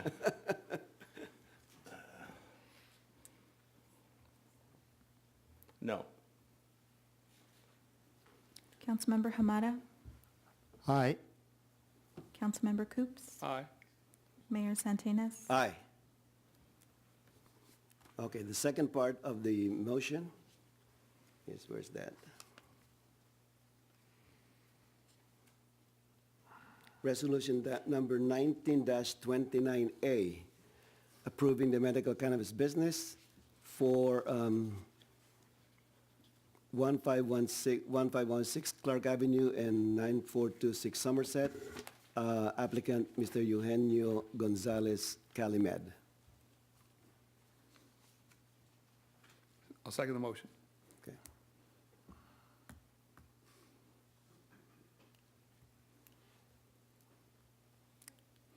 Call the roll, please. Councilmember Dutton, Aye. Councilmember Hamada, No. Councilmember Coops, Aye. Mayor Santenaz. No.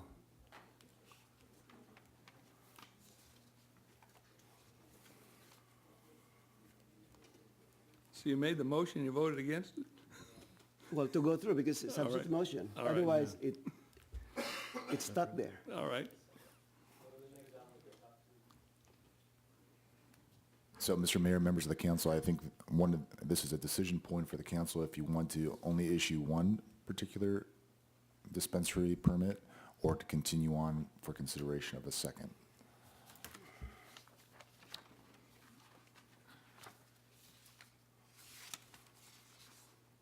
And just for the public's benefit, the one dispensary permit was approved for Caliva pursuant to the original substitute motion. Okay. That's resolution number 19-26-A. Okay.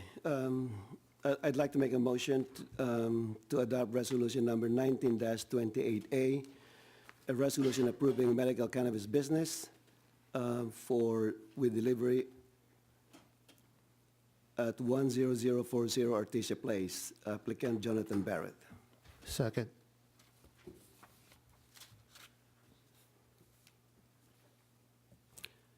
Roll call, please. Councilmember Dutton, No. Councilmember Hamada, That'd be aye. Councilmember Coops, No. Mayor Santenaz. Aye.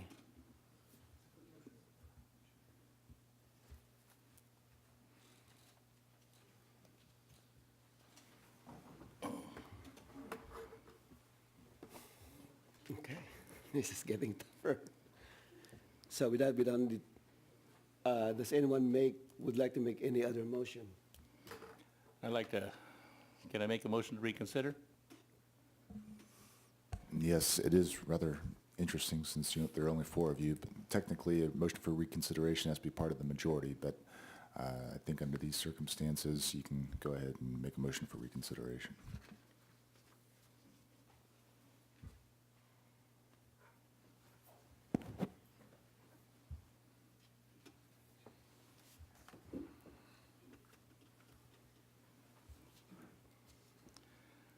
I can make a motion to reconsider resolution number 19-29A, approving medical cannabis business at 15106 Clark and 9426 Somerset. Second.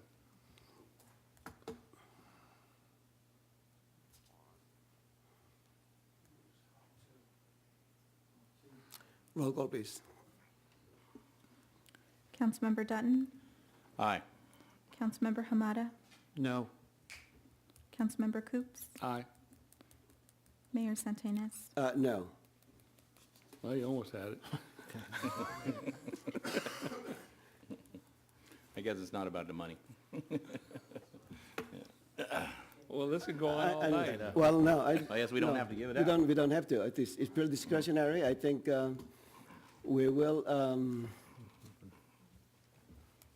regroup at the next meeting. behind the agenda in terms of the, what direction we're going to take. All right, so just for the record, that means that the public hearing is now closed with regard to the matter, but the matter can be continued to the next agenda for a decision with regard to, or no decision, which is a decision. But in any event, the matter will be continued over for council consideration onto the next agenda. It's just that the public hearing is now closed. So unless the council were to reopen the public hearing at the subsequent meeting, there would be no new testimony or evidence submitted into the record. This is, all you're doing is... It's going to be a consideration item. We don't have to renotice or anything? No. But we can, we should talk about direction in the next council meeting, in terms of the next steps. How do we go about this? Yeah, what are the options? Okay. All right, very good. Thank you again for coming. It's been a long evening. And with that, we will be, have council comments.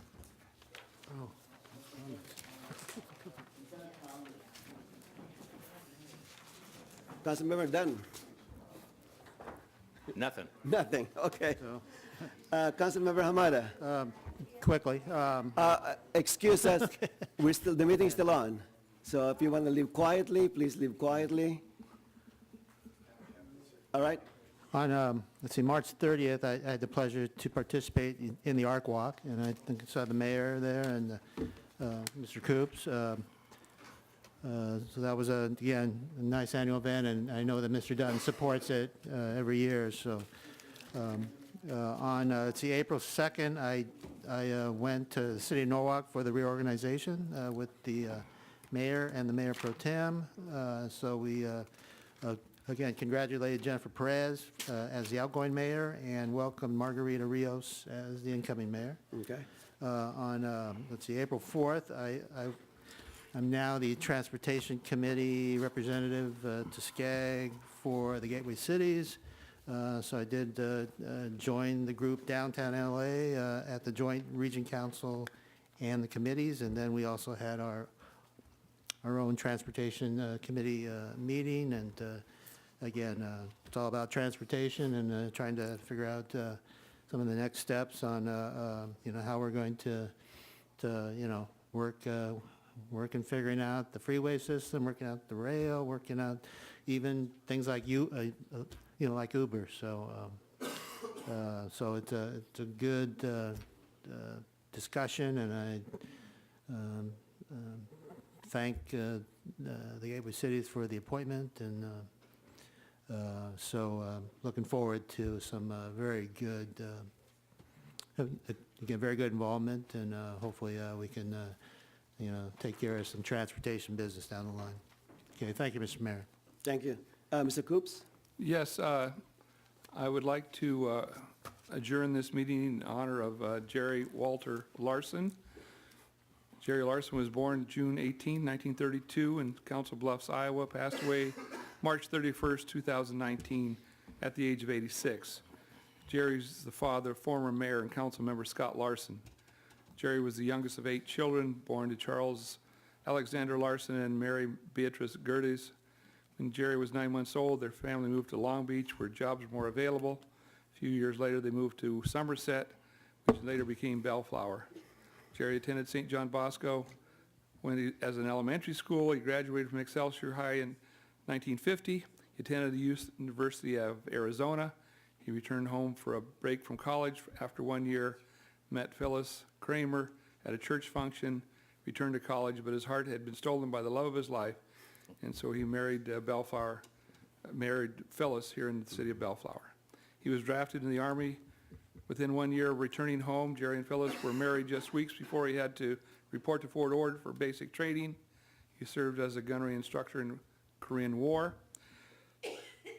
Soon Phyllis was expecting the first child, which was our mayor, Scott Allen, and he was born in the Army Hospital in San Pedro. And Jerry was discharged from the Army in 1954, and he came back to Bellflower. Scott soon had brothers and sisters, Timothy, Wesley, Terry, and Kimberly. In 1961, Jerry received a CPA license, started his own practice. Later, he joined with friend David Gangaloff, and they formed a partnership. Jerry will always be remembered by his family and friends for his kind and generous spirit. He was never too busy to take time for others. Preceded in death by his siblings Patricia, Phyllis, Lucille, Raymond, Jack, Paul, and Susan. He's survived by his wife Phyllis, his children Scott Larson, married to Monica, Timothy Larson, married to Gwen, Wesley Larson, married to Exama, Terry Larson, Kimberly Holiday, and she's married to Guy, 11 grandchildren and 20 great-grandchildren.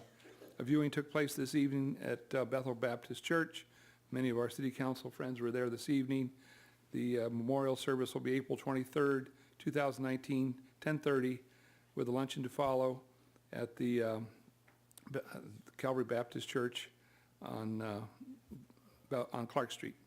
Our deepest sympathies and heartfelt condolences go out to the entire Larson family. Thank you, Mr. Mayor. Thank you, Mr. Coops. I just want to echo what Mr. Coops said about Mr. Larson. He's an institution of Bellflower. He raised a wonderful family, of course, including our very own former council member and mayor, Scott Larson. As far as my activities the last couple of weeks, I attended, in addition to the Arc Walk and the outgoing mayor ceremony for Norwalk, I also attended the 5th anniversary celebration of The Nest. It was a great event. Congratulations again to Antonio and his staff for opening and continuing to operate The Nest restaurant in the city of Bellflower. So with that, we will adjourn tonight's meeting in memory of Jerry W. Larson to the next regular meeting of the Bellflower City Council at 5:30 p.m. on Monday, April 22, 2019. This meeting is adjourned.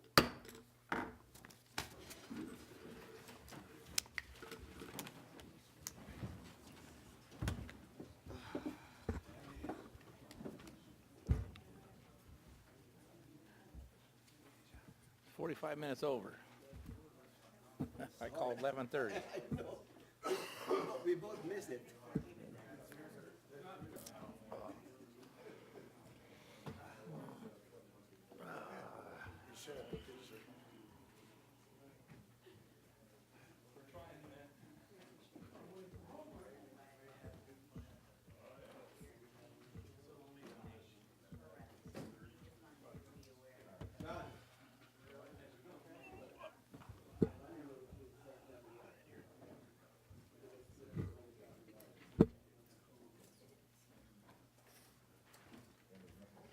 I guess Bose is closed.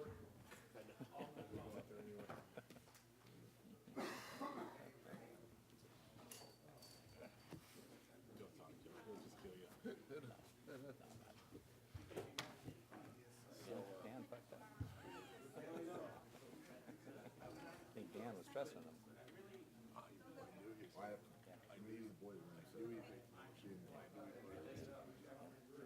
Dan trusted him.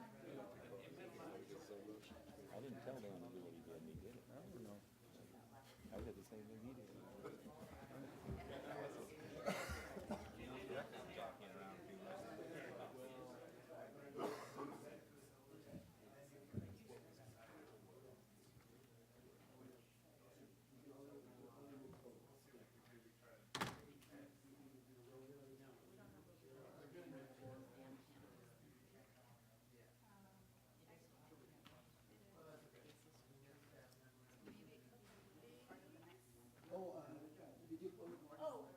I signed it.